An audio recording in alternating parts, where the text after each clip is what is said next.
Assalamualaikum warahmatullahi wabarakatuh. Shalom, salam sejahtera, Om Swastiastu, Namo Buddhaya, salam kebajikan. Good morning, Excellencies, Ambassadors of the European Union and its member states. Selamat pagi juga kepada yang terhormat Bapak Ego Syahrial, Special Advisor to the Minister of Energy and Mineral Resources.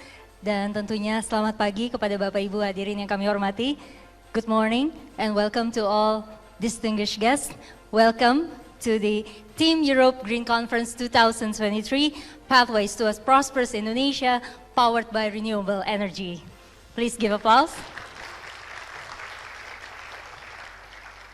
Allow me to introduce myself. I am Gloria Anastasia Seegers, and I'm very delighted to see all of you today, all the practitioners, experts, and also civil activists, and even students gather here today for this event.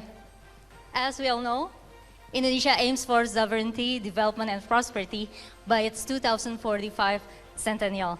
The energy sector is pivotal, powering economic growth and also job creation while posing environmental challenges. Thus, this conference highlights opportunities and strategies for developing renewable energy. So the European Union and its member states, or known as Team Europe, collaborates closely with Indonesia, offering green technology, financing, capacity building, and policy guidance for smooth transitions to renewables.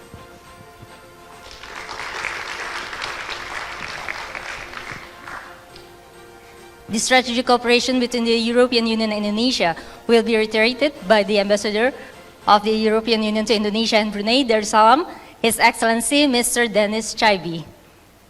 Your Excellency, the stage is yours.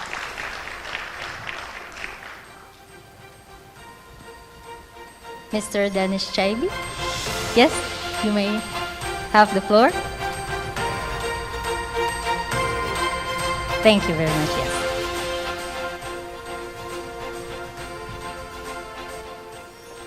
Good morning to all.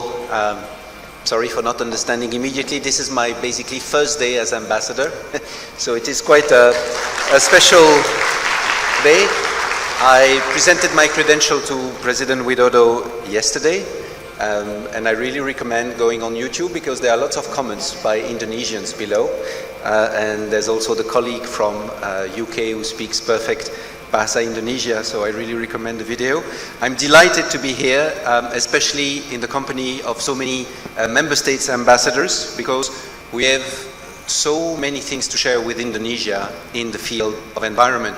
And this is what Team Europe, it is written there, what Team Europe is about, is that all the member states and the EU as an organization together work to see what they can bring to Indonesia and what Indonesia can bring to all the member states and the EU as an organization. So I thank my fellow ambassadors for the presence here, and I'm looking really much forward to the discussion. And I also want to thank Henriette Fagerman, who is the person who built all this conference up. And she's there, and she did everything, so thank you very much, Henriette.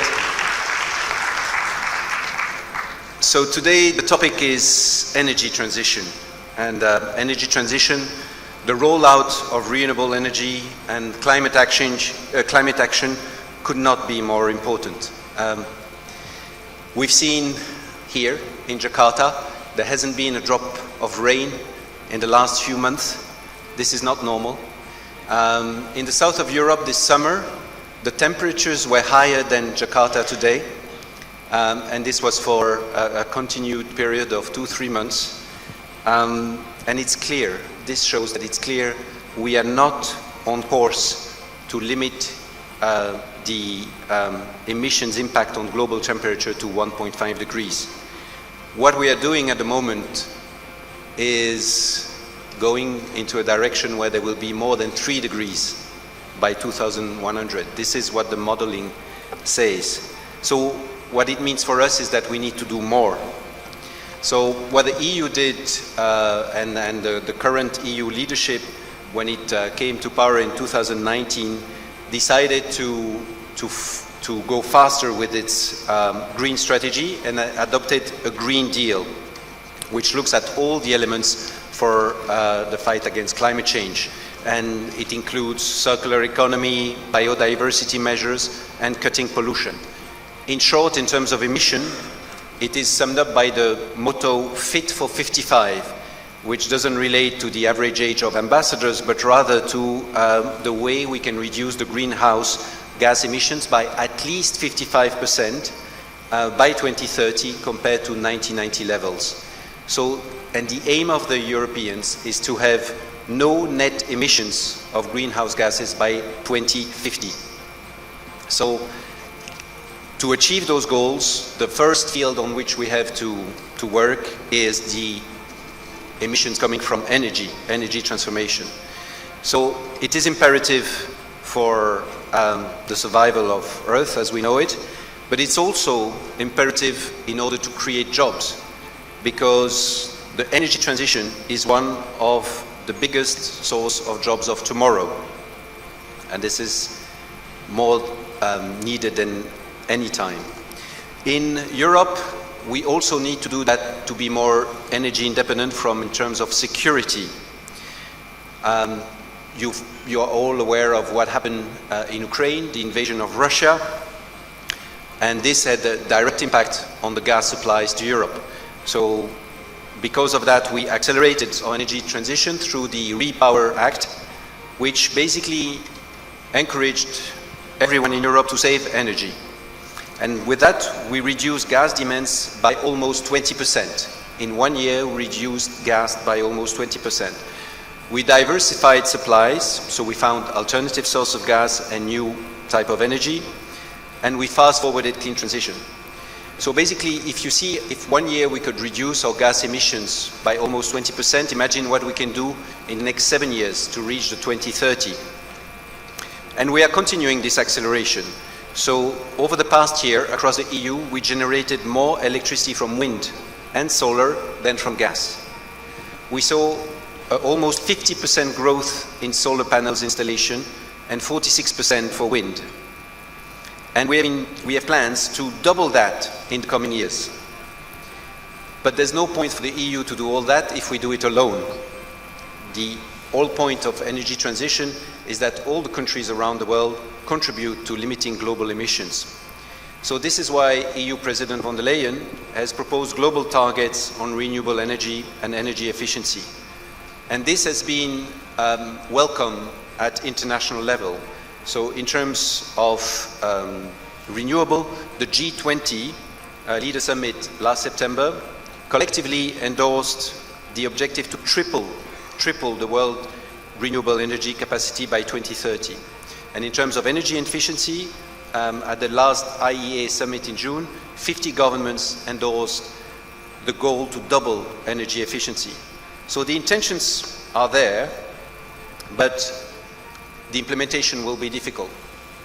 Once again, this is a source of creation. The estimate of delivering on renewable energy by 2030 is that it would create 37 million jobs.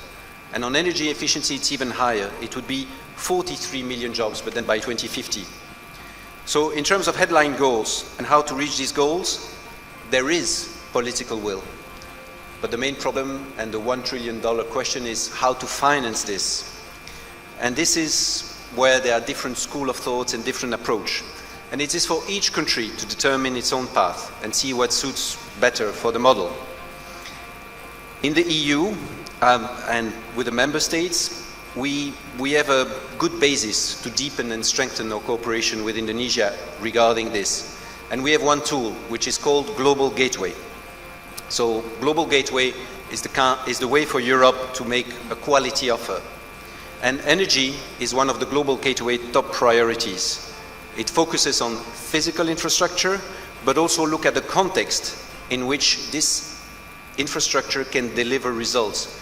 So for that, we don't look only at the hardware, the infrastructure, but also at the software, the regulation, the regulatory framework that surrounds the hardware, the infrastructure.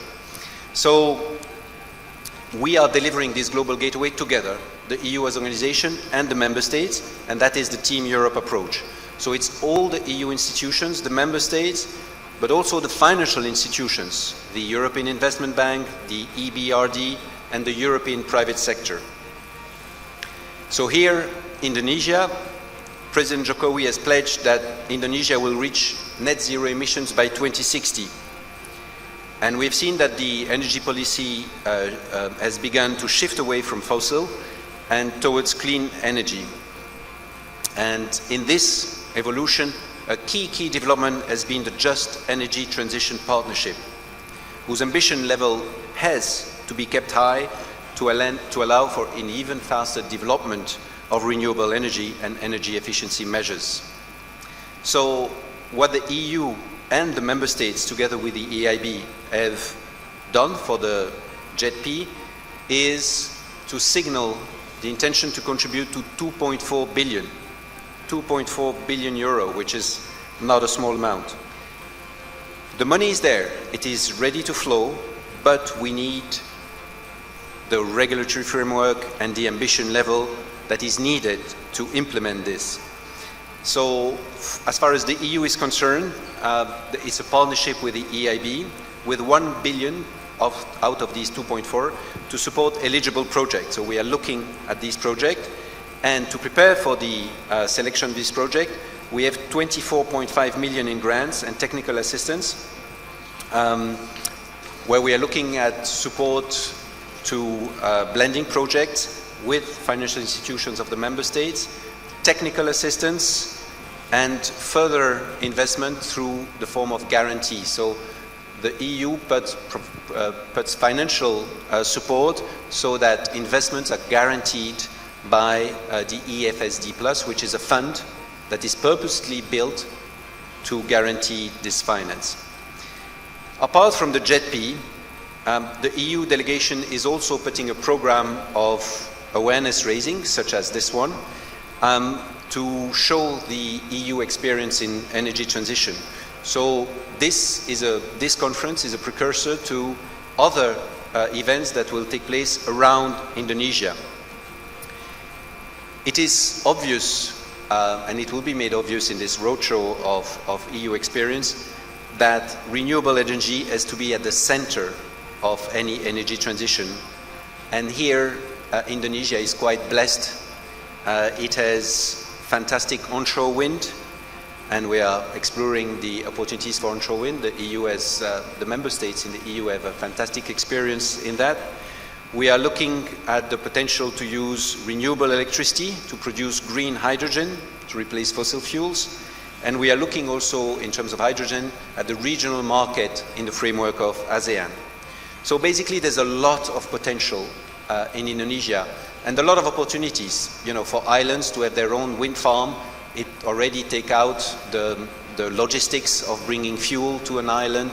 In terms of energy security, it's amazing. And because Indonesia is blessed with natural resources that are essential for batteries, it has a strong competitive advantage in renewable energy. So we see a huge potential, and we want to work with Indonesia. So for that, we need intense contact with all partners from the government, and I'm very pleased that Vice Minister Deputy Minister is there. And we want to work with the private sector. So let me finish by thanking you for being part of this convention, being here, and looking forward very much to the discussions. Thank you.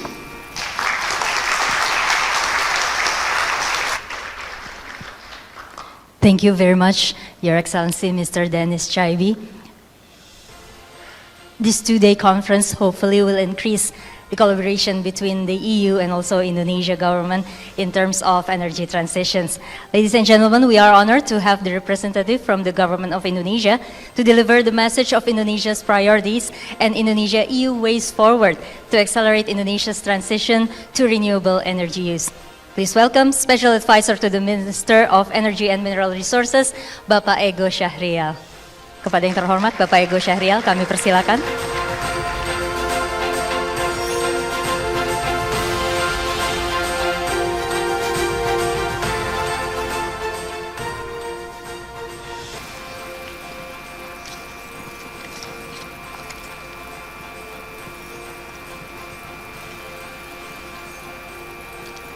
His Excellency Dennis Chaibi, Ambassador of the European Union to Indonesia and Brunei Darussalam, Ambassador of Member State of European Union, distinguished speakers, ladies and gentlemen. Good morning to all of you. First of all, I would like to convey an apology that Minister of Energy and Mineral Resources of Republic of Indonesia, Mr. Arifin Tasrif, was unable to attend this prestigious event due to his urgent state duties. His Excellency expressed an appreciation to the European Union delegation to Indonesia and Brunei Darussalam for excellent organizing this event. Please allow me, on behalf of Minister Arifin Tasrif, to deliver his welcoming remark. Ladies and gentlemen, Indonesia, like many other countries, must strike a balance between meeting national energy needs and simultaneously reducing CO2 emission to address global climate change by referring to the nationally determined contributions target by 2030 and also net zero emission target by 2060 or sooner. In the long-term strategy, several renewable energy programs will be developed to reach these targets, which includes first, development of almost 700 gigawatt of renewable energy generation, which covering, among others, is development of variable renewable energy such as solar PV that will be increased massively starting from 2030, followed by wind power plant in 2037. Geothermal development is gradually being maximized up to 20 gigawatt through the development of advanced geothermal system and development of the other non-conventional geothermal system. Hydropower is optimized and electricity can be sent to the load center in other islands. Hydropower also provides balancing for variable renewable energy generators. Nuclear will be commercially start from 2039 to increase the power system reliability. The capacity will be increased up to 31 gigawatt by 2060. Pump storage will be developed in 2025, while battery energy storage system will be built massively starting from 2034. Green hydrogen will be produced from renewable energy power plant starting in 2031 for the transportations and industry needs. The next program for our long-term strategy is phasing down coal-fired power plant that will be implemented by 2030. Coal-fired power plant will be no longer to be developed additional generation after 2030. More of our generation will come from the renewable energy. The last coal-fired power plants will end by 2058. The next program on the demand side, the government of Indonesia will promote the electric vehicle, biofuel utilization, city gas development, electric home appliances, application of energy management, as well as the implementation of minimum energy performance standards. Indonesia also plans to develop supergrids to enhance connectivity and reduce intermittency in the 5 main islands, Java, Sumatra, Kalimantan, Papua, and Sulawesi. The interconnectivity could optimize the utilization of renewable energy sources across the Indonesia in order to increase the sustainable energy system. For the short term, at the present, several key strategies for renewable energy development are being deployed. For instance, development of 21 gigawatt renewable energy power plant up to 2030. Promotes rooftop solar photovoltaics program, especially in industry, to produce the green product with target 3.6 gigawatt by 2025. Large-scale solar power PV with the target 7 gigawatt by 2030, and floating solar PV with the potential almost 27 gigawatt in almost 200 locations in existing hydropowers and lakes. Deploy conversion of diesel power plant to the renewable energy power plant in almost 2,000 locations throughout the country, and also the conversion of diesel power plant with gas in 27 locations for the almost 3,000 megawatt. Implementation of biomass co-firing program will be implemented in more than 100 locations with the total capacity almost 20 gigawatt. Provide government funding for drilling in 20 geothermal working areas that can produce almost 700 megawatt in order to reduce the high risk of geothermal sector. And also implementation of biofuel mandatory, such as program of B35. In terms of the policy, the government of Indonesia continuously support the development of renewable energy by establishing several regulations, such as first, the presidential regulation on carbon economic value in order to regulate the mechanism of carbon trading system, economic incentives, and carbon levies. The presidential regulation on the acceleration of the renewable energy development for the electricity supply in order to enable competitive price for the renewable energy and transparent procurement mechanism, as well as for the phasing down coal-fired power plant. Ministerial of Energy and Mineral Resources regulation on carbon tax and trading in power generation. And Financial Service Authority regulation in order to regulate the implementation of carbon exchange by appointed the Indonesian Stock Exchange as the organizing authority for the carbon exchange in Indonesia. In addition, currently a new and renewable energy bill is being discussed with Parliament. We hope that the bill is expected can provide the legal certainty, strengthen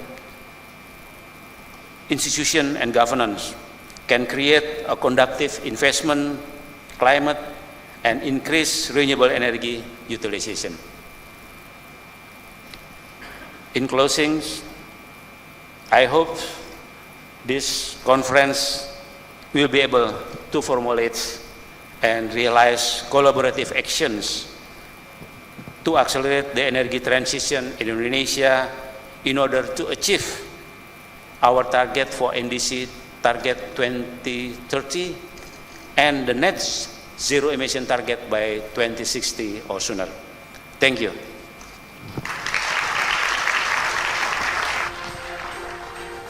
Terima kasih banyak yang terhormat Bapak Ego Syahrial. And before we go to the first session, let us learn from the Indonesian Ministry of National Development Planning regarding the long-term outlook for green transition in Indonesia, which keynote will be presented by Deputy Maritime Affairs and Natural Resources, Ibu Dr. Vivi Yulaswati. Pada yang terhormat Ibu Vivi Yulaswati, kami persilakan.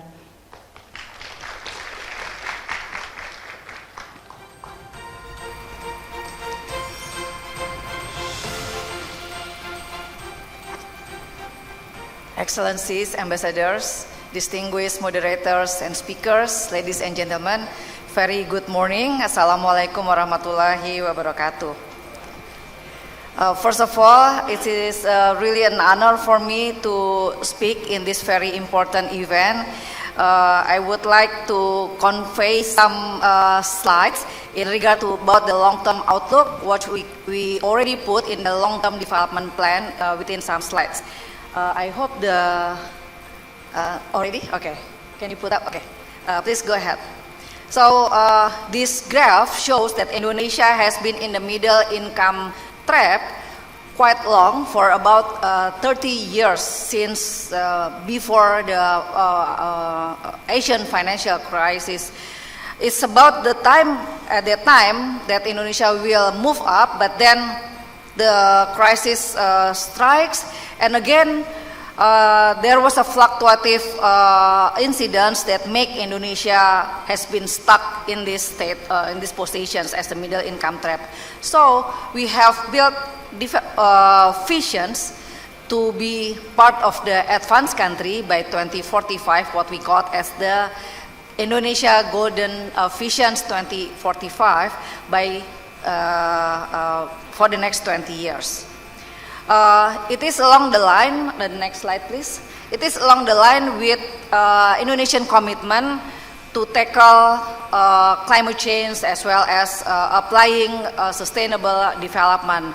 Indonesia already ratified the Paris Agreement through law number 16, 2016, and there have been strategy as well as program to put as part of the government policy to applying low carbon development. Indonesia also submitted the NDC, and last year we enhanced the NDC, and now these all documents as a reference to all of us, not only from the government but also for other partners in businesses and others of communities. In the long-term National Development Plan 2025-2045, we have set up some targets as well as agenda, goals, and indicators. The realizations of the visions of Golden Indonesia 2045 has been reflected in these 5 main targets.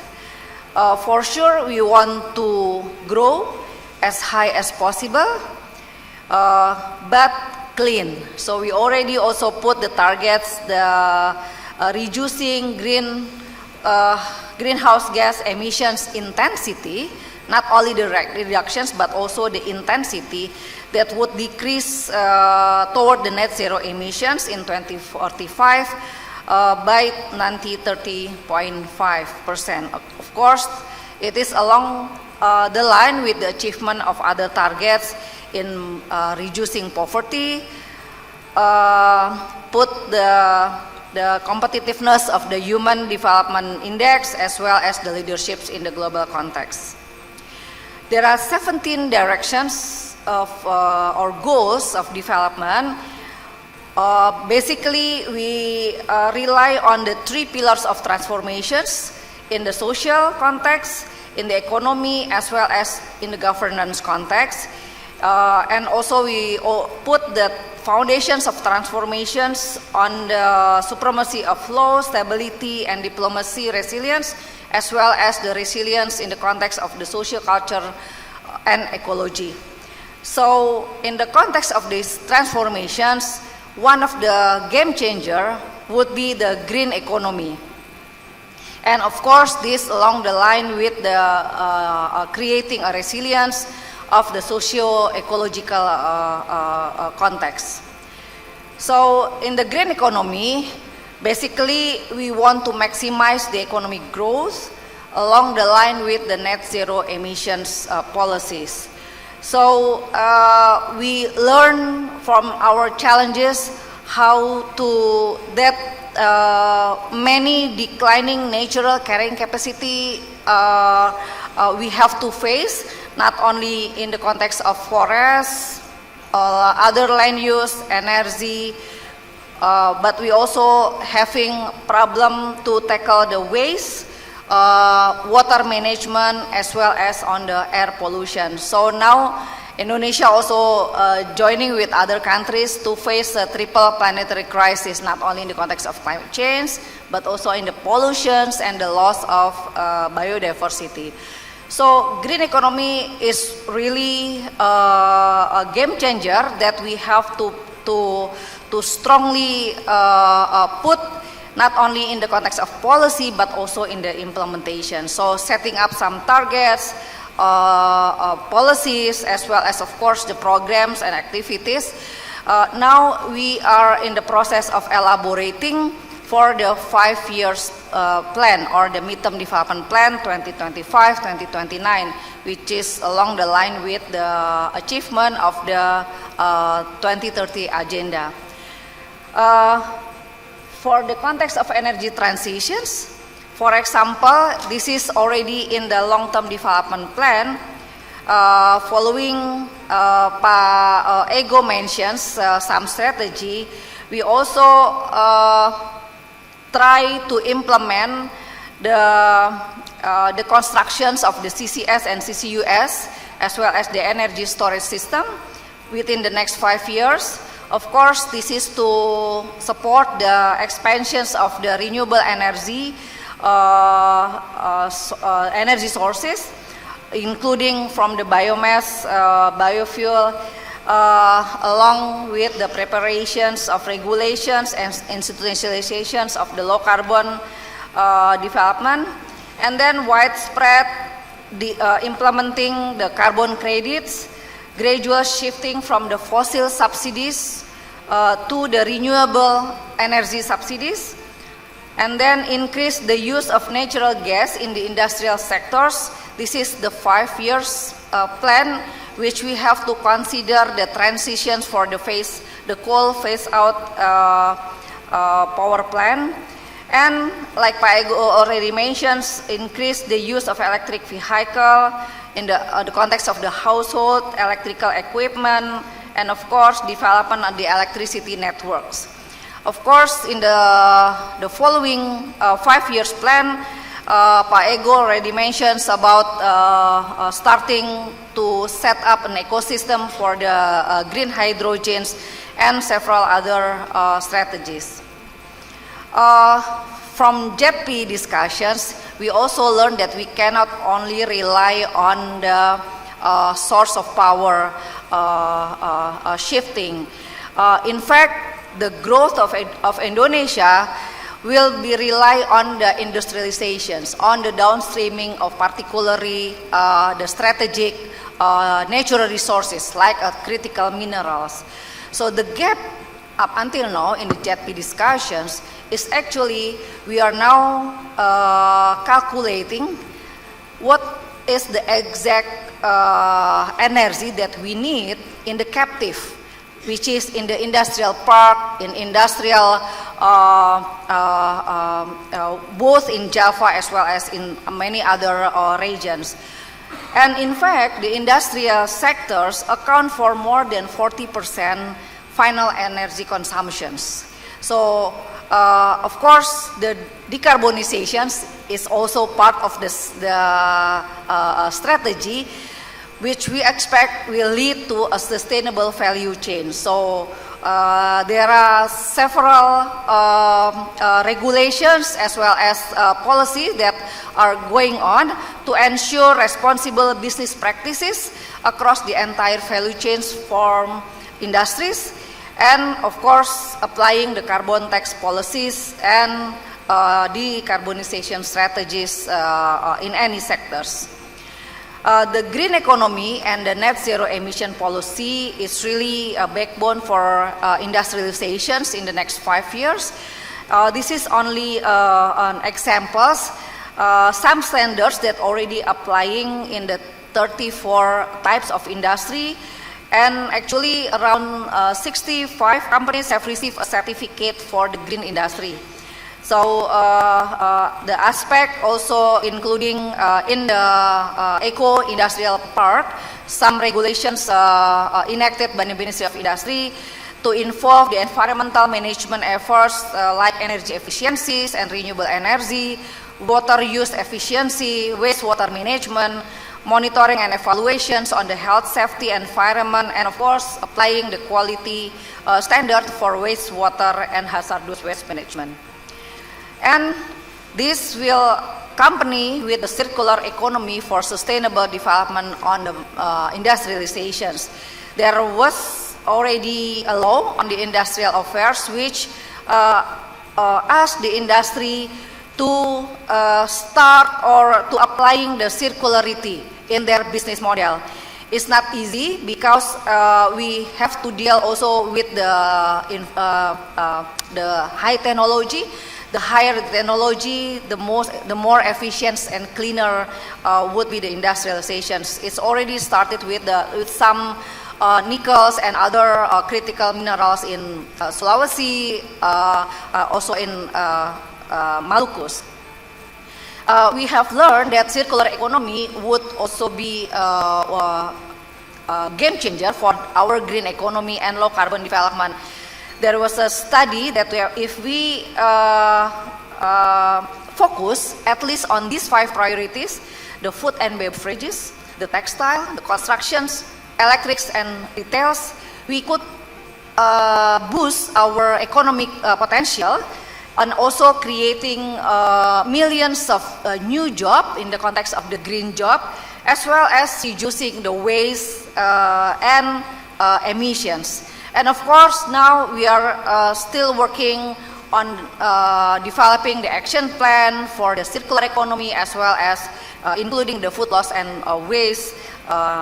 And the circular economy become more urgent now as the consequences of several global plastic agreements that have been enacted or agreed in several last COP. So, of course, Indonesia must increase the recycling capacity at any sectors and levels.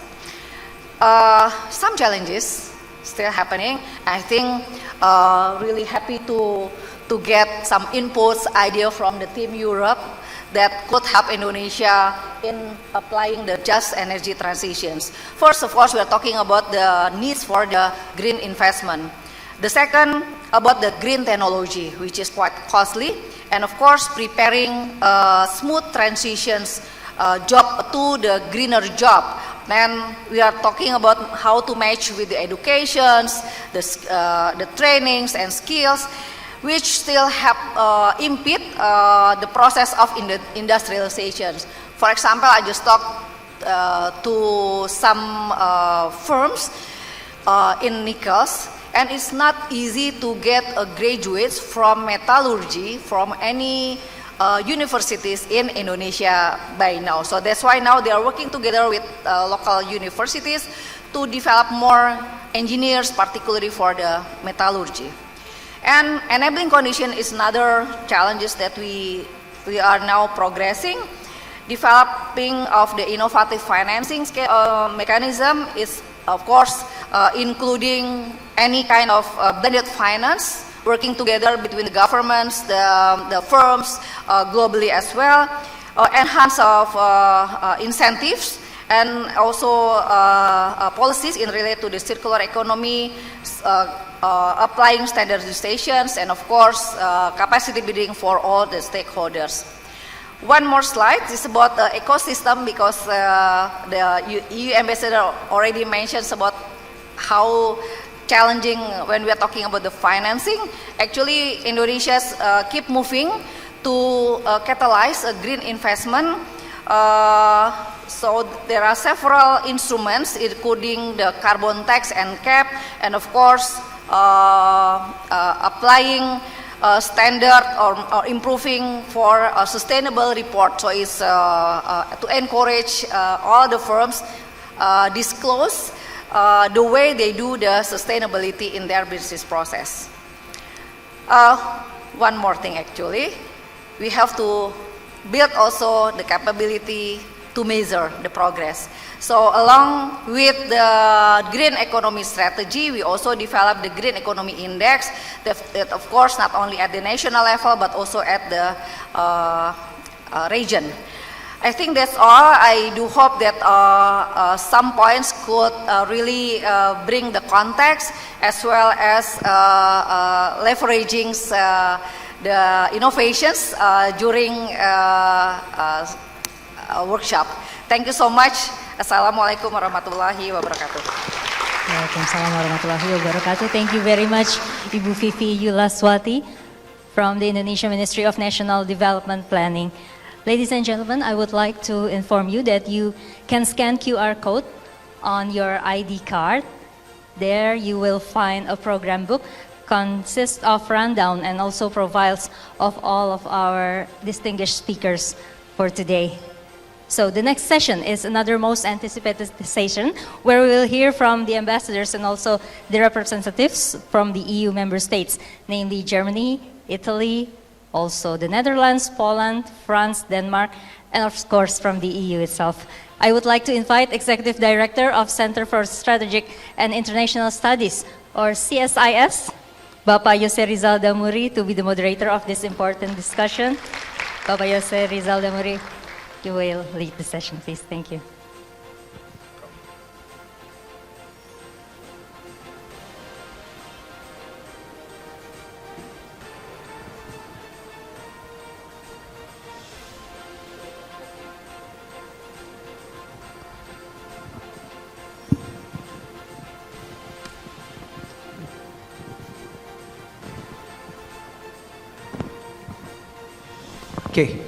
Okay. A very good morning to you all.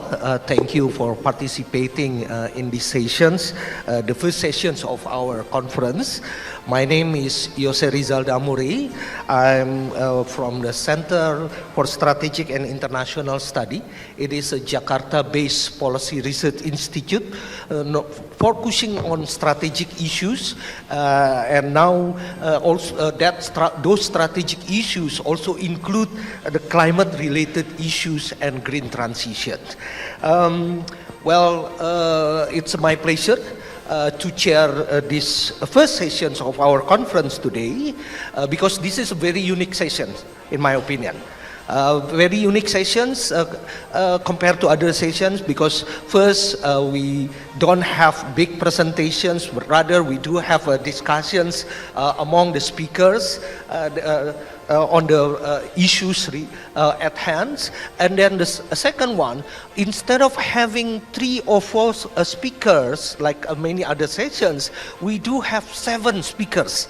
Right, 7 speakers, and all of them are eminent speakers, representative from the European countries, including also 5 ambassadors from European countries. It's very rare chance actually for you to have those ambassadors in one session discussing together about it. So in the next 55 minutes, we will discuss about European countries' experience in green transitions and how Indonesia can learn from the experience and perhaps also learn from each other about these transitions. We will also discuss about how European countries could support green transitions in Indonesia. So without further ado, I would like to invite the speakers of these sessions. The first one is Her Excellency Ambassador Ina Ruth Louis Leppel, the Ambassador of Germany to Indonesia. Please big round of applause.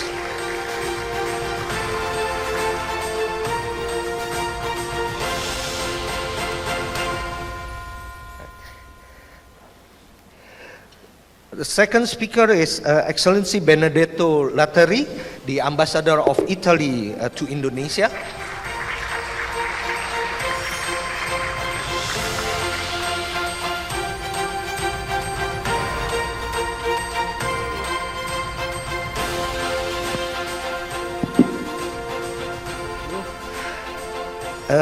Third speaker is Excellency Beata Stozinska. I hope I pronounce your names well, correctly. Ambassador of Poland to Indonesia.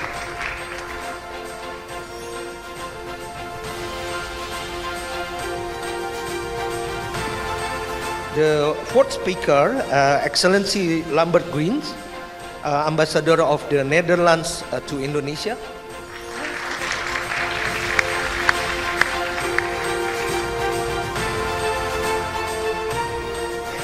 And then the fifth speaker, Mr. Laurent Le Godec, Chargé d'Affaires, Embassy of France to Indonesia, Timor-Leste, and ASEAN.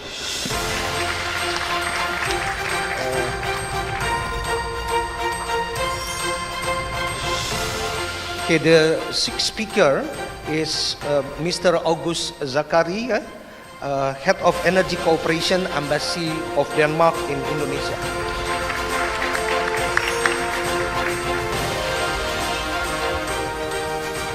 And of course, last but not least, our host, Excellency Dennis Chaibi, the Ambassador of the European Union to Indonesia and Brunei Darussalam.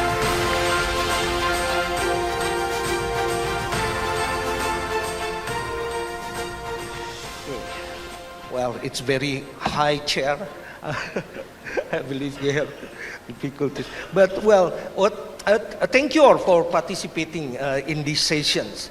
It would be very good sessions because I know all of you knows well about the green transition, especially in the experience in your country.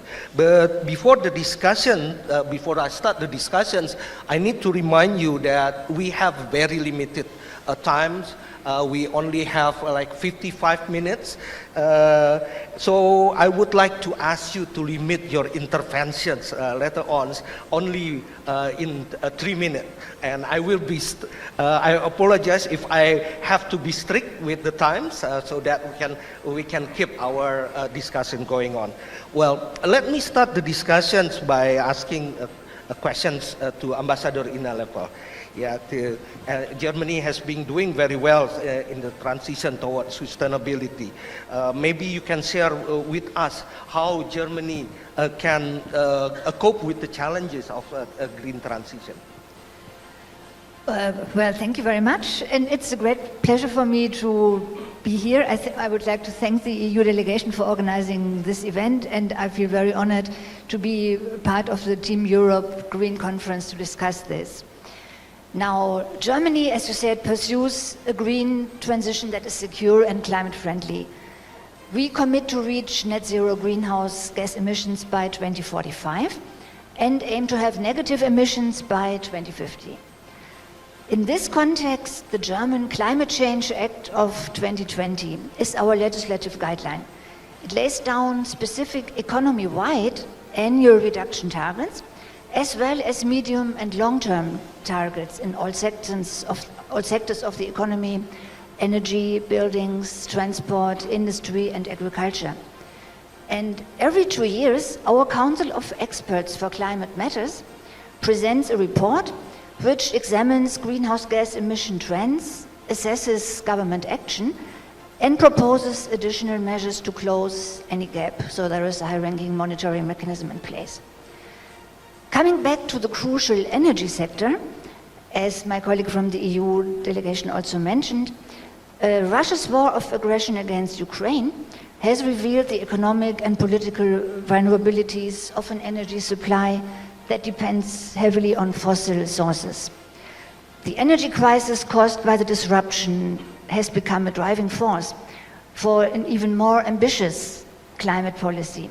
So 2022, last year, set a record for renewable energies, with almost half of Germany's electricity coming from renewables, 48%. But we want to do more. We want to further accelerate the energy transition, and by 2030, we strive to generate 80% of our power demand from renewables. In another law of 2020, Germany has already successfully begun this journey by a commitment to gradually phase out coal-fired power generation, ending it completely no later than 2038. And nuclear power generation, as you all know, was already shut down earlier this year. Another key aspect of energy green transition in Germany is energy efficiency. The cleanest and cheapest energy is energy we don't use in the first place. So in this context, we also have ambitious targets to reduce energy consumption by 25% until 2050. Germany operates a raft of consulting and funding programs to help individuals and companies reduce their energy consumption by improving efficiency, like funding energy management systems, systems to prevent or use waste heat, or support with investments in energy efficient and climate-friendly production processes. Let me conclude by emphasizing that climate change recognizes no national boundaries. We all have shared responsibility that necessitates collective response. Germany has already taken steps to reduce its carbon footprint, but more needs to be done, and we will intensify our efforts, implement ambitious policies, and engage actively with international partners. Okay, thank you, Ambassador Inalevo. It is interesting that energy transitions also means energy efficiency in Germany, and I think so one important point that you also mentioned about monitoring, the continued monitoring evaluations of the programs. That's very important, I guess. I will ask later on to Ambassador Lattery about the experience of Italy, especially on the specific path toward energy transitions. If you can share us with the Italy's experience. Yes, of course. Thank you very much. Thank you for inviting me to this important conference. Thank you for the European delegation, which has been great in organizing this event.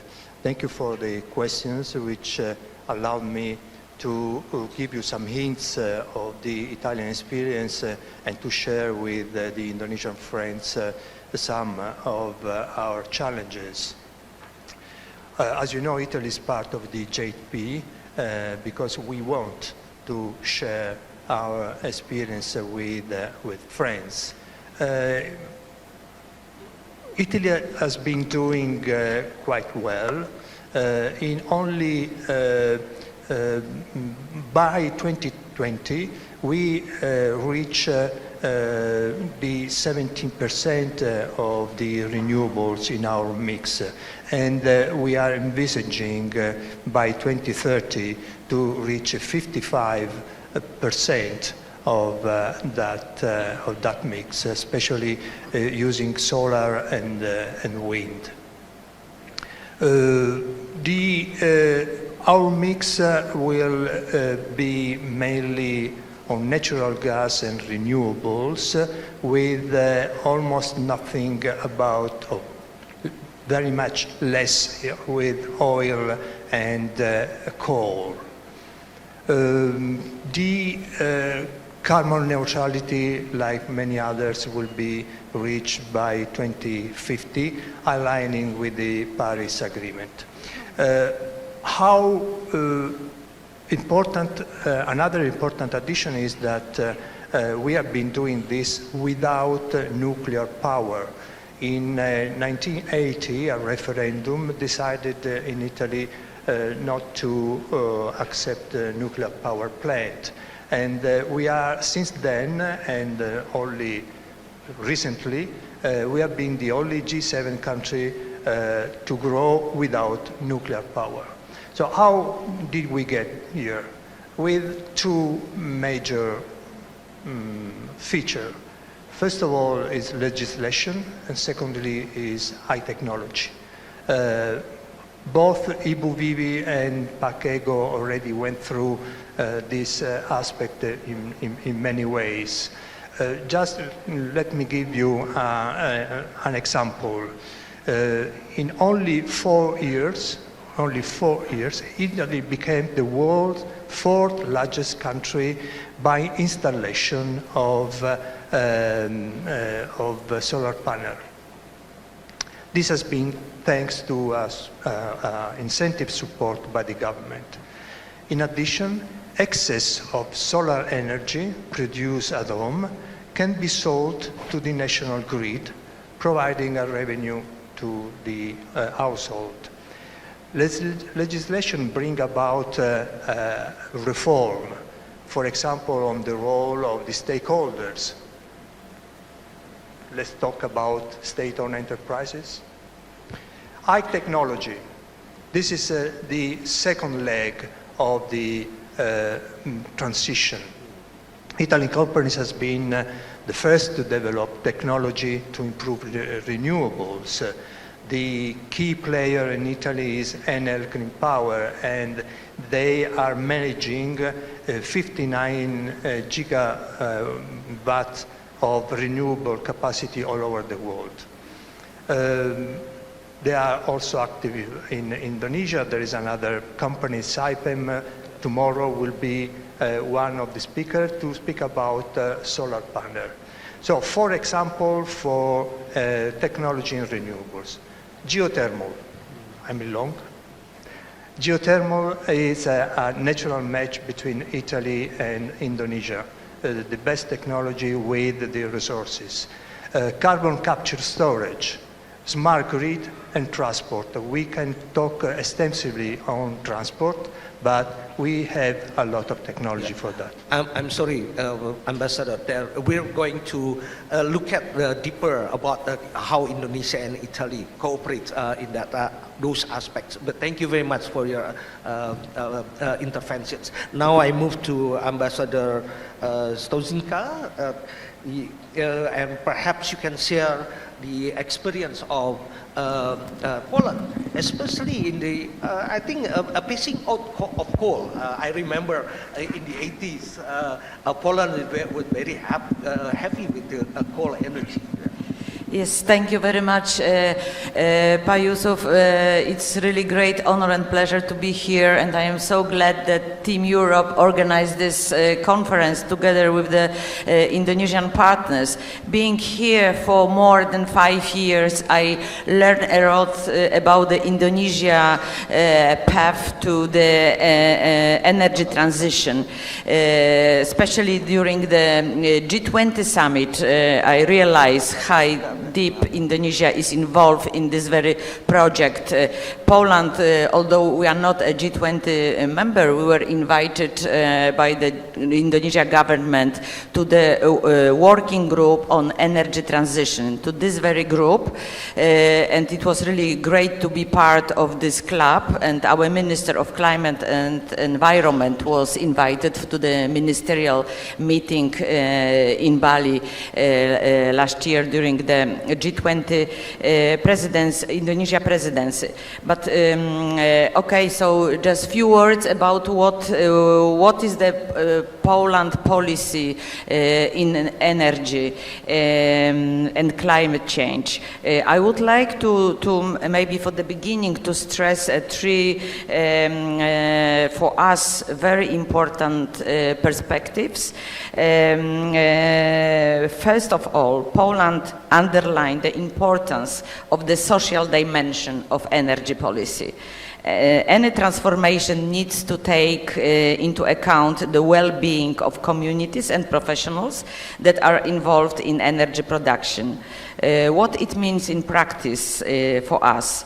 When we phased out the fossil, we should take special care of the communities engaged from decades in the economic activities related to this kind of industry. Polish government approach embraces transforming entire mining regions into area with conducive conditions to set up new businesses and industries. So you ask about the coal, so this is more or less our answer. It is also included financial assistance to former employees in mining, providing vocational education for the groups as well as new educational and academic opportunities for younger generation. We believe that the energy transition should not leave behind anyone. Poland very decisively phases out the coal with special attention on the future of the mining regions. So it was the first social dimension. There are only three, so give me just a few minutes to say about two others. So secondly, the Polish approach to energy transformation includes also very decisive and clear emphasis on innovation. There are many instruments to do businesses and academic entities to work on innovation, such as tax reduction or grants. One of the Polish most successful program is so-called the Greenievo, Green Technology Accelerator. This is an original project of the Ministry of Climate and Environment of Poland, created to promote Polish green technologies. Within the program, Greenievo laureates are selected among the best and most innovative technology providers. I'm sorry, Yeah. Mr. Dostoitsa, maybe we can try to go deeper later on. Yes, In okay. the next So, round. Yeah. okay. Thank you so much. All right, okay. I'd like to ask Mr. Legodek, Ambassador, I'm sorry that I have to ask Mr. Legodek first because I believe that you need to leave soon. So perhaps you can also share the experience of France in this green transition.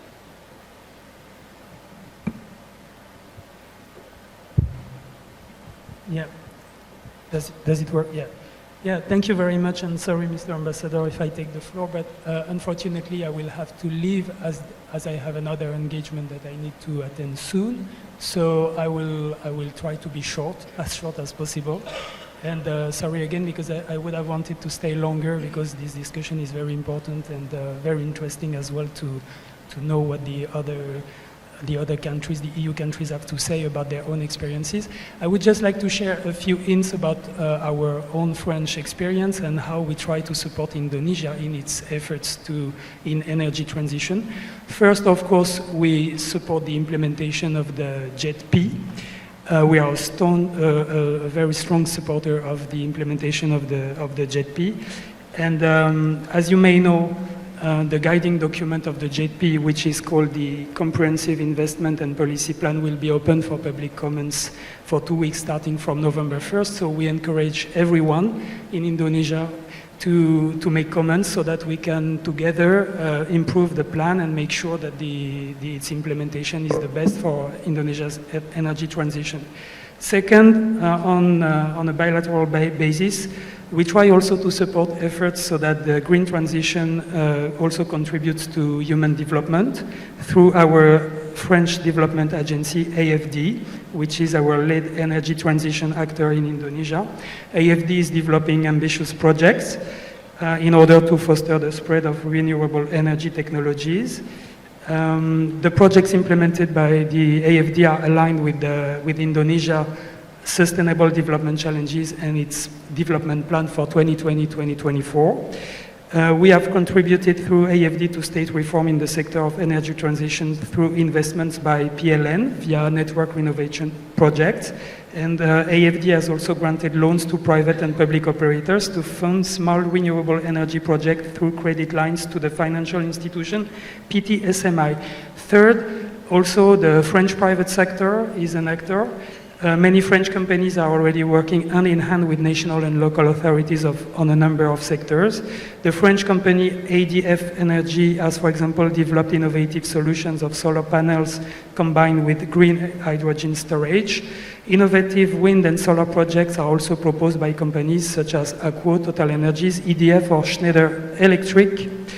And before I leave you, I would like to give I would like to say a few words about two spheres, two areas of cooperation which I think are promising for the future, where we could develop some more cooperation. The first one is the unfolding of low-carbon hydrogen. We, France, have invested 7 billion euros in this area with the dual objective of decarbonizing industry and developing heavy mobility. And we think these two priorities are aligned with Indonesia's needs, and we stand ready to further share our experience. And the second one is, of course, the civil nuclear energy, in which France is a world leader. And there, let me find my, yeah, it's here. You have to know that between 70 and 80% of France's electricity is generated thanks to this low-carbon energy. Nuclear power emits 70 times less CO2 than coal and 40 times less than gas. So nuclear energy combined with renewable energy sources offers a reliable pathway towards low carbon economies. In 2022, I2EN, the French International Institute for Nuclear Energy, signed an MOU with the BRIN, aimed at facilitating civil nuclear education and training between those two institutions. We believe here we have a promising avenue for further cooperation. Thank you very much. Thank you very much.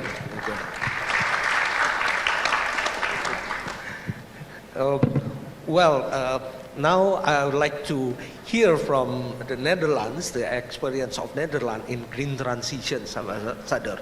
I believe you can also share with us the experience of Netherlands into the sustainable mining. The sustainable mining activities, because I think you have a good experience on that, and Indonesia can also learn from that experience.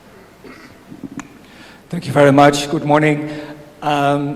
Yes, well, actually, if you compare the Netherlands to other countries in Europe, we have been lagging behind for a long time. Actually, we were the dirty old man in Europe when it comes to renewable energy. Why? Because we were very much dependent on natural gas. We had a lot of natural gas in the Netherlands.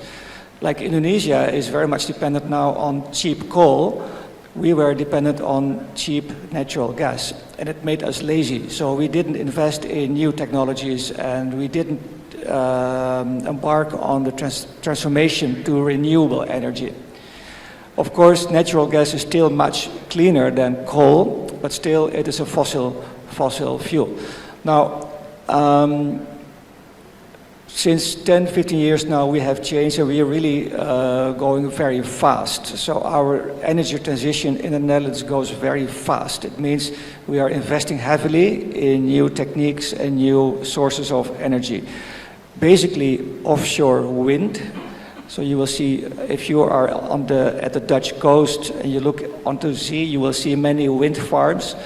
Dutch companies are very well positioned in the field of offshore wind, especially on what you do not see, everything below sea level. So it's the foundation, it's the cables, but also logistics or the technology of auctions. These wind farms are being auctioned, and it is a highly technological and highly advanced thing to do, the auctions of these big wind farms.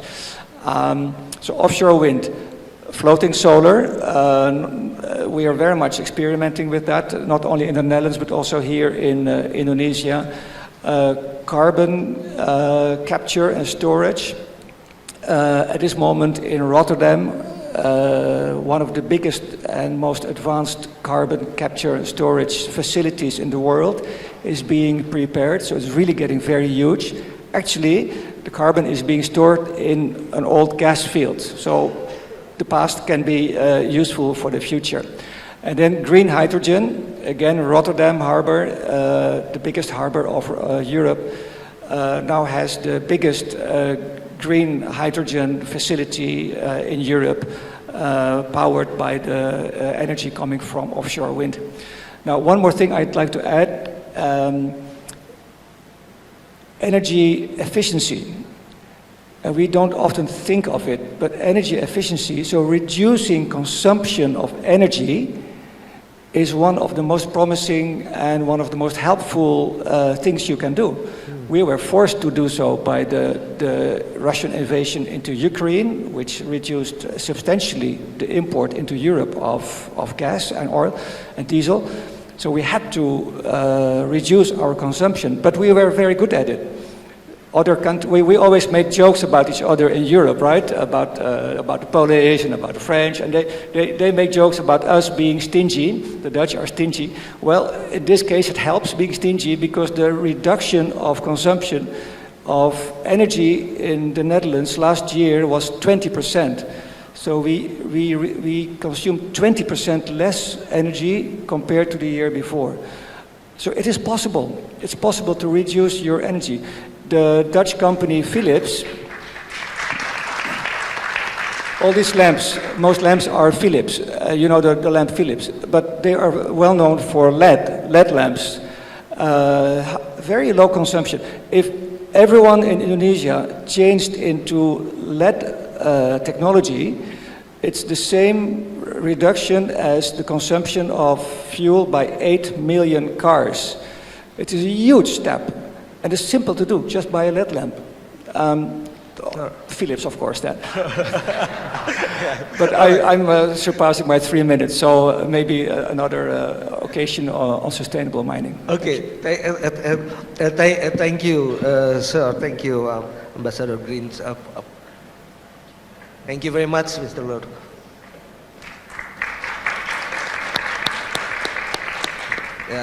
Thank you for sharing the experience of Netherlands, and also for reminding us that energy efficiency is the critical part, important part of the energy transition, and it is possible.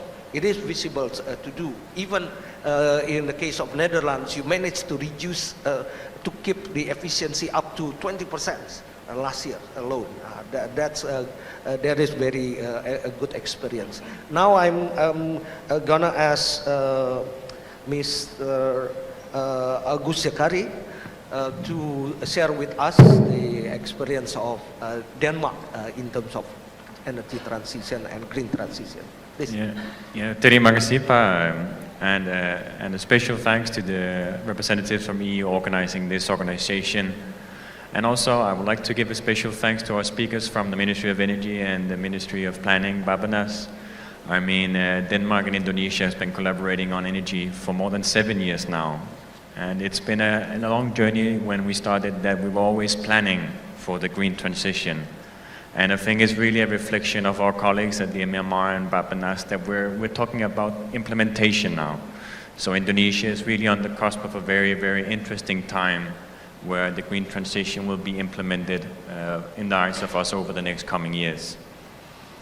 And I think when we look at that from Denmark, it's particularly interesting because I think when I was asked to share the Danish experience, I think the first thought is that it's a long journey. Denmark started our experience a lot earlier than many. Already in 1990, the first targets for renewables were made in Denmark. And actually, we already peaked energy demand in 1992. Energy demand and emissions were peaked in Denmark more than 30 years ago now. And I want to reflect that we always, when we look at the implementation of renewables, we always think about the barriers, the problems, the hindrance to the development, the hindrance of Indonesia's ambitions to really develop. And I think it's a very positive reflection. That was a big focus for Bappenas of the benefits as well. Because in the journey from we started over the next 30 years until 2020, when we decreased emissions by more than 50%, we decreased energy consumption by more than 15%. We also saw GDP rise by more than 64%. So it's really one of the experiences from us in Denmark that actually the green transformation can also be a booster in the economic development. And I think that's especially true here in a country like Indonesia, where resources, both on energy, but certainly also resources on minerals, metals, are also so abundant that the development of the green economy can really be a driver, not only in GDP, but certainly also jobs and similar. So I think the most crucial experience for us in Denmark is that it is, although planning is very, very hard, implementation is the hardest, and it's really the hardest part is getting started. And we're definitely here from Denmark to support that facilitation, because it is really hard getting started, and there are certainly a lot of barriers that need to be overcome. And we want to put our money and our ambitions where our mouth is, and that's also why we're a participant in the JETP alongside many of our colleagues here today. And we hope that the money that we channel through the Just Energy Transition Partnership can be that catalytic effect that helps the first steps of being established here, because what we see from Denmark, when those first steps are in place, it's really a self-growing aspect, because it's good for business, it's good for jobs, it's good for the social inclusion, it's good for the health of the population. So the benefits is immense. But it's sometimes a little bit hard to grasp when they seem so far away. So we really hope that we, as the European Union, but certainly also as JETP members, can make it reality here. Okay, all right. Thank you for sharing what us the Denmark experience. I think we still have time for another round of questions. Now I'd like to shift our attentions on the cooperations between Indonesia and European countries. Let me start again with Ambassador Ina Levels, and then how you foresee the cooperations between Indonesia and Germany in dealings with this energy transition and green transitions in more general perspective. Well, as many of you may know, we have a long-standing cooperation of over 30 years and a vast portfolio in the energy sector of approximately 1.4 billion euro with a focus on renewable energies. Our cooperation is based on mutual benefits of sharing expertise, technology and resources. And we have been supporting, on the one hand, investments like geothermal, hydropower plants and grid infrastructure. But German technical development cooperation also supports education and vocational training in the energy sector and works to strengthen quality infrastructure in the Indonesian solar PV value chain, for instance. So now it's the right time to strengthen cooperation with the launch of Indonesia's JET-P. A partnership has been established, it has been mentioned by many colleagues, which marks the largest energy transition partnership package in the world to date and serves to support Indonesia's growing interest in climate protection and energy transition. A country like Indonesia, blessed with an abundance of renewable energy sources, already has all the right ingredients to turn this potential into a competitive economic advantage. We are looking forward to policy reforms that should put renewable energies in a competitive position. And I was very happy to learn from the representatives of Bappenas and Ministry of Energy and Natural Resources that a lot is being done in this regard.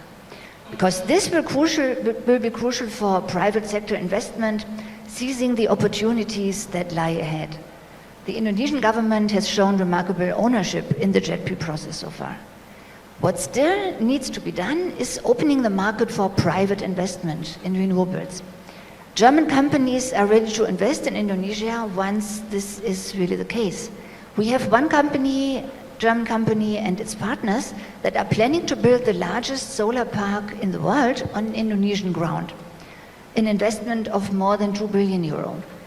Siemens Energy has established a subsidiary in Indonesia and wants to invest in supplying the new capital with renewable energy. And other German companies are actively looking into projects in wind power and biomass. Germany is supporting these and other projects. We are working with Indonesia on technology transfer and on education of a green workforce.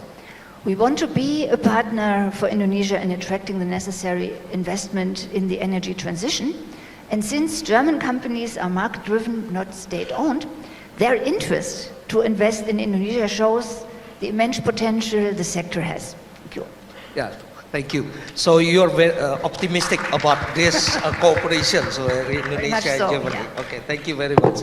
So, Ambassador Lattery, so perhaps you can elaborate more about the cooperations, possible cooperations, future cooperations of Indonesia and Italy. Yes, thank you very much. We were talking about what kind of cooperation, and first of all, I would mention also high education and training, because this is something that also Ibu Biwi again mentioned, metallurgy. Universities, Italian universities are cooperating with the Indonesians one, and scientific attaché of the embassy is working on that, so we are open. Specific project, I was mentioning before crossing about the geothermal. Geothermal was born in Italy, and Indonesia has the largest reserves in the world. This is a very good matching. carbon capture storage, also my Dutch colleague mentioned that, and we are developing this technology. Smart grid, every energy transition need for a better management, a good smart grid. Not only the big grid you are developing, but also the smart one, the local one. Italy has been developed the meter rollout in every household. Finally, transport. Everybody's talking about urban transport. This is fair enough, it's good, but it's not the major part of the equation. We can talk about electrification of marine mobility. Think about all the environment you have to refit ships. You have to do a lot of improvement. Every single professional boat emits as much CO2 as 20 cars. So there is plenty of cooperation over there. Train powered by hydrogen fuel cells. We just had an example a few days ago in Italy. And finally, looking at the future, inertial sea wave energy converter. The energy out of the ocean has been developing now in Italy. So this is, think about Indonesia, what can they have in terms of off-grid, smaller island coast. All right, thank you. Yeah, there are a lot of opportunities for cooperations. I think Bu Vivi and Pak Eko can also explore about these cooperations together with Italy and also with other countries from Europe. Ambassador Stozinka, please. So thank you again. So Poland cooperates with Indonesia both bilaterally and on the international arena in the energy sector. If we are talking about the bilateral cooperation, the relations are long and as Jupa mentioned, already in 50s Poland was very much based on the coal, and at that time, 50s, 60s, 70s, Poland was also present here in Indonesia to help to build minings here. Even now when I'm traveling around Indonesia, very often I talk to the people and they still remember those years, and they stress that they have still machinery or some equipments from Poland. Of course, the world is changing, and we try to find together with Indonesia a new way to use energy mix, not only the coal, of course. We have investment in Lombok in energy sector. We are building 2 energy blocks on this island, but although it is based on coal, we use new technologies. We try to elevate technology there. Another example of bilateral cooperation is also, as Benedetto said, in our case is the same, education. So we try to attract as many as possible students from Indonesia to Poland to study energy sector, but in a more modern way. And another example is also that we are organizing business missions. Like at the beginning, I mentioned the program Grinjevo. So this year in May, in the frame of this program, we had 12 Polish companies visited Indonesia, and it was a great, remarkable roadshow of Polish innovative green energy technologies. So this is bilateral. And two words about the cooperation on the international arena. As I already said about the G20, Poland was invited to the Energy Transition Working Group as well as to the ministerial energy ministers meeting. But also I would like to remind that Poland 3 times organized the COP conferences, COP conferences. So this is our, let's say, engagement and our will to be part of the solutions, not only with Indonesia, but around the world. Thank you. Thank you, Ambassador Prosinta. Yeah, Ambassador agree. I'd like to hear also about the cooperations with between Indonesia and Netherlands, and what kind of cooperations do you foresee in the future, how to strengthen and to make the energy transition in Indonesia more successful? Thank you very much.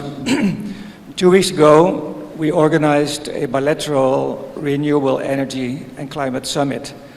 Last week, we had a conference like this on maritime and shipbuilding bilaterally.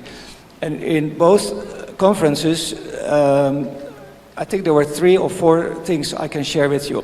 First, there's a huge interest from Dutch institutions to be involved in the renewable energy transformation in Indonesia.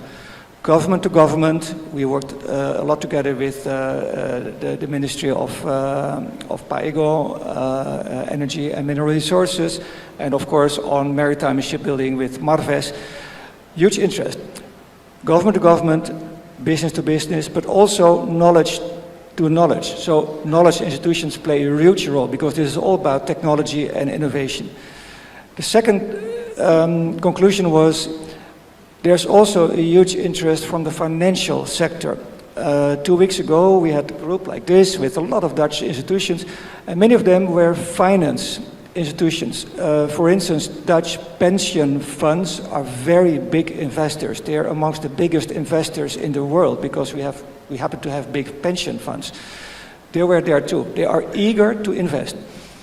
But the third lesson, the third conclusion, it is too early because, like my German colleague also said, we need structural reforms in Indonesia before the private sector can get into substantial investments, especially the subsidy system here and the very low artificial cost of electricity, 10 cents per kilowatt per hour, not only on Java, where there is an oversupply of electricity, but also in Nusa Tenggara.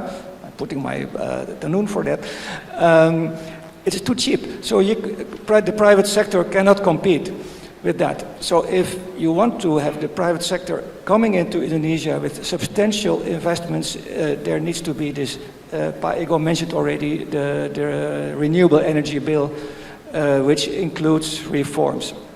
I think these are the 3 most important conclusions. So yes, we are very much willing and eager to share knowledge, to invest, and also to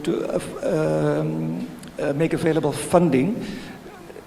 We always say there's enough funding available, but it's not easy to get access to it. My question to you, Pak Moderator, is will we get a third round of questions, or because I want to say something else, but I don't know whether you are going to have a third round of questions. Otherwise, I take the little floor now. Yeah, it's just on the other issue, which is very important: the access to critical, to essential minerals. Of course, there's a huge debate about nickel, about cobalt. Indonesia, a very strong player. But if there's one lesson which we have drawn from COVID, is we cannot be too dependent on one supply chain. You remember, we were all scrambling for vaccines. We are even scrambling for masks. The big lesson from COVID is we need to diversify. So in the field of minerals and rare materials such as nickel, we really would like to help develop a world which is diversified. We should be careful not to be dependent on one supplier. So I want to invite also Indonesia to open up to European investors when it comes to nickel. When it comes to other important minerals, it also means that we have to be, as Europe, maybe a bit more aggressive in investing in countries such as Indonesia. But in the end, it would be a win-win for both sides to have a diversified landscape when it comes to these rare materials. Thank you. I think you mentioned several important points about the knowledge. Also, Ambassador Latry also mentions about the cooperation in education, and knowledge cooperation is also quite important, and also structural reforms that Indonesia needs in order to attract more investments, especially in the area of energy. And the last point you mentioned is also quite interesting, diversification. We need to be more diversified in terms of the supplier or in terms of the players that we have. I think those are very good points that you share with us. I like to also invite Mr. August Zakari to share your insight on the cooperations between Denmark and Indonesia. Yeah, thank you so much. And as I mentioned before, actually we've been collaborating for a very long time with the Indonesian government on energy. I think maybe Pagego did a good commercial, because actually the pathway that was displayed on the slide from the Ministry of Energy was done with Danish support. And I think the reason why we have something to offer is that in Denmark we are around 60 to 7% of our power is from wind and solar. So it's by far a vast majority, and we are the world leaders on integrating variable renewable energy into our system for very important reasons. We are not blessed. If you dig into the ground in Denmark, it's just dirt. There's nothing interesting going on. So it was really about harnessing alternatives. So that's why we are the world pioneers for wind. It was not sunny enough for us to be the world pioneers for solar, but we still have some of that. But especially we see that really the key driver for successful transition and efficient economic transition will be the implementation of the variable sources. So that's why we've been collaborating heavily on that. We have seconded experts in Myanmar, we have seconded experts in PLN, working every day on trying to support Indonesia in achieving their ambitions here. Because I would love to say that Denmark figured it out overnight. It was very easy to integrate all these solutions, but it was very, very difficult, and there was definitely a lot of barriers. And it was a journey of hits and misses. So I think us collaborating here, hopefully we can replicate some of the hits for Indonesia, and we can avoid some of the misses, because it is immense. And as we all say, we would love to do more financially as well. Hopefully JETP will be a big step, because we do see huge interest, and Denmark of course is a big financial player. The biggest renewable energy fund is Danish, the biggest offshore developer is Danish, some of the biggest renewable energy players are Denmark, despite being a very small country of 6 million people.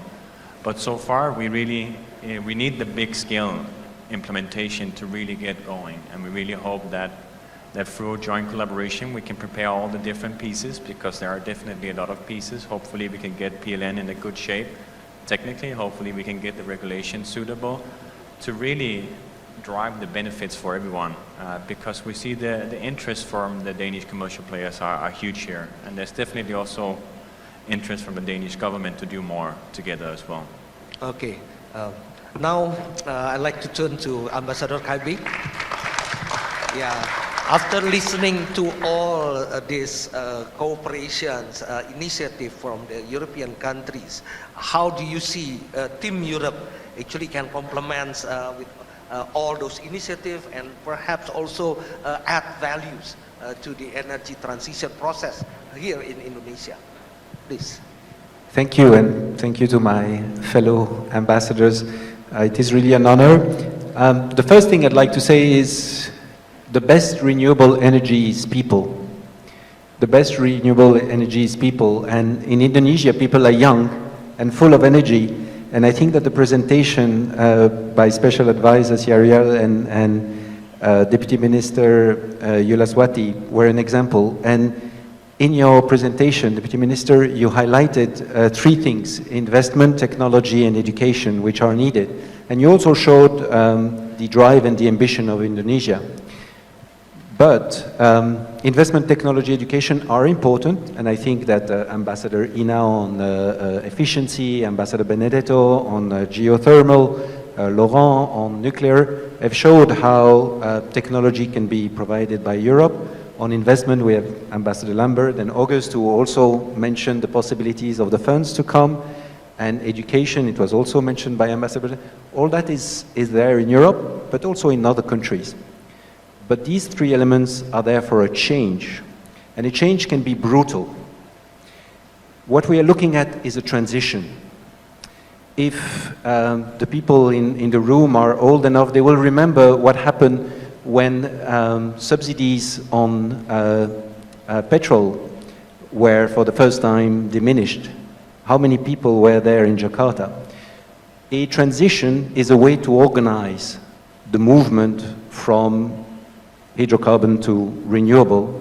And there, Ambassador Beata and August mentioned two very important points: the social point and the time that is needed. And you have a clear plan, but investment, technology, and education need to go with a regulatory framework, with tax incentives, with financial mechanism. And for example, Ambassador Lambert's system of auction. The Dutch have been specialists of auctions since the 17th century with flowers.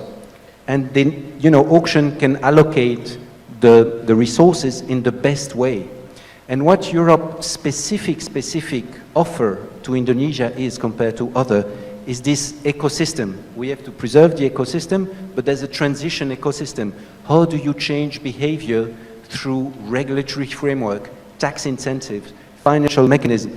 And I think that this conference and all the interventions by the ambassador show that Europe has a unique offer to Indonesia because it has this ecosystem of reforms, and it is a transition. And that's why I'm really, really grateful to the ambassadors to have explored with a lot of diversity, but united in the goal of transition, all the possible measures that they can offer to Indonesia. Thank you, Ambassador Zaibi. It is very helpful. You also have somehow sum up all the discussions that we had this morning. It makes my task a little bit easier. I don't need to sum it up again. But I think our discussions points out that we could work together. Or we should work together in dealing with the climate issues, environmental issues, also to enter the green transitions. And as an Indonesian, I'm actually quite grateful that Indonesia, my country, has has partners like European countries and European Union that would support us fully in this important transitional period. So I would like to give a big applause to our panelists here. Thank you for sharing with us your insight, and thank you all for listening. I think this dialogue, like today, like this morning, will encourage collaborative efforts that will contribute a lot to better understanding and successful actions in the future. Thank you again, and take care.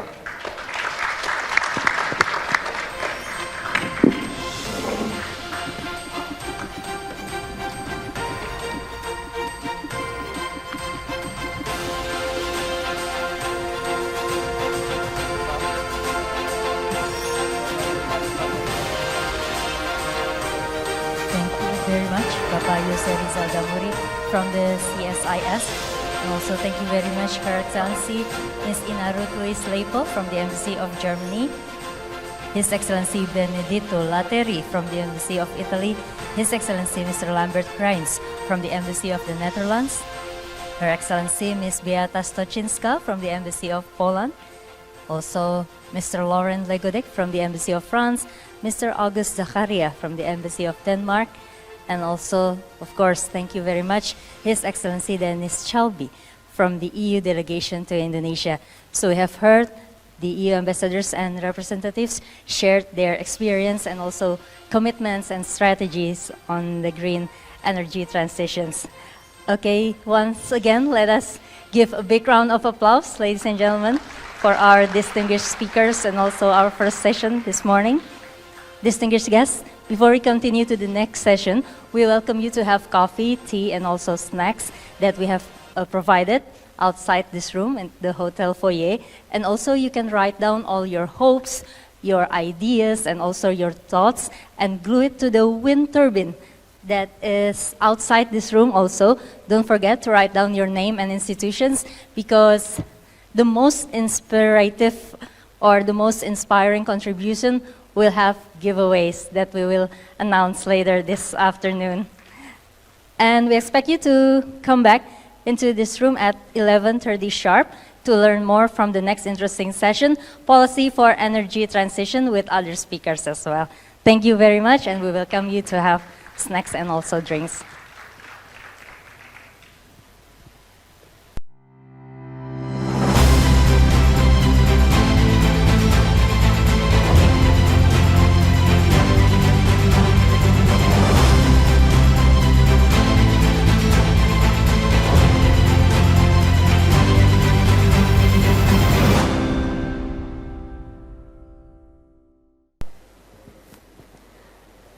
Welcome back, ladies and gentlemen, Bapak dan Ibu sekalian. We hope you had a good break and a chance to meet each other as well as making new contacts. Ladies and gentlemen, the EU had been introducing a new approach named as the Global Gateway. It helps tackling the most pressing global challenges, from fighting climate change to improving health systems and boosting competitiveness and security of global supply chains. Let us enjoy the following video clip that tells us about the EU initiatives around the world under the Global Gateway approach.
Ladies and gentlemen, hope you had a good break, and please enjoy your tea, coffee, and snacks while we go to the next session. As I mentioned before, the next talk show session will be about policy for energy transitions, where all the speakers will discuss about the challenges and also opportunities of transitioning to green energy in the near future. And as a moderator, I would like to invite Adityani Putri, or usually called Mbak Ditri, from the JETP Secretariat as Policy and Engagement Specialist to lead the session. Mbak Ditri, you may have the floor.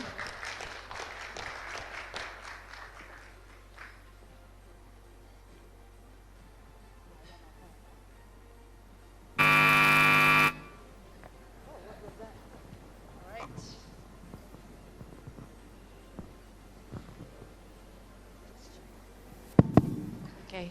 A very good afternoon to all of you. Oh, there's a microphone here. Sorry, I didn't realize. I hope you all had your coffee break and that you are ready to be part of this session that's going to stand between you and lunch. So my name is Adityani Putri. I am currently the Policy and Engagement Specialist at the Just Energy Transition Partnership Secretariat, and it is a privilege to be moderating the session for you today. So what we're going to be discussing here today are the policy levers that would be needed for Indonesia to help unlock the accelerated trajectory of energy transition. It's not just energy transition that Indonesia needs to be embarking on, but it's an accelerated version of that in order to be able to be in line with global ambition.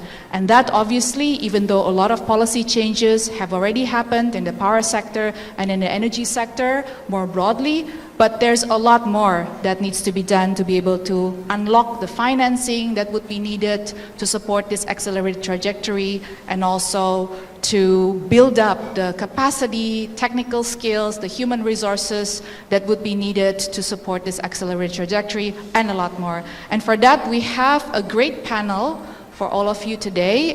What I'm going to do is I'm going to introduce the panel one by one and invite them to join me here on stage. I do believe that we have one speaker joining us online.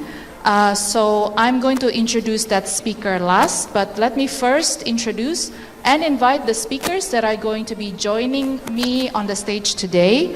And we should start with, I would like to invite Mr. Thomas Wagner, the head of the Energy Working Group of the EuroCham, European Chamber of Commerce.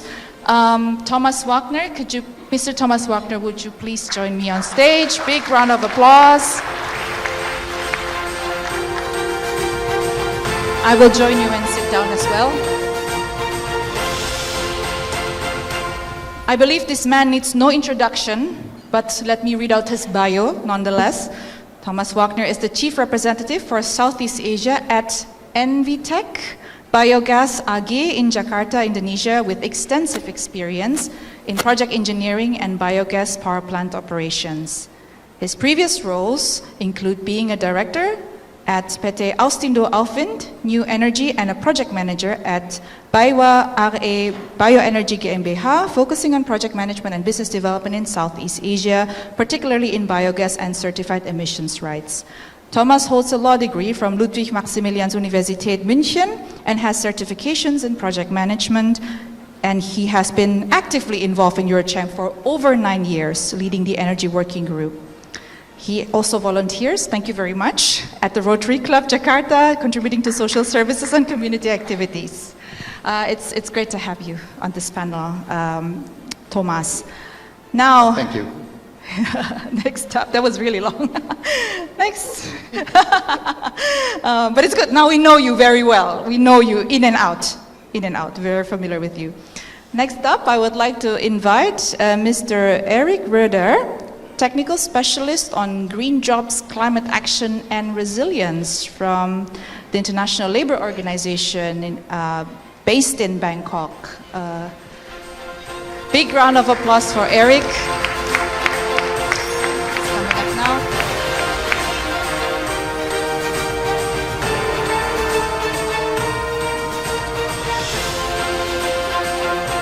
Eric, Thank you very much for joining us today. So please allow me to read out your bio, also equally long. For the past 2 decades, Eric has dedicated his professional works to the United Nations, focusing on various areas such as dust and sandstorm mitigation, energy efficiency, resilient rural infrastructure, and private sector collaboration for sustainable development. Currently, he serves as an ILO technical specialist in the Asia-Pacific region with a focus on green jobs, climate action, and resilience through just transition. Truly the perfect person to talk about the just aspect of energy transition. His work aims to promote sustainable development, improve project bankability, and access to private financing to address climate and disaster risks effectively. It's a pleasure to have you here with us today. Eric, so you're based out of Bangkok. In Bangkok, you flew in from Bangkok to be with us today. Amazing, thank you very much. Round of applause once again. The third person to join this distinguished panel is David Elzinga, Team Leader, Energy Transition Mechanism from the Asian Development Bank.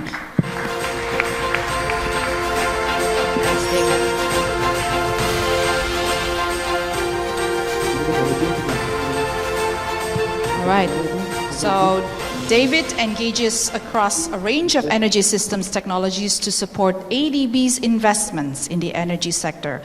And previously he was at the UN Economic Commission for Europe.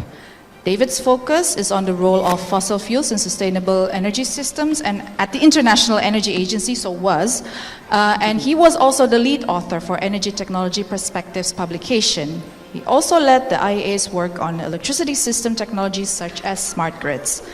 Now, why is he here today? Because he is the team leader for Energy Transition Mechanism, a initiative that has attracted a lot of attention in Indonesia because it works on phasing out Indonesia's coal power plants.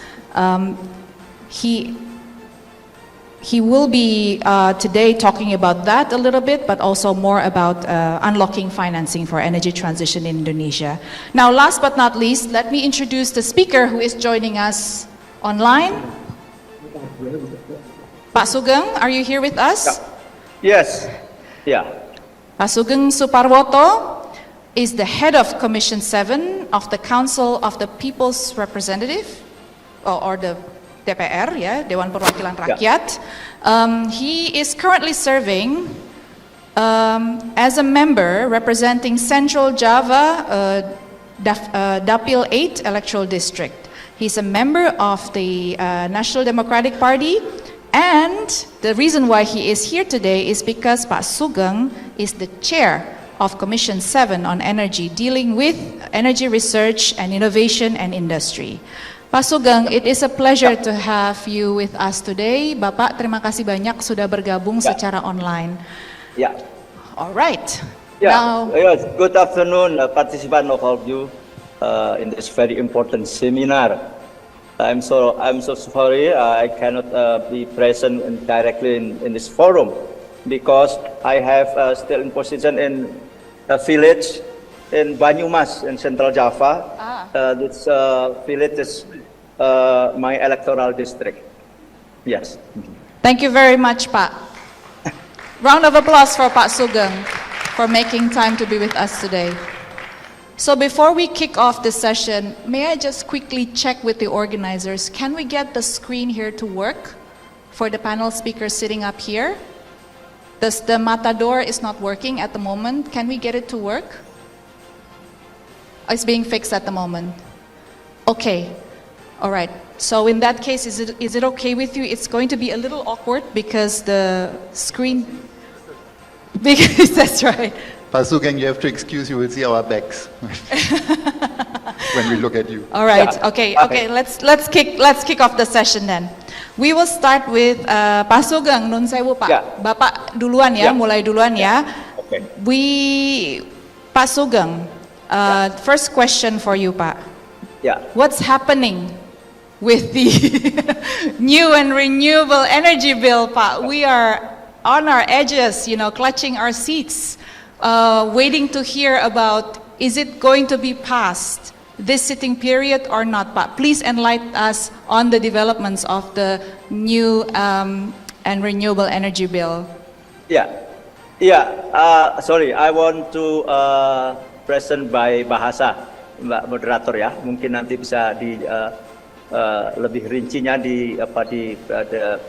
disampaikan atau diterjemahkan begitu, karena ini menyangkut tentang policy yang lebih complicated.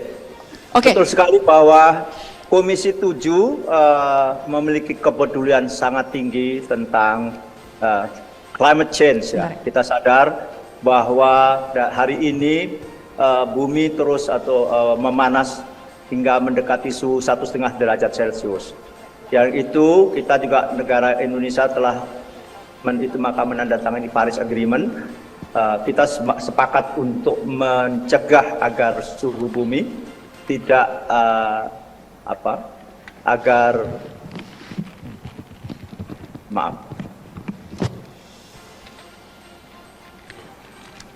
Maaf Pak, ini sedang memberikan alat penerjemah untuk para pembicara panel kita. Ya.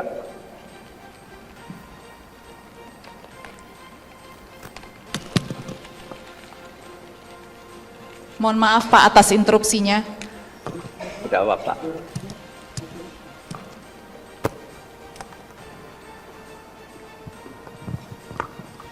Silakan Bapak bisa melanjutkan Pak.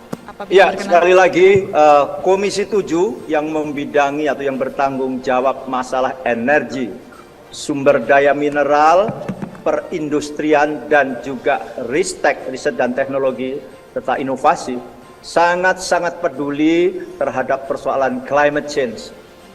Kami sadar bahwa bumi ini harus lestari, bumi ini tidak boleh naik suhu lebih dari 1,5 derajat, apalagi mendekati 2 derajat. Maka dari itu Komisi 7 waktu itu juga meratifikasi bagaimana Paris Agreement yang ditandatangani oleh pemerintah di tahun 2016 diratifikasi menjadi Undang-Undang Nomor 16 tahun 2016. Sekali lagi kita peduli betul terhadap persoalan climate change. Nah, untuk itu Komisi 7 salah satunya tugas legislasi adalah mau menyelesaikan Undang-Undang Energi Baru Terbarukan, New and Renewable Energy Bills. Mestinya ini Undang-Undang Energi Baru Terbarukan ini kita tuntaskan atau selesai sebelum diselenggarakan G20 Summit bulan November yang lalu, tahun lalu di Bali.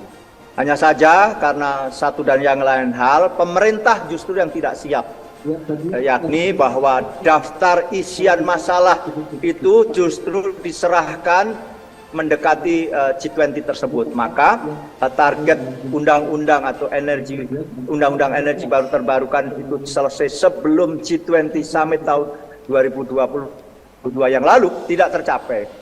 Dan kita terus berjalan sampai hari ini telah disusun di DPR, panitia kerja atau panja itu telah melakukan diskusi terus yang saya langsung yang memimpin. Dari 574 daftar isian masalah dalam undang-undang tersebut sudah diselesaikan 360 daftar isian masalah. Dan insya Allah akhir tahun ini dan awal tahun depan sebelum periode DPR ini sudah kita selesaikan Undang-Undang Energi Baru Terbarukan. Nah, kenapa demikian? Karena dengan undang-undang ini, Undang-Undang Energi Baru Energi Terbarukan ini diharapkan dapat menciptakan ekosistem bagi tumbuh berkembangnya energi baru terbarukan. Kita sadar betul Indonesia hari ini masih sangat tergantung dengan energi fosil, yakni yang terdiri dari minyak atau BBM, gas, dan batu bara. Bahkan di bidang kelistrikan misalnya, kita dari 77,4 gigawatt, 67,2%-nya itu masih PLTU batu bara. Dengan batu bara GAR cukup rendah yakni 4.200 sampai 4.600, maka Indonesia memang menyumbang karbon cukup signifikan ke udara. Namun demikian kita sebagai Komisi 7 terus-menerus mengupayakan bersama pemerintah bagaimana target net zero emission di tahun 2060 tetap tercapai.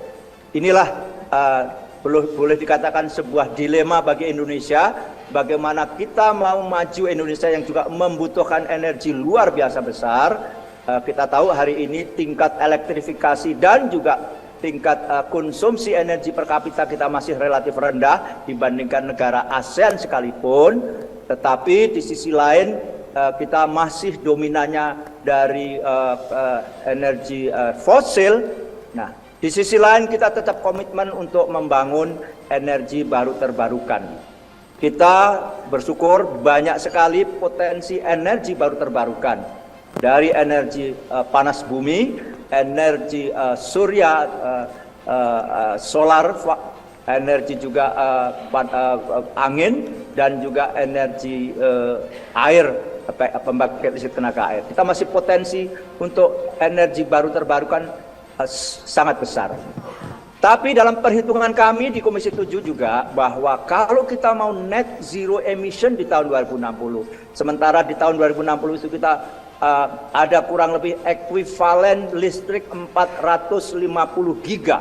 Hari ini kita listrik baru 77,4 giga. Maka tidak bisa tidak, kalau kita mau mencapai net zero emission harus ada pembangkit listrik tenaga nuklir. Itulah yang kita siapkan juga dalam undang-undang energi baru dan energi terbarukan ini. Energi baru adalah menyangkut nuklir, hidrogen, dan yang lain-lain.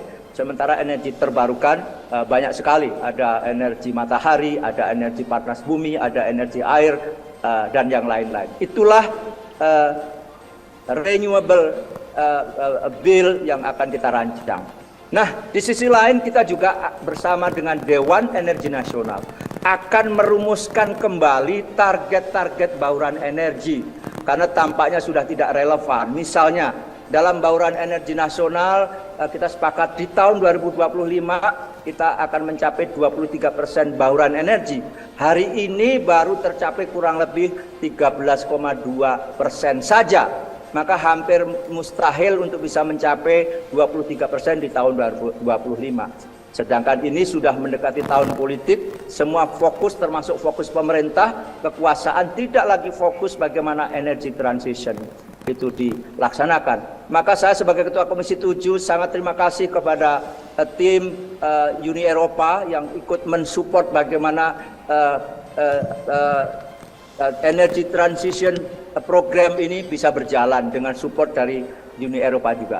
Jadi itu Mbak Moderator, bahwa energi baru terbarukan atau undang-undang energi baru terbarukan akan kita tuntaskan segera, setidaknya awal tahun depan, karena sekarang reses, begitu masuk ini akan terus membahas juga undang-undang energi baru, energi terbarukan, dan kita juga akan bersama Dewan Energi Nasional akan juga membahas rancangan peraturan pemerintah tentang kebijakan energi nasional. Ini untuk mengganti peraturan pemerintah nomor 79 tahun 2014 yang lalu, yang tadi memutuskan bauran-bauran energi yang nampaknya tidak tercapai. Baik. Saya kira itu Mbak pengantar pertama. Terima kasih banyak Pak Sugeng atas kabar baiknya. Bapak sudah dapat tepuk tangan 2 kali Pak. Thank you. Karena memberikan kabar baik gitu ya, dan juga harapan yang sangat besar bahwa rancangan undang-undang energi baru dan terbarukan ini dapat selesai ya, sekiranya dapat selesai sebelum akhir tahun ini Pak. Luar biasa. Pak, ini saya mau bertanya. Jadi ini akan menjadi perundang-undangan pertama ya di Indonesia yang memuat apapun mengenai transisi energi ya Pak ya. Karena sebelumnya belum ada perundang-undangan di sektor ini yang menyebut bahkan ya transisi energi. Begitu ya Pak ya, betul demikian ya Pak ya? Ya. Nah di sini apa saja yang dapat kita harapkan dari segi bentuk aturan turunannya Pak dari undang-undang ini? Jadi di undang-undang ini saya baca draft terbarunya bahwa memuat materi ya mengenai transisi energi, dan juga memandatkan penyusunan peta jalan mungkin ya salah satunya, tapi hal-hal lain Pak yang terkait pengaturan transisi energi yang akan turun dari undang-undang ini kira-kira apa ya Pak ya? Mungkin bisa diceritakan Pak kepada audiens di siang hari ini. Ya, terima kasih moderator. Jadi betul bahwa undang-undang ini merupakan payung ya, payung besar bagi kebijakan-kebijakan yang terkait tentang energi baru, energi terbarukan nantinya. Sehingga dibutuhkan memang berbagai instrumen kebijakan lain yang merupakan turunan dari undang-undang ini untuk mendukung pelaksanaan undang-undang tersebut. Misalnya apa? Seperti peraturan pemerintah atau juga peraturan menteri. Jadi setelah keluar undang-undang nanti harus keluar peraturan pemerintah dan juga peraturan menteri. Nah, untuk mendukung undang-undang energi baru, energi terbarukan ini dibutuhkan juga beberapa instrumen kebijakan turunannya. Antara lain tadi ya, peraturan mengenai konversi energi ini juga perlu diatur tentang konversi energi, karena kita di Indonesia harus ada istilahnya nanti dalam konversi energi itu tentunya ada namanya berbagai energi yang tersedia, maka kita skala prioritasnya apa? Harus ada insentif dan disinsentif dalam aturan tentang konversi energi tadi. Termasuk juga transisi energi, termasuk di dalamnya adalah roadmap atau peta jalan agar jelas target-target jangka pendek, jangka menengah, jangka panjangnya harus jelas. Dengan disesuaikan dengan potensi yang ada dan juga didukung oleh sebuah kinerja-kinerja baik sumber daya dalam negeri maupun dengan melibatkan juga stakeholder pemangku kepentingan luar negeri sehingga kita dapat mencapai itu semuanya. Dan juga ada hal yang lain sebagaimana saya kemukakan tadi, kalau mau mencapai net zero emission di Indonesia tampaknya tidak bisa tidak. Setelah kita hitung dari fosil dalam RUPTL, Rencana Umum Penyediaan Tenaga Listrik di tahun 2030 kita sudah harus tidak lagi membangun PLTA batubara.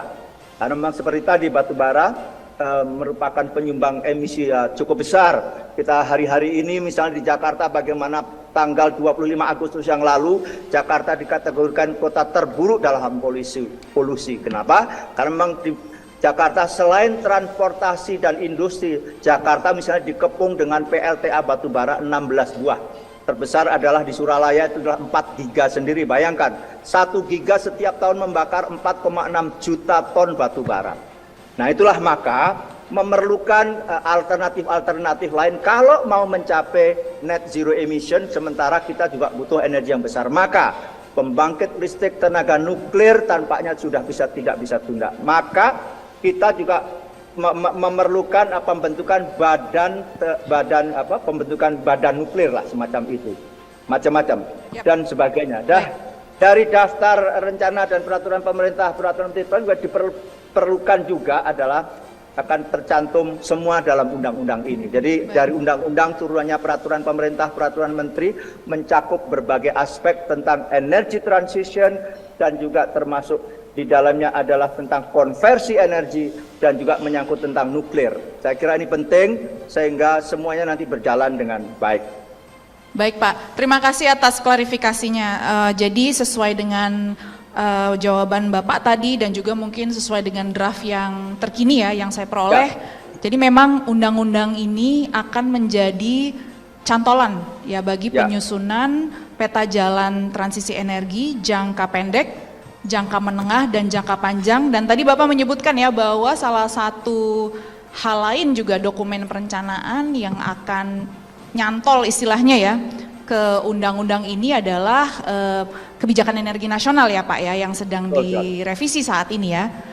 Oke baik, jadi baik. Saya menambahkan sedikit lagi bahwa bagi Indonesia dan saya kira sudah komitmen kita semuanya bicara energi, kita tetap harus juga kita bicara tentang net zero emission.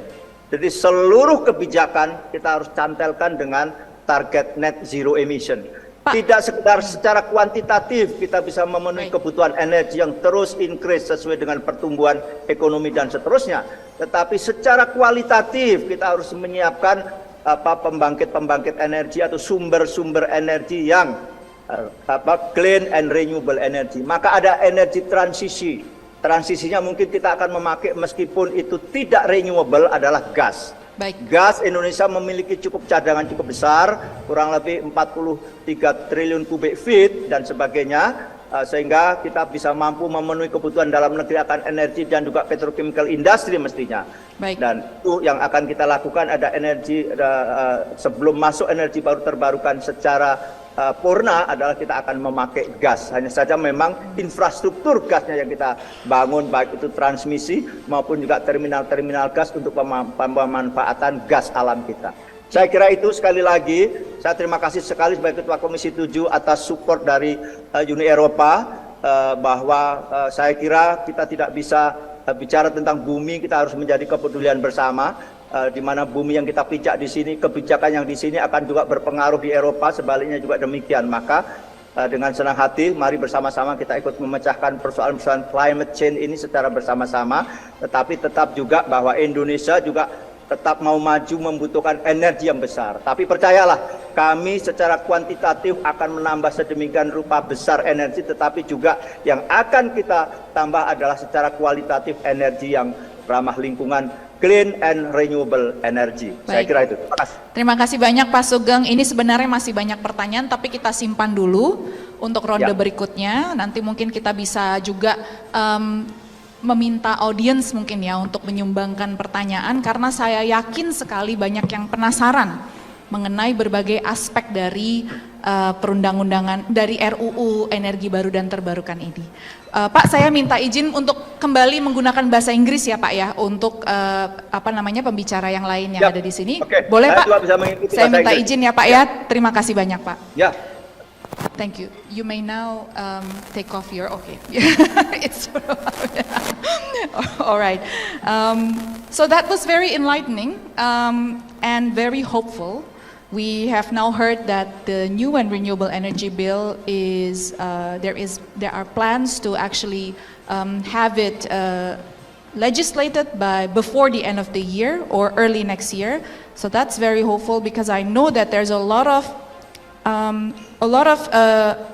things, a lot of aspects of this bill that can help enable the accelerated energy transition trajectory for Indonesia.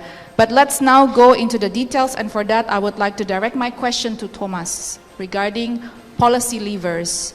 Maybe let's step away from the bill a little bit and maybe talk more broadly about policy levers that still need to be pulled in order to enable Indonesia to be on that accelerated trajectory. So we know that there's been a lot of policy changes that have happened during the 9 years that you've been active on the energy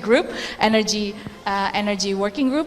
Maybe let's start with what were the things that, in terms of policy changes, that you've appreciated, but also what are still the levers that Indonesia still need to pull in order to step on the gas pedals on energy transition.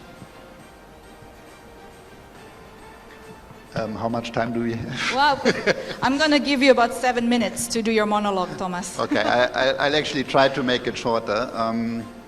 You're right, so I've been here actually more than 10 years, but at least involved with Indonesia. And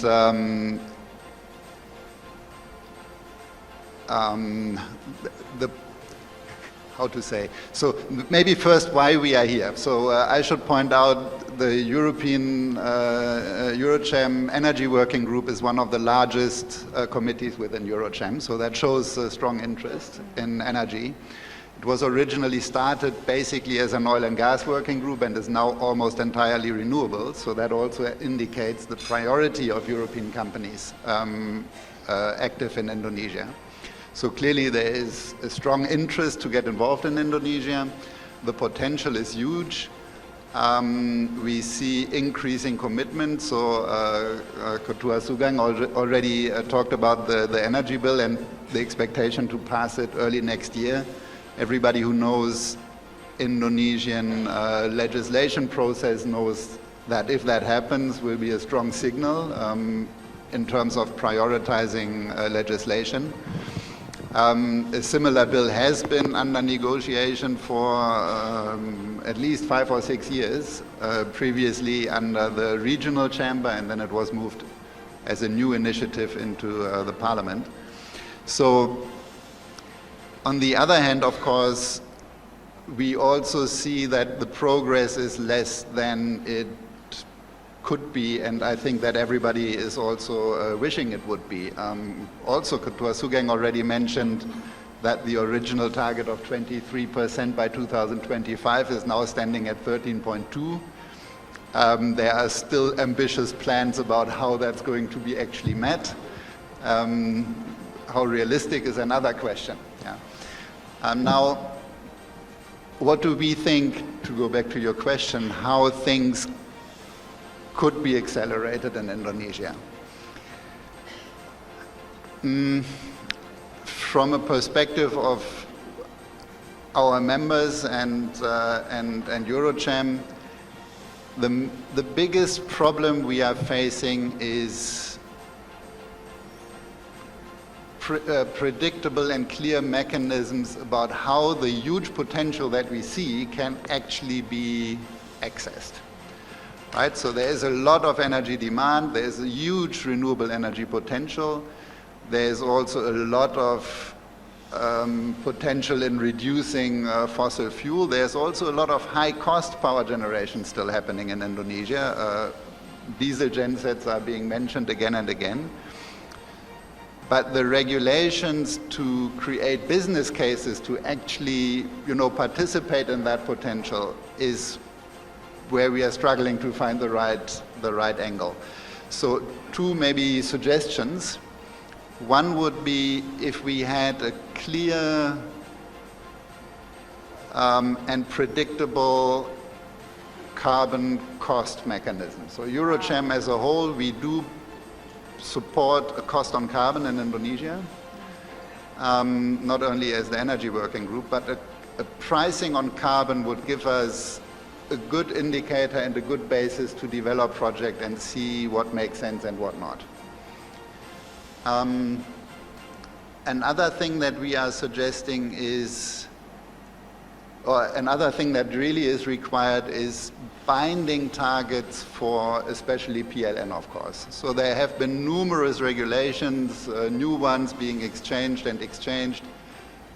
with pricing mechanisms, but those pricing mechanisms have never really been relevant because it was basically just a maximum that PLN can negotiate, and there was no obligation to actually purchase electricity.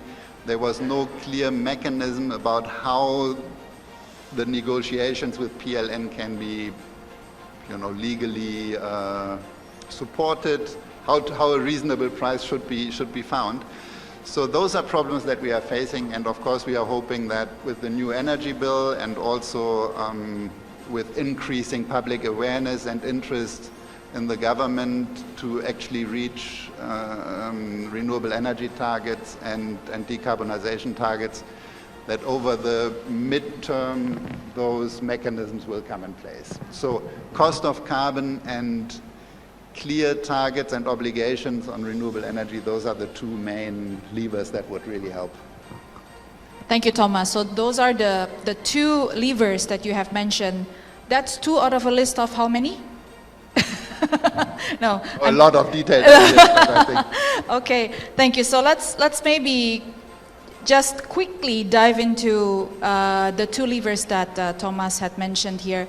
The carbon cost mechanism. So Indonesia has already embarked on what it is calling the nilai ekonomi carbon, or the carbon economy, basically, right? With the launch of the carbon exchange, and a couple of years ago with the revision of the taxation law, which contains the carbon tax or carbon levy. Some people call it carbon tax, some people call it carbon levy.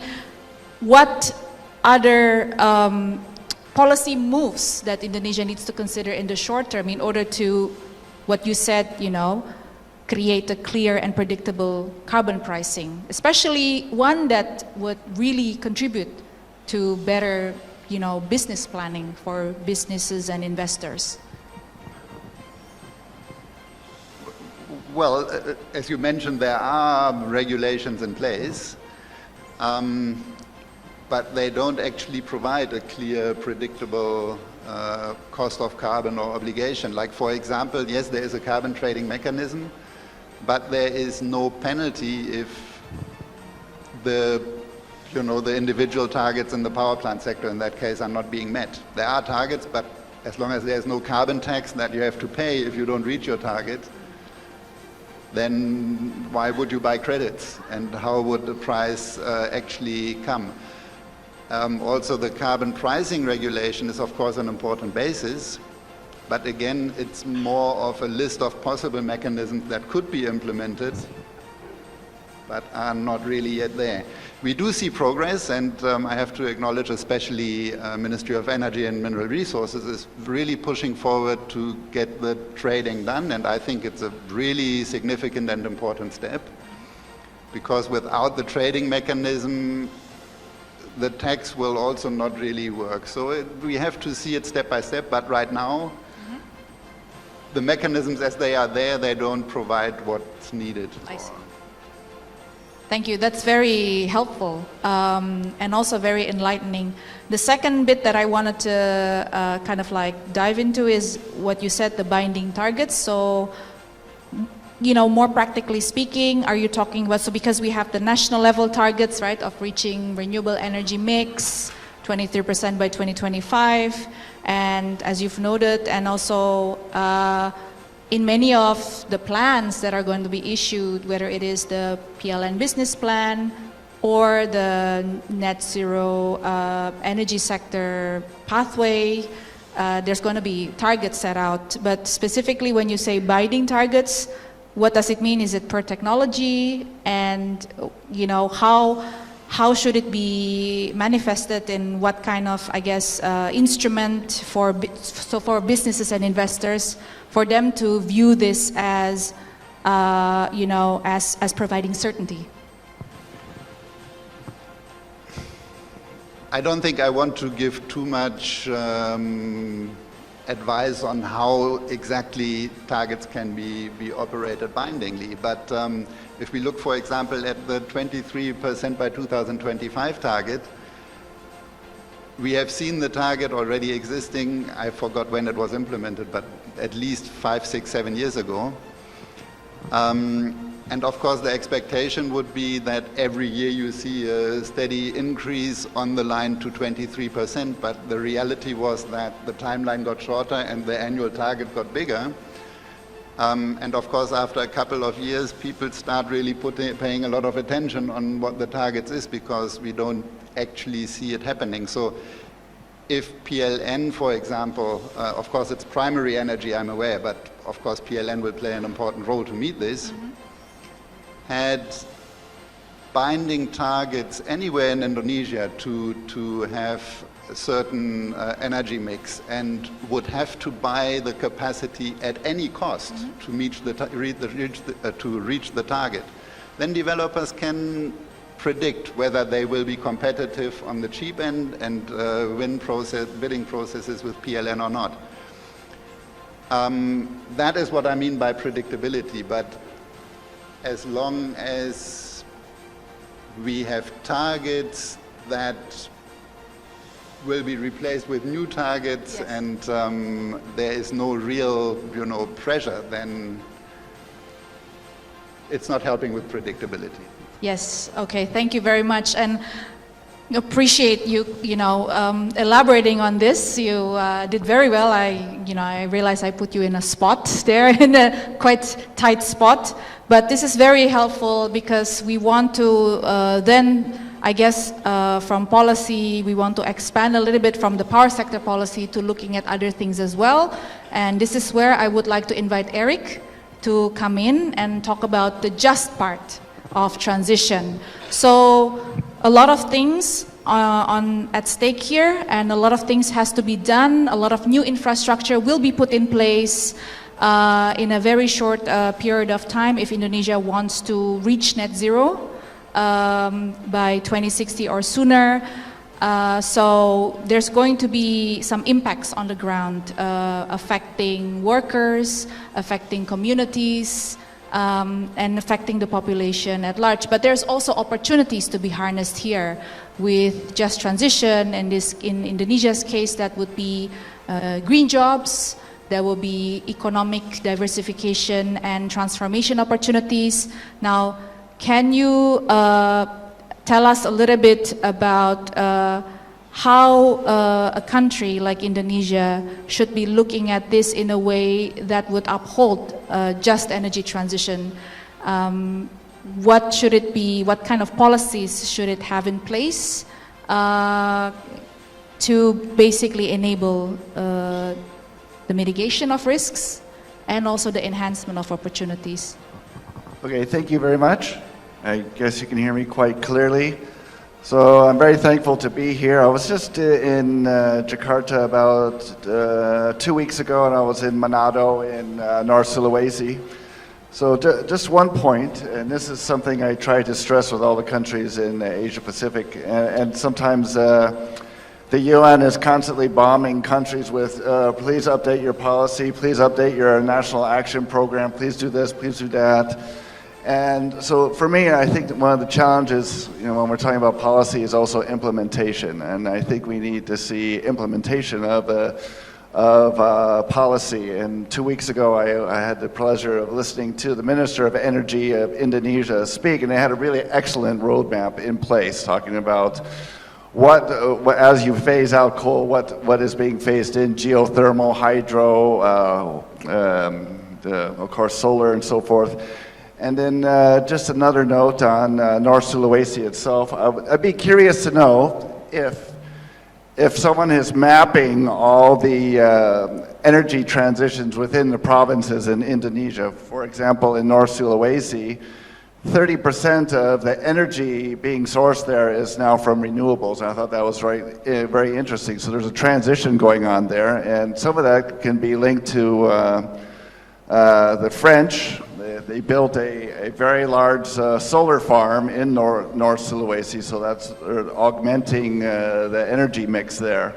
And then I could see just among the dive resorts and so forth that they need to have more renewables, because right now most of the dive resorts and the small resorts that you see in places like North Sulawesi or even in Bali, they're off the grid, yet they're using diesel. So there's another opportunity there. I just wanted to throw that out to everyone. So I did have a PowerPoint, but we don't have to show it. If you want to, you can, because it has some beautiful pictures of Bunaken, which is a national marine reserve in North Sulawesi.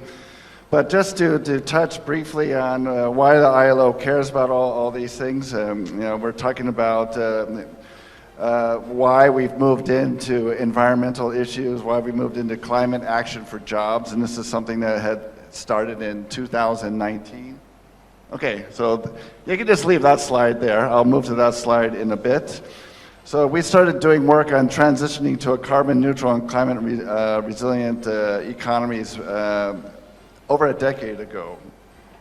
So I wanted to give just a brief background, because this is another big point of contention for countries. They always want to know just what is a green job, how do you measure a green job? We have a green jobs definition, and it's across the board. It just isn't on energy. So we're looking at manufacturing, we're looking at construction, and also moving away from dirtier sectors such as coal to greener, so-called cleaner sectors such as solar and wind. And so that's actually a picture of Bunaken National Marine Reserve. So if we could jump to the next slide. Okay, this is more building on what I like to think a green job is. So you don't have to have some sort of strongly defined definition, but the idea is that you're moving away from a dirtier industry or process to a cleaner one. So the ILO does a lot of work in the garment sector. And one of the dirtier processes in garments is the dyeing process. There's a lot of nasty chemicals that are involved. And these chemicals are also pollutants. They end up in the environment, and they can be toxic to those who are exposed to them. So as we move away from that, you can use dye, natural organic dyes, or you can use carbon, CCU, carbon capture, or CO2. To dye your clothing. And of course, when you do that, the benefits are that you're moving away from a dirtier process to a cleaner process. And then the idea is, since we're at the ILO, that we want to have social protections in place. So you'll say, well, gee, a coal mine, the workers have social protections in place. They have access to health care. they have access to Social Security. But if they move away to, say, a job in the renewable energy sector, such as solar or wind, they may not have those in place. So this is where the just transition comes into place. We want to ensure that as workers, they will have opportunities to reskill, not just in the energy sector, but in the areas that they're interested in. It doesn't mean that you're going to be working in a coal mine and all of a sudden you're going to be working in renewable energy. It's more based on what your interests are and what's available in the community. So tomorrow, I will travel to East Kalimantan to Samarinda and start to learn more about what's going to happen as we phase out the coal mines in that particular region and what are the job opportunities that will be there. Eric, thank you very much. May I interrupt for a they're question? Interrupting, okay, sorry. Just because I'm mindful of the time. So you've elaborated about green jobs, the definition of green jobs, and also that green jobs is not just jobs in clean energy or renewable energy, but they constitute, decent work conditions, social protection, access to healthcare and such, right? So I just wanted to quickly ask the million-dollar question: who needs to be responsible for ensuring that within the ecosystem of energy transition, ecosystem of actors?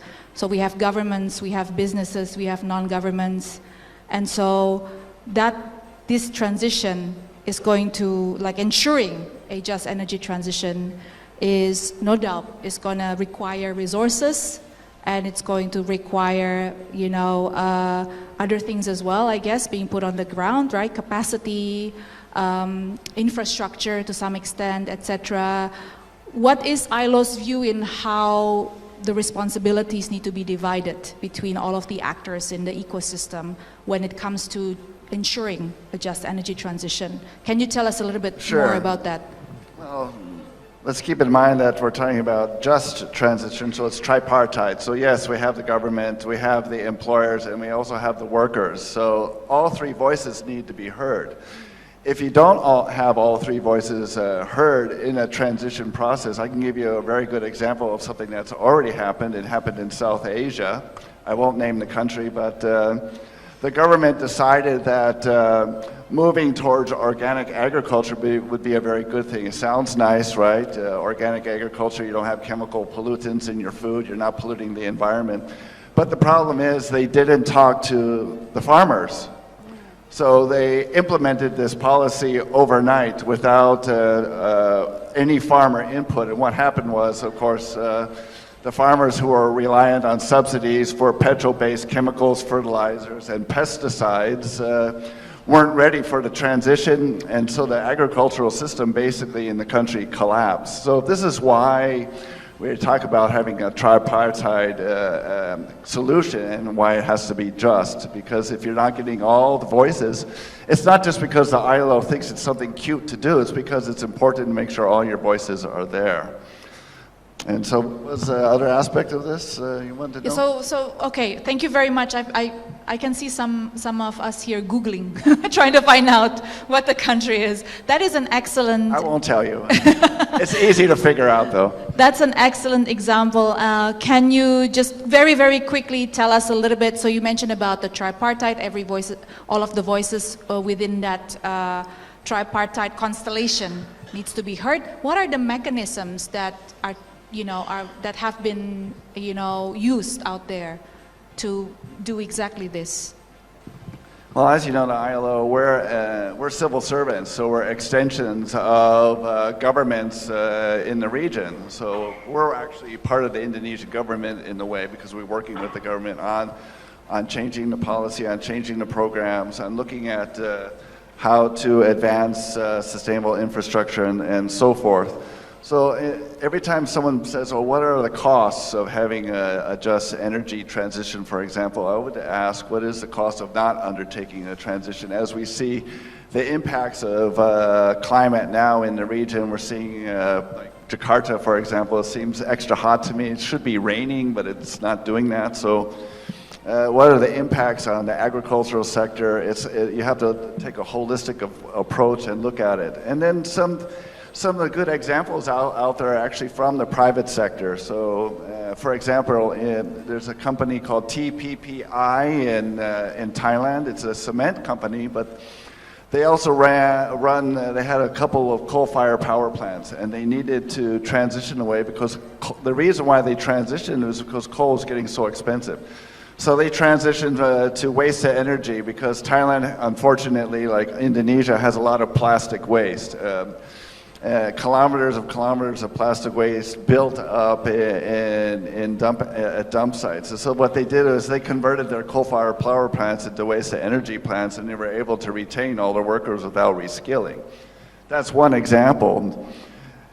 But other examples are the investment in skills, investment in reskilling, but also understanding what the ecosystem is in a particular region. Say for Manado example, a lot of young people are interested in entering the tourism sector. So it's not just about reskilling, say in the energy sector, it's about reskilling jobs across the board. And there's a gold mine in North Sulawesi where they're doing this. They have a transition program for all their workers to help them find new skills because they realize the gold mine is going to not have, the seam is going to run out in the next few years. So they're transitioning the workers, looking at what the workers want, seeing if it matches with the local ecosystem and so forth. Thank you, Eric. That's very useful, and it's motivating to hear that on the micro level in other industries. In Indonesia, there are examples of just transition that had already taken place, and hopefully we can learn from these examples and apply it on a broader scale for power sector transition or energy transition in Indonesia. So now I will go to our final speaker, David. We have talked about policies to provide certainty for developers, for businesses and investors. We have talked about policies to enable just transition, green jobs, especially in Indonesia. And now I think we need to go and talk about policies to unlock that financing needed for just energy transition in Indonesia. As coming from the Asian Development Bank, what can you tell us about some of the key policy levers that you think needs to be pulled in order to do just that, enable the financing that is needed for, energy transition? Great. Well, thank you very much, and it's a pleasure to be here. I think, I really enjoyed the other two speakers and their comments, and I think really when we look at energy transition, we need to look across the range from the economic, the technical, and the social aspects, and of course the political will play a huge role in that. I think one of the key things often we talk about in the energy transition, we want green. Well, green or clean energy is not enough for any developing country. And I think one of the key aspects, and I think both speakers really touched upon this already, but to be explicit is finding that way for the energy transition to support the economic and social development of the country. Without linking that, it will always be in speeches, but it may not be implemented. And so when we look at your president's goals in developing a green economy, I think there's tremendous potential in Indonesia, and the metals industry is, I think, one of the key areas where you have two pathways, and they're very much diametrically opposed. Is just traditional development based on coal-fired generation and significant environmental impact, or trying to move to doing that in a cleaner way. I think the future market opportunities for that are going to be huge, and I think the market opportunities for doing it in the traditional way are going to decrease. So I think that's just one of the key things. I know it's not a specific policy, but it's really finding ways to link economic and social development to future market demand.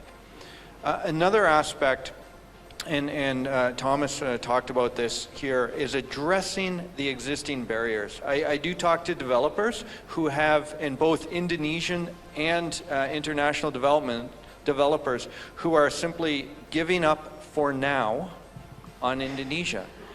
get the policies to make, reduce red tape, create that certainty, and I think having more ambition on technologies that are more easily deployed and with lower impact, increasing the ambition on that. I appreciate the need for nuclear, hydro, geothermal. Those are all really challenging technologies to deploy. We need increased, in my view, we need increased deployment in solar and wind where appropriate in the country. These can be deployed faster and with lower impact and have a significant amount of jobs development that goes in building those. Well, okay. Anyone else would like to join? Round of applause for that, Dave. Next, David, do you want to continue on your point? No, that was a good pause. That was a good point to pause. Okay, thank you, David. That's very clear. Thank you for highlighting the need to address existing barriers, but also the need to formulate, I guess, future policies, especially linking them to Indonesia's ambition for industrial growth in certain sectors. You mentioned the minerals and metals sector. But one thing that we also want to hear from you is about policies in, I guess, the finance realm, right? What are some of the things that have been ongoing, like Indonesia's effort to update the green taxonomy, Indonesia's efforts to also do some policy changes to unlock green financing. How do you think that's going, and what are some of the things that needs to be done in the near future in order to really optimize on all of this? So I'll touch on two parts. I'll make a comparison with, say, Vietnam, and also talk about accelerated coal retirement. So just two parts, because there's many things. One of the things that I would highlight is that there is not a lack of money in the private sector, but it's very much about the enabling environment. And I think Vietnam was a good example where when they set the policies in place to make solar energy relatively bankable, because some would argue it wasn't fully bankable, but when they got close enough, there was a huge interest by the private sector and a huge investment in solar energy. They did, wasn't it, I think 16 gigawatts of solar in a number of years. Now, I'm not saying that's a good example, because there are many issues with how they've implemented that policy. And actually, I think it was really expensive for Vietnam. But at the same time, my point is the enabling environment, once that is put in place in a way that incentivizes or makes bankable the technologies that can support Indonesia, the private sector will come. So the money is there. So, we know that, local content is an issue. We know that red tape is an issue in the country. Solving those issues, they're well known. Finding ways to make sure that it's bankable will incentivize investment in this country. The money is there, the scale is there, and there is strong interest. But until those are solved, there is going to be a hesitation. Now, on the ASEAN Green Taxonomy, that's a place where Indonesia has provided tremendous leadership. And in the one key area was to enable to be included as a sustainable investment or a green investment to accelerate the retirement of coal. Indonesia provided key leadership to ensure that can happen. And just to explain that a little bit for those who aren't familiar, ADB is leading a process or a mechanism called the Energy Transition Mechanism, and one part of that is investing with low-cost finance in coal plants to accelerate their retirement. Now, I think many people would say, fall in two camps. One is we should never invest in coal. Coal is bad. And that's actually where the finance community, the international finance community has positioned themselves. The other side is to say, well, we need to accelerate the retirement of these coal plants or we're not going to meet global climate goals. So many people logically can understand that, but now there's a disconnect. The finance community cannot invest in anything with the word coal in it, and therefore, even if they agree that this is a good investment to accelerate the retirement of coal plants, they can't do that. And the ASEAN taxonomy has really entered into that discussion and provided the leadership so that that institutions can invest for the accelerated retirement of coal, meeting a few conditions that are actually quite well thought out and quite logical. So that enables finance to flow in that area, and we've seen a number of institutions expressing interest in some of our first pilot, which is the Cirebon 1 transaction, and we hope to close that in the next number of months. Thank you, David. That was very insightful, especially on the role of the ASEAN taxonomy and its relation to coal retirement, which is an ongoing effort at the moment. I believe everyone is working really hard to make that happen as we speak. Now, that caps off the first part of this session. A round of applause, everyone, to our speakers for sharing really insights, valuable insights on policy, on various aspects on energy policy in Indonesia. I would now like to open the floor for one question, because apparently we've run out of time. We've spent too much time talking between ourselves. Oh, I see so many questions. What do we do? And then we see which one we want to address, right? Which one is the most popular? Okay, let's maybe have collect two questions. Thomas, what do you think? Let's start with Kresna first. I think you raised your hand first. And then the gentleman over there. Sorry, I don't know your name, sir.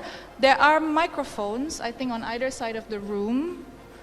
Where are those microphones? Can someone please get this gentleman a microphone? Thank you, Ditri, for the great moderation and for the distinguished panelists. I have two questions. No, just one question, please. Okay, just one question. Yeah. I think this is probably one of the most important questions. I guess I think we know that PLN is one of the important actors in this whole thing, right? We know, the various problems with PLN, particularly with the, basically the oversupply, right, and the readiness of the grid, right. And we also know the problem with the funding to sort of support that. So I'm just curious, right, from your perspective, what will be the tangible approach or action plan to actually tackle that problem? And I'll speak to each and every one of you for the second question. Thank you. Thank you, Kresna. What a big question, hey? Next question. Can someone please get a microphone to the gentleman over here? Please stand up, sir. Okay, thank you. My name is Rahmat. I am from an IT and solution company. We help several exporters of UCO and waste plain products, especially briquette. We would like to ask questions. How do you see plant-based source of energy and waste-based source of energy fit in the transition of energy in Indonesia, and also become source of energy in the Europe, especially how can UE collaborate with us to make the just part for Indonesia? Thank you. Thank you, sir. Maybe we'll take one more question from over here. Yeah. Hi, thank you so much. My name is Rizal, and I'm representative from Indonesia to ASEAN. So I just want to ask questions to the representative of Indonesia, especially talking about the transition energy bills. So because we will have next year elections, and of course in Indonesia it's like common culture means that the changing of the administration, it means that the changing of everything. Yeah, so I want to ask that how can a politician and those who work in the public policy ensure that the energy transition bill will sustain up to the next election, whatever those who become president of or whatever the president or vice president of Indonesia that go into the election itself? Thank you. Great question. Thank you, Mr. Rizal. Thank you very much. So we have 3 questions: the PLN question, the bioenergy question, and the political question. Maybe let's start with the bioenergy question first, Thomas. What do you think? Can you provide us your view on that? Maybe more broadly on bioenergy and what policies? I apologize, I didn't get the last question, but I'm sure you can repeat it. Regarding the bioenergy question. I'm sure you and most people here are aware that the potential is vast. Yeah, so Indonesia has, as a tropical country, but especially as a plantation, or in many parts of it, a plantation-dominated country, has huge untapped biomass potential. The challenge with biomass energy is, apart from biofuels, like I think you mentioned UCO, if I understand, so that's used cooking oil, if I understood you correctly. It's not always easy to export biomass-based energy because of the high moisture content, but there are a lot of derivatives. I'm, for example, from the biogas industry, and it's possible to produce ammonia, biogas-based ammonia, biogas-based methanol, and things like that, which are then easily tradable and are already traded from Indonesia elsewhere in the world. And I think that links to, I don't remember, one of you two mentioned that Indonesia's potential as a supplier of not only producer of energy, but also as a supplier of sustainable products has huge potential. So that would be one. So in terms of biomass, I think I would look more at the potential for, downstream sustainable products from the biomass energy, as opposed to, exporting wood chips. While we are at it, maybe I can also quickly comment on the PLN point. So, of course, we acknowledge that PLN is also in a tough spot. I will not leave PLN off the hook. There's a lot of responsibility and a lot of things that could and are not done. But also, they don't have an easy job to deal with. So hopefully the new renewable energy bill will provide the necessary support that PLN can actually implement targets that are potentially, conflicting with a lot of interest in and outside PLN. Now we are a business association and not a political arm of any company, government or region. So maybe let me also, after giving a lot of advice to the Indonesian government side, there's also some expectations that we have towards our home country, and maybe this is a good place. So there are a lot of funding mechanisms, there is huge money available, but it was raised many, many times. The accessibility is not always easy. So what we would hope for from the donor countries in general is a more simple mechanism to access funding also on a small scale. And maybe I can remind one success example was the CDM mechanism. So where carbon credits can be generated in any country basically based on policies that don't depend on the individual destination country. And of course, carbon emissions in Indonesia right now are much cheaper to achieve than in Europe. Yes, of course. And some mechanism to access that potential of cheap emission reduction, supporting Indonesian emission reduction development, and at the same time, making that a way to make the funding available, I think could be a game changer if there's an efficient mechanism for that.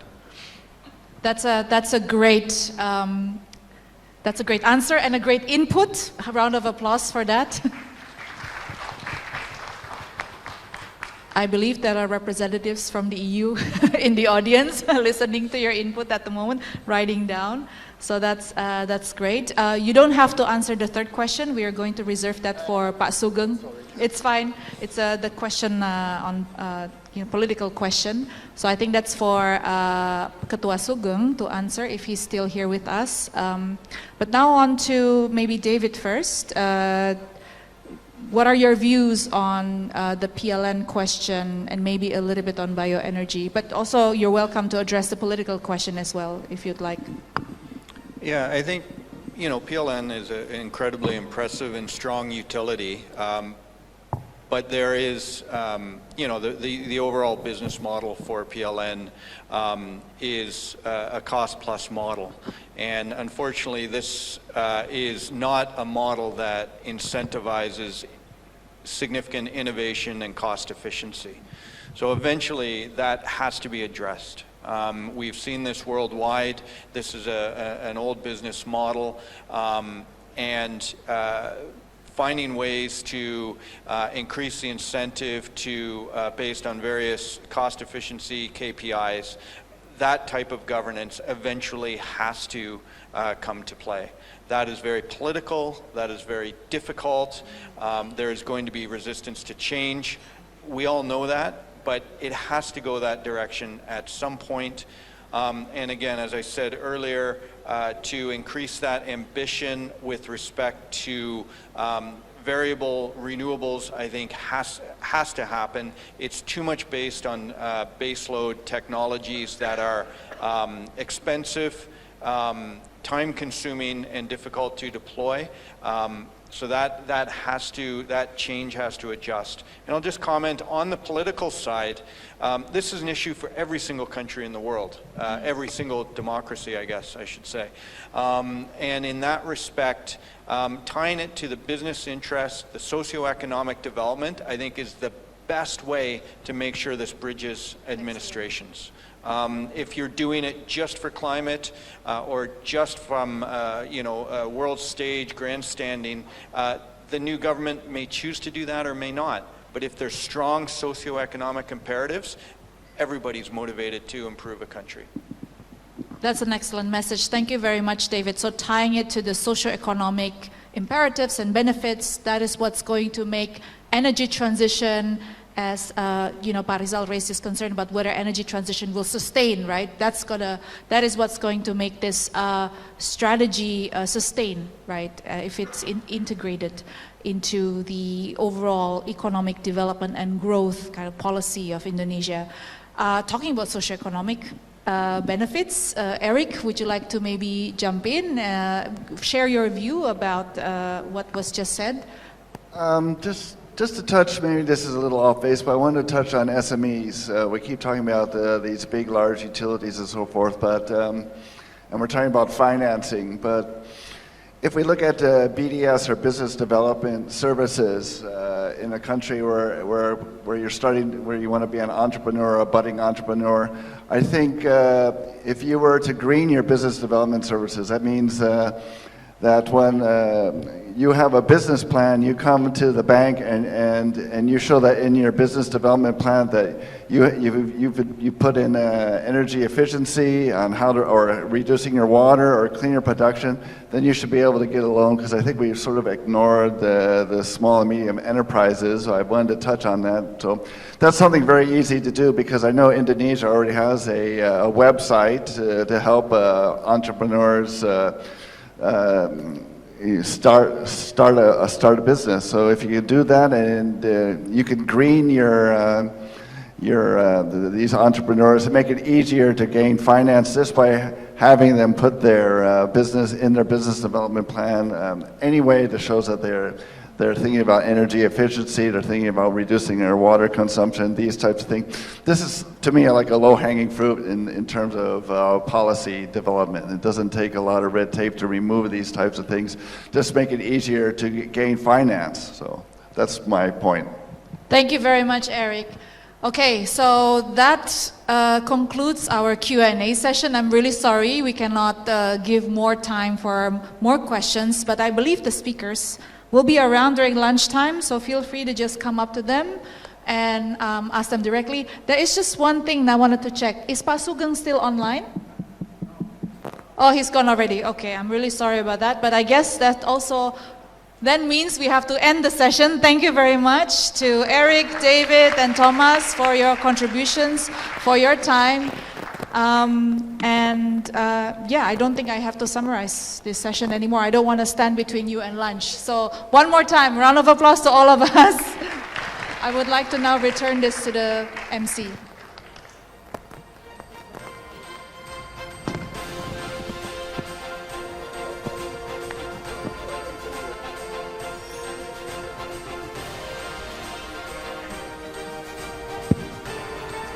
Thank you very much. What an interesting session.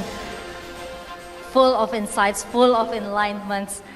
Give another applause for Mbak Ditri from JETP Secretariat, Bapak Sugeng Suparwoto from DPR RI, and also Mr. Thomas Wagner from the Eurocham, Mr. Eric Ruder from the ILO, and Mr. David Elshinga from ADB. Thank you very much. I can say that we all have high hopes on the new renewable policy that will be launched hopefully early next year. And we have come to the middle of the day. It's 12:55 now, so we would like to invite you to enjoy lunch that has been served at the hotel foyer. And our next session will start at 1:30 p.m. We expect you to be back here in this room again at that hour to join us for more interesting sessions. And also there will be quiz. Yay, we have so many giveaways to give today. Okay, and to you, should you need any interpreter device, you may ask on the registration desk. Jadi kepada Bapak Ibu yang mungkin membutuhkan alat penerjemah bisa minta atau bisa mendapatkannya di meja registrasi. Dan sekarang kami persilakan untuk menikmati santap siang. Kita rehat sejenak. Kita kembali sesaat lagi. Thank you very much.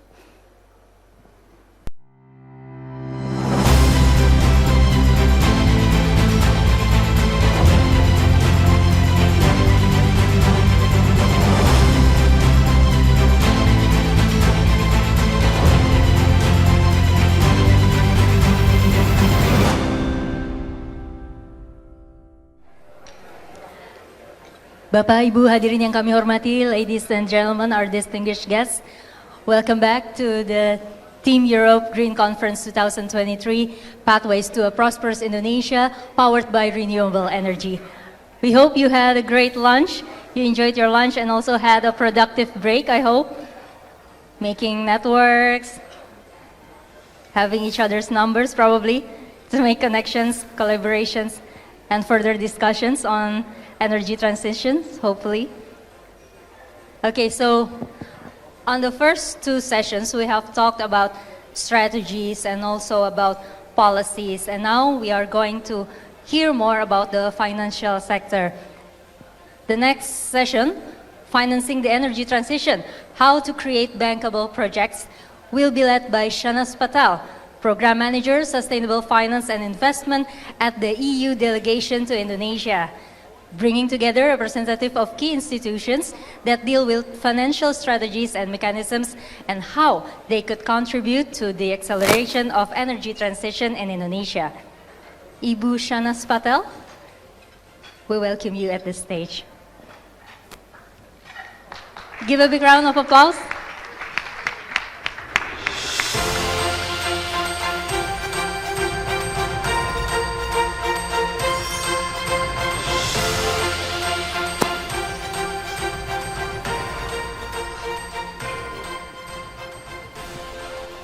Good afternoon, ladies and gentlemen, and welcome back to the Team Europe Green Conference. I trust that you all enjoyed a pleasant lunch break and took the opportunity to network with your peers, make new connections, and exchange ideas. Before we proceed, I kindly request our guest speakers for this session, Sunita Lokul, Pak Edwin Charuzad, Nicolas Parot, and Alessandro Martinato to please join me on the stage.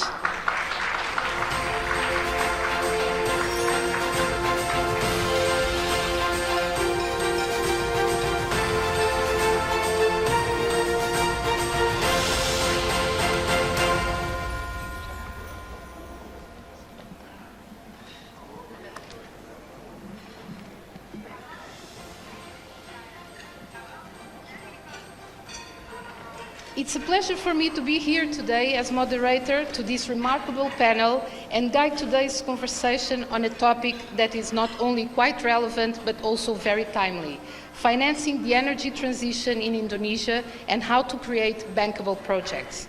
This topic is also of great importance to the European Union and its active engagement with Indonesia. Indonesia is now embarking on a journey towards embracing greener and more sustainable energy solutions, making an important moment in the global effort to combat climate change. Ensuring the support of a diverse array of financial mechanisms becomes crucial. Collaborative efforts, the sharing of knowledge, and collective brainstorming are key to catalyze this transformative process. However, harnessing the full potential for green energy investments and its alignment with sustainability principles requires a supportive ecosystem and an enabling environment. At the same time, we need to ensure that these investments should not only be economically viable, but also respect the highest social, environmental, and quality standards. This is also at the core of the EU Global Gateway Strategy. Our discussions today aim to explore the strategies and mechanisms deployed by key institutions to accelerate Indonesia's energy transition. We will also delve into the challenges and opportunities in the current Indonesian landscape for creating bankable projects. Our distinguished speakers will provide valuable insights and share their experiences, shedding light on the unique roles their institutions play in driving Indonesia's transition towards clean energy. So without further ado, I am delighted to introduce our distinguished panelists of this session, comprising experts from development finance institutions, commercial banks, and technical assistance programs. From the development banking side, we have here with us today Sunita Laku, Head of the Regional Representation for Southeast Asia and the Pacific of the European Investment Bank. As the regional head at EIB, Sunita manages the bank's operations and representation in the region. Sunita's role became especially significant during the G20 summit, as the European Investment Bank assumed the chairmanship of the multilateral development bank groups, coinciding with Indonesia's presidency. Prior to her current role, Sunita was principal advisor and regional manager in charge of originating, structuring, and executing public lending operations in South Asia and the Pacific at the European Investment Bank across a spectrum of sectors such as renewable energy, energy efficiency, and climate change mitigation, supporting the bank expanding its presence and impact in the region. I am also honored to introduce Pak Edwin Charuzad, President Director at PT Sarana Multi Infrastructure, known as PTSMI, a state-owned institution specialized in infrastructure financing and development. In this role, Pak Edwin oversees the comprehensive operations of the company, focusing on the development of a sound long-term strategy and ensuring adherence to robust corporate governance practices. Prior to his role as CEO, he served as the Financing and Investment Director at PTSMI, following a term as the Executive Vice President and Head of the Financing and Investment Division. Before his tenure at PTSMI, Pak Edwin devoted 9 years to PT Danareksa, a well-established financial institution in Indonesia.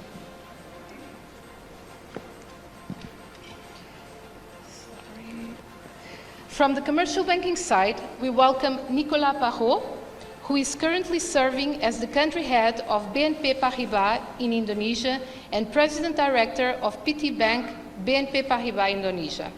Nicolas leads BNP Paribas operations in the country, with the bank's presence in Indonesia spanning over half a century. With over 25 years of experience dedicated to helping corporate and institutional clients grow in the Asia-Pacific region, Nicolas brings a personal commitment to sustainable development and finance. His extensive leadership roles within BNP Paribas have been focused on the investment and commercial banking sectors, particularly in the transportation industry, where he has been instrumental in fostering growth for transportation sector companies in the Asia-Pacific region. Lastly, we have here with us Alessandro Martinato, Alessandro is a team leader of Arise Plus Indonesia, an EU-funded technical assistance program that collaborates closely with the government of Indonesia in the areas of trade and investment. Alessandro has been actively involved in EU-trade-related programs in Indonesia over the past decade, and prior to that, he has led several assignments with the EU, the UK government, and the World Bank in the fields of trade, investment, and competitiveness in Asia, the Middle East, and Eastern Europe. Beyond his extensive experience in trade-related programs, Alessandro brings a valuable perspective from his previous roles in investment banking and corporate finance in Europe and emerging markets, equipping him with a deep understanding of investor considerations, especially in low and middle-income countries. Thank you, dear guest speakers, for being here with us today. So to get started, I'd like to turn to Sunita. Sunita, we're eager to hear about EIB's global presence and global endeavors in supporting sustainable energy projects worldwide, and then dive into the heart of our discussion centered around three key topics I would like you to address.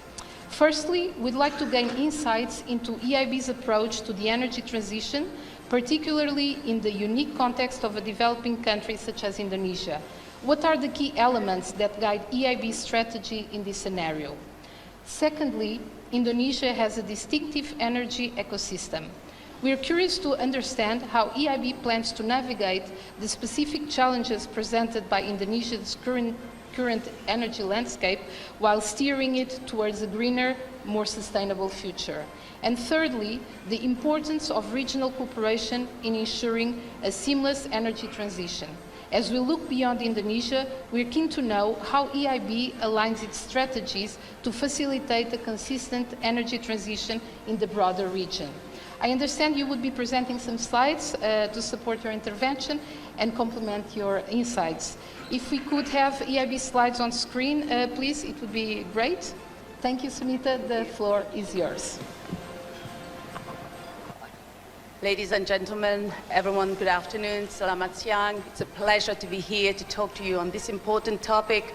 I'm not going to say who am I. Shahnaz has already given a long description about me, so I'm just going to move to the next slide. So this is the beautiful building of the EIB in the headquarters in Luxembourg. So just before getting into the topic, I'd like to just give you a few facts about the European Investment Bank, where you would know by now that we are called now the Climate Bank of the European Union. The mission of the EIB is what? Is to improve lives in Europe and beyond. So I'd like to highlight with something that not very often is being said or known, is that EIB is the world's largest multilateral lender and also the leading provider of climate finance.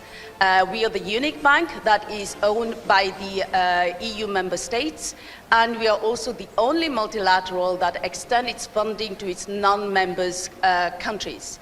We are also, being the EU Climate Bank, we are committed to support initiatives that align with the bank's environmental and climate goals. EIB's mission is to promote energy transition, reduce emissions, and also foster sustainable development. With that, as you can see, with the alignment, with the commitment and engagement of EIB, EIB plays a crucial role in providing financing in projects that contribute to sustainable growth. Next, please. Very briefly, how does that translate? The largest bank in the world is that last year, in 2022, our lending amounted to 74.3 billion euros. So that really gives you an indication about the amount of lending we've been doing just a year last year, where we have had witnessed a poly crisis, but still our lending was going very high. We are a non-profit making institutions. We not only an EU policy-driven bank, but we are also an impact financing institution. What I like to always say is that EIB is not an ATM, so we do not give the money for the sake of giving the money, but when we give the money, we look at the impact of the projects we are having. So that's what it translates on the right hand. column where the impact of this 74 billion, we can see EIB has brought to the country where it operates. So in the middle, you would see the 4 pillars of our investment priorities, which is really into innovation, environment, SMEs, and infrastructure. So as I said, I'm not going to say the figures, but just to give you a flavor, what are the impact of EIB, for example, in transport last year out of these 74 billion euros we invested. Next, please.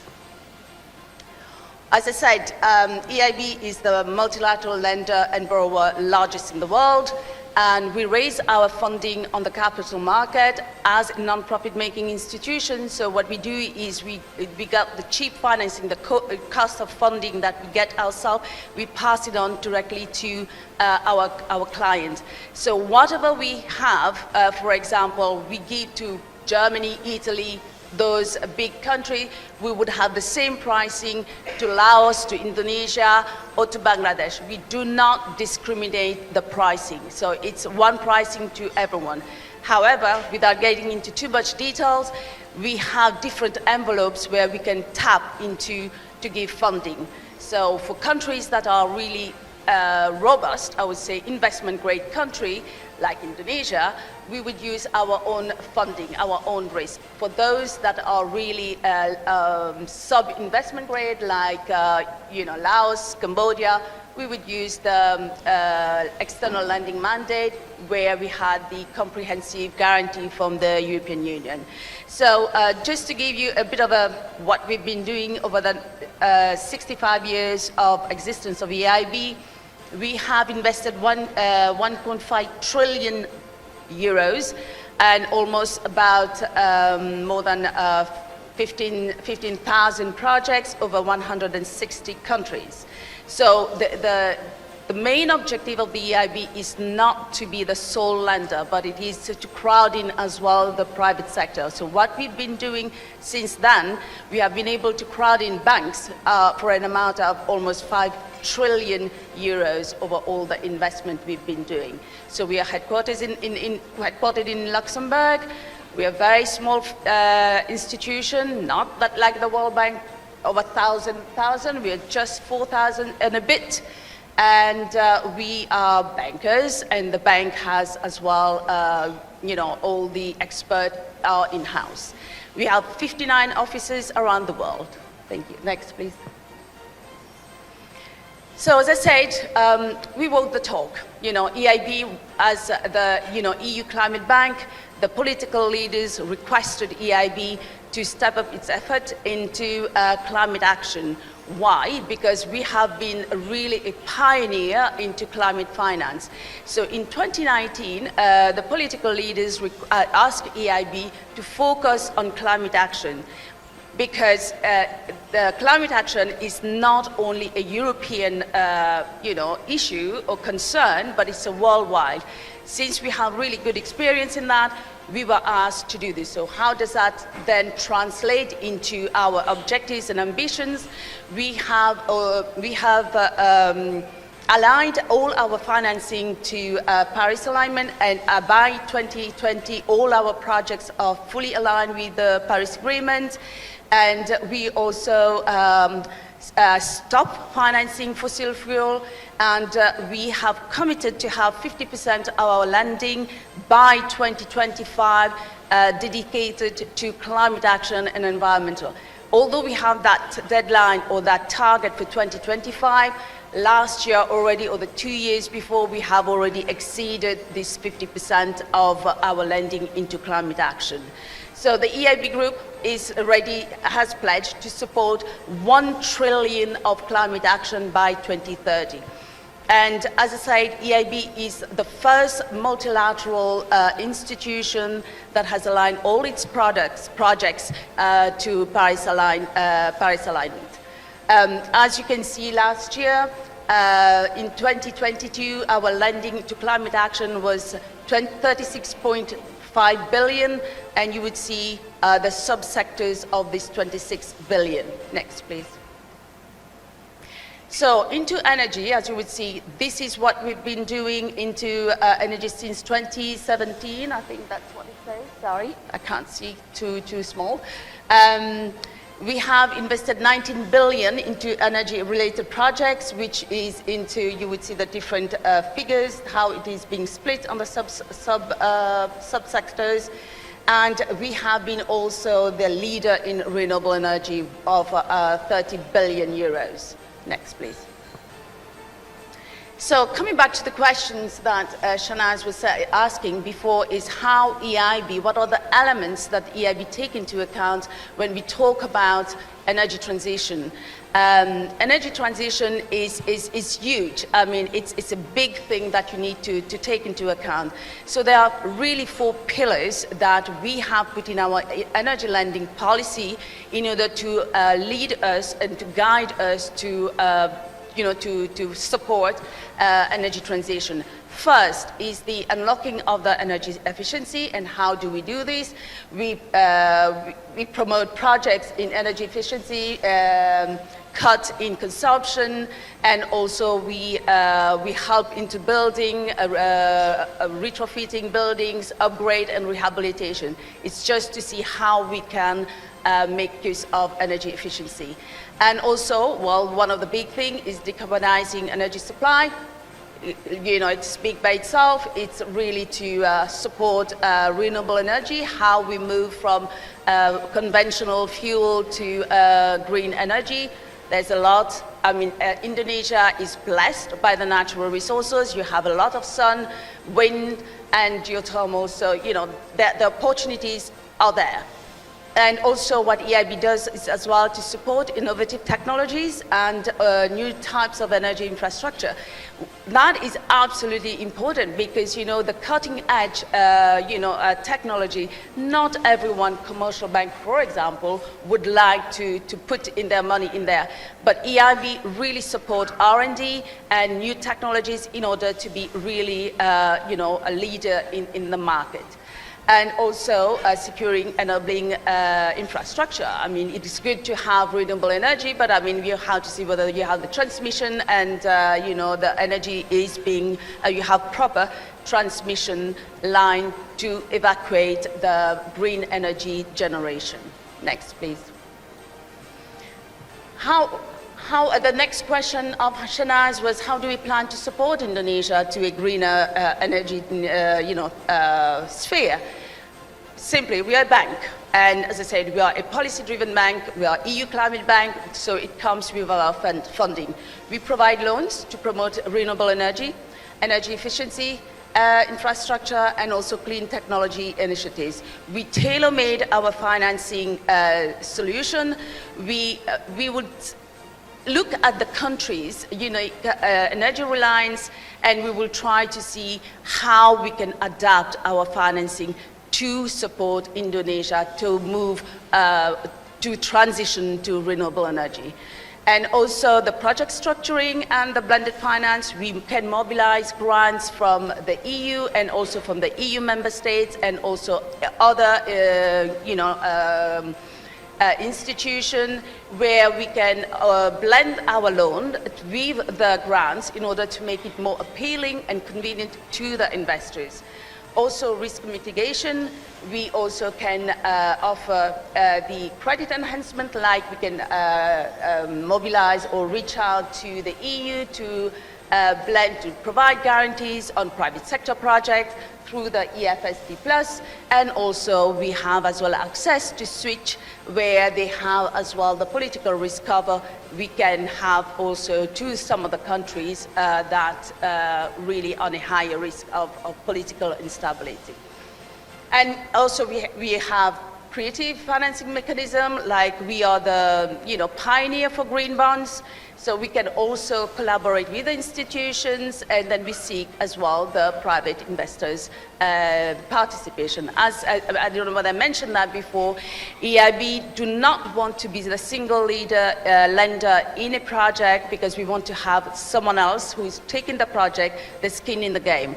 So we would like to share knowledge, to bring together what we can come with our cheap financing. So it is lending, blending, and advising. So we engage as well with the local stakeholders. As we go to the government, we go to the private sector, we go to the institution. We say, well, this is what EIB can offer. So then it's up to the stakeholders to tell us where they want us to do. We are not to dictate them what to do. So we will see the needs, and then they can reach out to us. And if they like our approach, so we are on a deal. So also the implementation support, with our expertise in-house, we can also support project implementation. And our intervention doesn't end here. We do as well monitoring and evaluation. We are a long-term investment bank. So we would monitor, we would look at the project until the loan is fully repaid. So we will always, help into, reporting on the climate action of the project in order to be aligned with our goals of climate action. Next, please. Now, how do we address this? What are the strategies of the EIB, in the region and beyond or around the globe? I mean, as I said, we don't have, one rule fits all, but we do have certain things that we would need to abide to. For example, we would not reduce or lower our standards. So we are fully very, very sensitive to keep our standard on EISA, for example. Environmental and sustainability is absolutely important for us to be able to finance a project. So what do we do in the region overall? I mean, we look at first of all, in order to get the buy-in of those countries, we need to explain to them the importance of the green and sustainable financing and energy transition. I think it is clear. I mean, it's not rocket science that, we all need, green financing now. We cannot rely on conventional,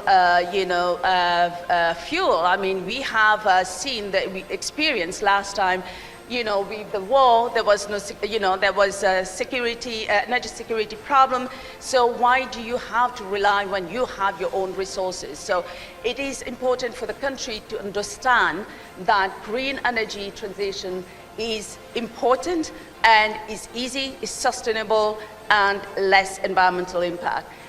Also, what we do is we are committed to our Paris alignment and the national contribution. As I said, we will discuss with the government, we will see what are your priorities, and we will see how we can fit in.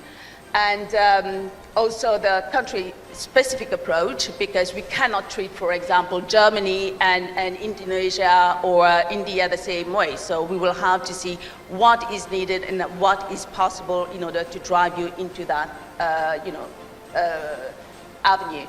And then, as I said before, engagement with different stakeholders and also regional cooperation, flexibility, and adaptation. So I think I'm running out of time, but that would be it, how we would like to approach the region.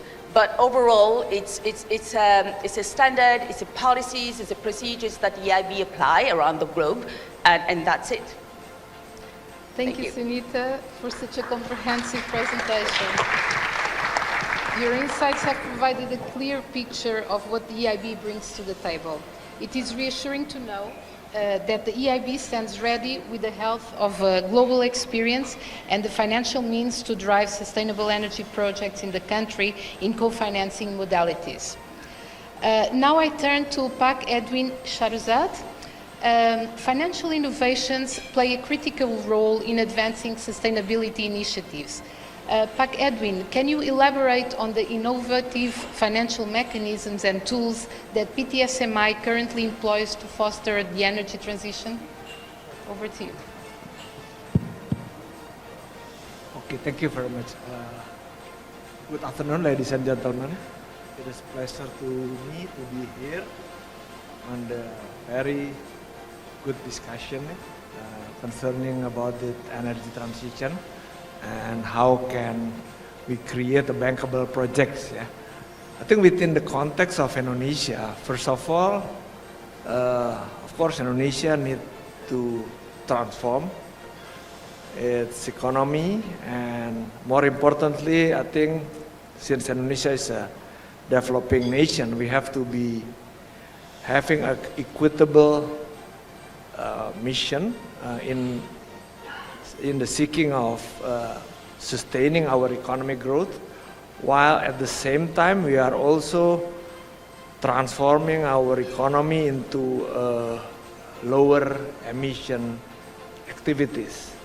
And we understand that energy plays quite a big contribution to the emission in Indonesia, and I think in our nation commitment to the net zero target, I think we are expecting big contribution coming from the energy sectors.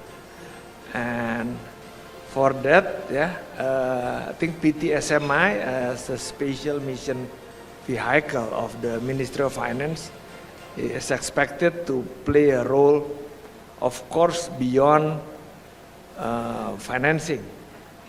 First, I think we need also a comprehensive framework so that Indonesia can lay down a roadmap for energy transition. And with this aim, I think we are working collaboratively with MOF, Ministry of, I think with PLN as well, to provide a complex, or to provide a modality whereby we can provide a blended support to the energy transition itself. I think when it comes to energy transition, I think we have, first of all, we have collaboratively create a platform whereby we engage with international stakeholders, whether it is a multilateral development institution, a donor, and a philanthropy, so that we can have a capacity to deploy funds to support the transition. I think critical element to the transition is renewable energy development, of course, whereby we have, I think, deploying our, I think, support from, I think, including the Euro. We obtain a grant from Euro that we can use them to create a de-risking mechanism, for instance, so that we can take a place, to a financing modality, I think, so we can take a part in early development stage, for instance, covering what you call it, the developmental risk. So that kind of innovation we have established in our lending modalities. But more importantly, I think we are also try to provide access to a developer to a capital market. So we also been introducing credit enhancement facilities, in such way a developer or a corporate can have an access to a capital market through bond issuance. I think many ways that we develop on our lending modalities, but I think the other important role that we are playing, I think we for a programmatic loan, like our programmatic specific sectors, like geothermal, we are also introducing a de-risking mechanism, enabling private developer, state-owned developers, and including government. Yeah, we have three modalities. Yeah, one thing is to support the exploration stages of geothermal life cycle, whereby we introduce the de-risking mechanism, and I think one of the key elements of the de-risking mechanism is the burden sharing with regard to the risk, yeah, during exploration stage.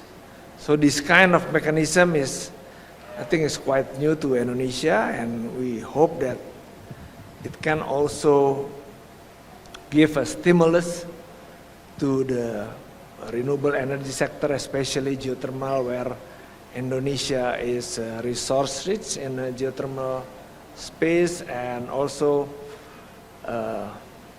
provide an incentive to the investment stage.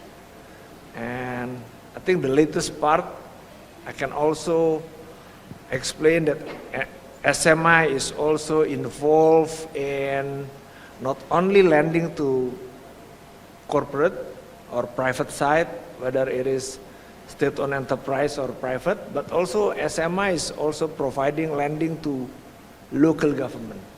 So in this particular space, I think we can also introduce lending modalities whereby the lending is tagging to the what kind of green or transition or even blue economies, yeah, that I think incentivize local government to be more supportive, yeah, to I think to the area whereby the activity is more driven toward a lower emission base.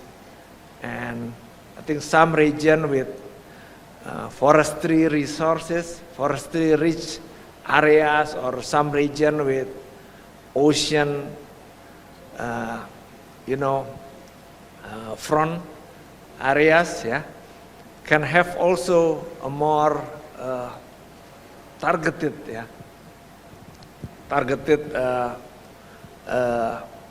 program, so that it can also bring a better, contribution, yeah, in terms of activities that is driven towards lower emission. So I think that's what SMI doing. Yeah, we are also now establishing an SMI Institute, which is a think tank, which is focusing more towards regional development, regional research, yeah, that is going to be a catalyst for a programmatic loan, complementing our lending activities to the local government. So I think by way of providing a better policy-driven lending, I think this is also good for Indonesia to, I think, achieve, yeah, more, I think, targeted, yeah, outcome and output, yeah, which is gearing Indonesian economy towards lower emission activities. I think I'll stop here, and I'll return back to the moderator. Thank you very much, Pak Edwin, for your valuable insights and for telling us how you are working hand in hand with the local government to raise their awareness and to incentivize them to invest in more in energy transition related projects. That is very important and valuable. Successful projects also set the tone for future investments and strategies. Pak Edwin, could you share some of the success stories and standout projects that have benefited from PTSMI financial platforms in facilitating green shift? Thank you. Over to you. I think when it comes to projects, yeah, we have a quite long experience in project finance, of course.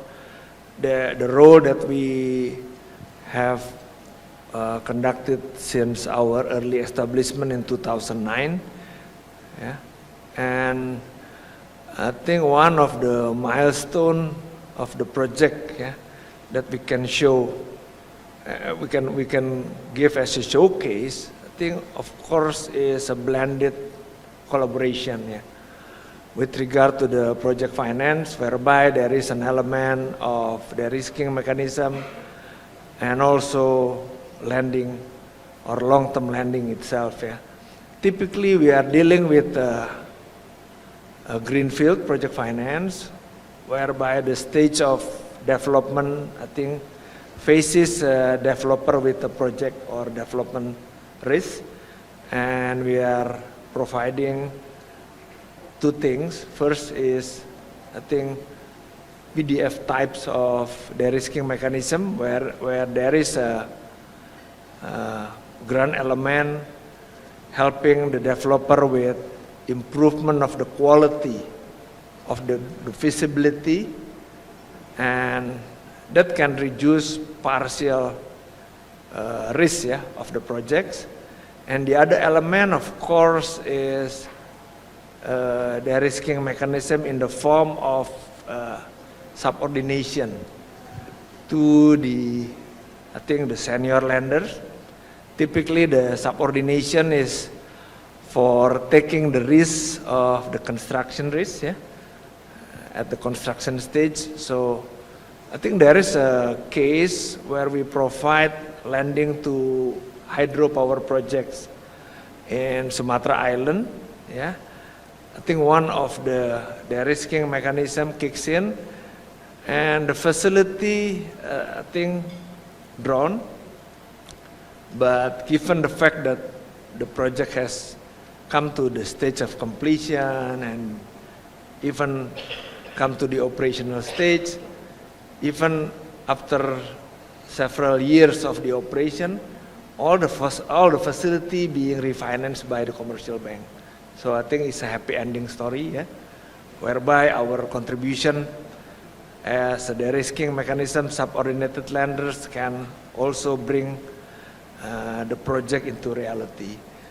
The other, I think, quite innovative structure is where we are dealing with, again, hydro developer that have several projects underneath, yeah, and they are aiming to tap into bond market, but the rating is not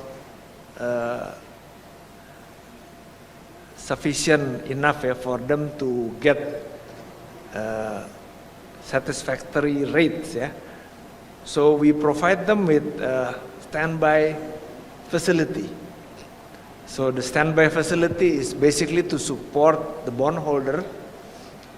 So in the case there is a cash deficiency, standby facility again can kicks in as a facility. So it helps the developer, it helps enhancing, yeah, the rating quality of the instrument, so they can get access to the bond market with, I think, AAA rating. This is also a good combination. Our complementary products, yeah, credit enhancement facility, standby facility, is given to the clients, and it helps them to have an access to the capital market. And so far the facility didn't kick in, yeah. So I think we are in a good position of assessing the risk of the project. So I think this is also a good precedent for a capital market, because this is the first time bond with a credit enhancement facility existed in the local currency bond market. Hopefully we can also replicate, but now I think the market situation is not that satisfactory, because interest rate, it seems to me that interest rate is higher for quite longer. So we hope that when the market is right, we can also try to introduce these innovative products, yeah, for I think giving more precedent to the investors.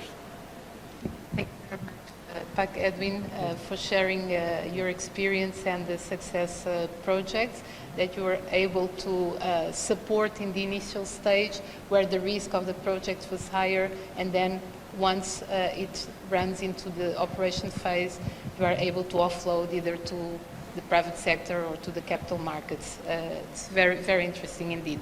So my last question relates to adapting to future trends for continued success in the grid energy sector.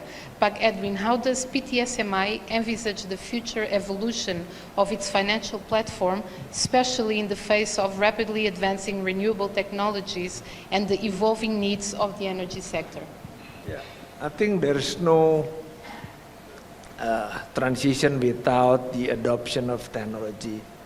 And I think Indonesia as a developing country, yeah, we need imported technology from, I think, overseas. And for that reason also Indonesia, we understand that Indonesia need capital.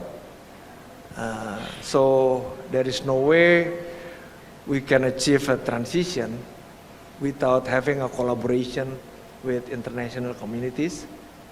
Yeah? And for that reason, I think we are approaching many friends, yeah? I think including the Euro community. Yeah, that's why I think as part of the our way of increasing capacity, PTSMI also collaboratively working with local stakeholders and as well as international stakeholders in many variety of modalities, yeah, whether borrowing, where we improve our borrowing capacity and showcasing the case that we recently closed a syndicated loan, for instance. Yeah, it was sustainability linked syndication facilities that we obtained from our partners, yeah, Singaporean, China, and Japanese banks, who are helping us, yeah, in making these syndicated sustainability linked syndicated loans. I think we are also showcasing, yeah. We are also, I think, planning to collaborate, yeah, with our European friends. Yeah, perhaps, hopefully, yeah, we can be quite soon, yeah, closing a collaboration with Ibu Sunita, of course, yeah. We are happy we can have a collaboration in more comprehensive modality, not only like lending modality, but also in many catalytical types of modality that can help us increasing our capacity. Lastly, I think I would also touch the importance of, I think, additional incentive, yeah, that can be given cross-border. I think, for instance, the carbon itself. Yeah.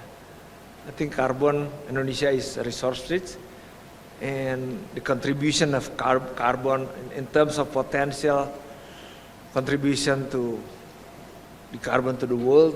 So anything that can help Indonesia unlock the potential, yeah, I think whether it is in the form of capacity building, technical assistance, and including finance itself, yeah, to the carbon itself, I think this is something that we hope, yeah, we making this into realization, yeah, not only in the fora of conceptual thinking, but also in the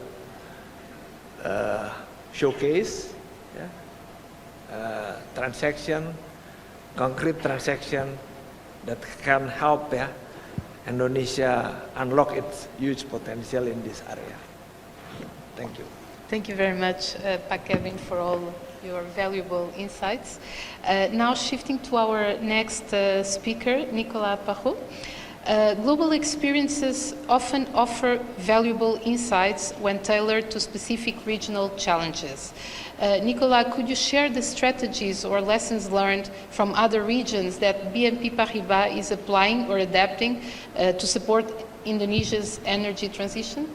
Thank you. Thank you very much for having me. Before I answer your question, just to introduce a little bit what we do in the field of sustainable finance at BNP Paribas. So we are a founding member of the Net Zero Banking Alliance, whereby we have committed by 2050 our balance sheets will be net zero.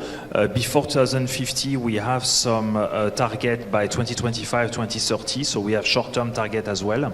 What that means today is that if you want a loan from BNP Paribas, we are going to assess the carbon intensity of your business, and we're going to take this carbon intensity and put it in our balance sheet, and we're going to check that this carbon intensity match our own commitment of net zero by 2050 and a reduction of 30% by 2030. So today, this is how advanced we are. Today, we are not just looking at the credit risk of our client, we are looking also at the carbon intensity of their business, because we've made commitment to the market. We are lucky, we're a French bank, so in 2015, when the Paris Agreement was signed, we're here, okay? And this is why we've been a very early adopter of sustainable finance practice. And I think our approach is to say we need to do more of the good stuff, more of the sustainable finance, green finance, and less of the bad stuff. So this is the carbon intensity evaluation that we do on our client. We we're one of the first banks to stop financing of coal, financing of tobacco. We are reducing on oil exploration. So we are quite hardcore, I would say, a sustainable finance institution. In Indonesia, our practice, I would say, translates in some transactions that we do for our clients where we are supporting. So, for instance, we work with Pak Edwin subsidiary, which is called Indonesia Infrastructure Finance. We are very lucky to do the inaugural green bond of IIF 2 years ago. A year before, we did also a green sukuk for the Ministry of Finance of Indonesia, which was a very successful bond issuance. And more recently, in April this year, we are lucky to arrange the first inaugural green bond of Pertamina Geothermy. Just after the IPO, they issued a $400 million bond, which was extremely successful bond issuance. At a more small scale, I would say, we recently signed a small facility with Wheeling. Everyone is familiar in Jakarta with the REV small electrical vehicle of Wheeling. And what we did is that we extended a green loan to their multi-finance subsidiary, and they can use this green loan to offer financing for the REV when you buy your REV from the dealer. Okay, so today when you buy the REV from Wheeling, behind you have a green loan by BNP Paribas that is purely dedicated to the EV vehicle. We don't finance with the green loan the ICE engine. So this is the extent of our practice, very diverse from private to public sector. Now to come back to your question, indeed we are lucky at BNP Paribas, we are present in more than 60 countries. So when we are here in Indonesia, we're trying to use our experience that we are gaining globally and trying to get some lessons from what we see outside of the country. So here, maybe to give you a bit of hint and some ideas, and then obviously everyone is free to take or not take those ideas. We have no intention to make any prescription or to give any lesson. But basically, if we look, which is the most important, electricity production in Indonesia. Today, electricity production, I tend to break it in 4 buckets. Okay, there is first one, the power generation by PLN, that PLN is doing themselves for their own account, the power plants that PLN own and operate. There is the IPPs, independent power producer, who are private capital with building power plant on the back of a PPA, power purchase agreement, that is granted by PLN. There is also what we call the captive power plant. So these are industrial projects that are too remote to be connected to the grid and need their own source of power. And finally, at a lower scale project, I would say, there is, for certain industrial projects, the ability sometimes to put solar panel on the top of your factory, which is, I would say, private power production that some companies want to do. For each of those 4 buckets, let me give you a little bit of hint that what we see overseas that works quite well. Maybe the second one first, the IPPs, because this is the most important. We have to stop for a while first and remind ourselves that IPP means that we are developing power in Indonesia with no burden to the state, no burden to public financial institution. So IPPs are good. IPP don't burden the Ministry of Finance, don't burden the budget, don't burden PLN. We should have dozens of IPPs, hundreds, thousands of IPPs in Indonesia. This is good for the country.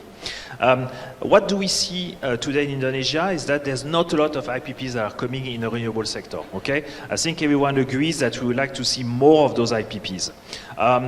There are some very well-known issues that some of the developers are facing.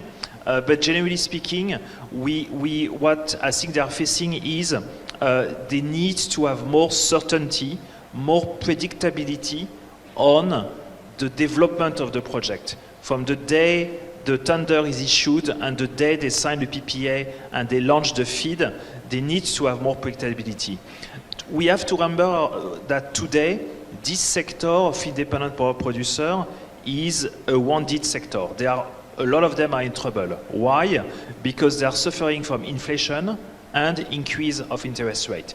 Basically, what that means today is that if you have committed yourself to a certain project, okay, your costs are probably 20% higher than when you did your budgeting, okay? And the interest rate of the loan that you are taking is probably also 30% higher than when you committed to it. So a lot of those independent producers today are losing money and are sitting on projects that are not profitable for them. So this is a sector that is unfortunately under difficult situation today. How can we help? Well, in Indonesia, there's a few things. We always have the issue of land acquisition. So today, it would be very useful, for instance, if the state decide to create some land banks that is available for power producers to have access to it and to buy from the state, obviously, but at least they don't have to, it's quite difficult to buy land in Indonesia and also to stitch the land together, to go to the notary and everything. It's quite complex. So that would be an area that would support the development of IPPs. Another area, I know it's a bit controversial, is probably the relaxation of local content. Unfortunately, today we don't have a lot of solar panel producers in Indonesia, and so when in a tender there is a strong request for local content, this can be an impediment to the development of the project.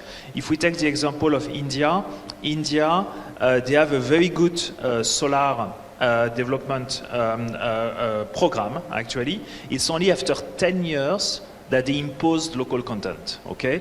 So for the first 10 years, they accepted that they needed to build the industry in India. There was no point forcing to buy a solar panel that doesn't exist. And it's only after 10 years that they say, now there's enough players in India, you guys buy from India, okay? Here in Indonesia, we've been a little bit more strict, and sometimes it's making it very difficult to put those projects forward. Now, one of the other issues in terms of predictability and I would say certainty is the negotiation of PPAs, okay? Today, negotiation of PPAs with PLN take a lot of time and is a very arduous process.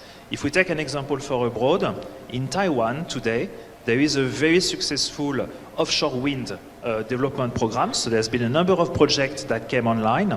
What Taiwan did, they negotiated the first PPA, and then they made it public and they said, this is the PPA.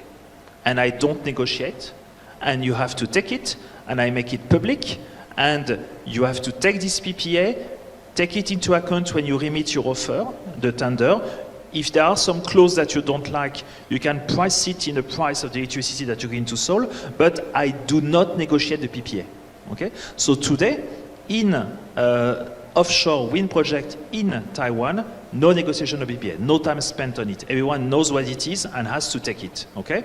Obviously, you have to make sure this PPA is acceptable to the market. There's probably a need for consultation of the market, but once you have it, there's no reason why a PPA should be different depending on the energy developer.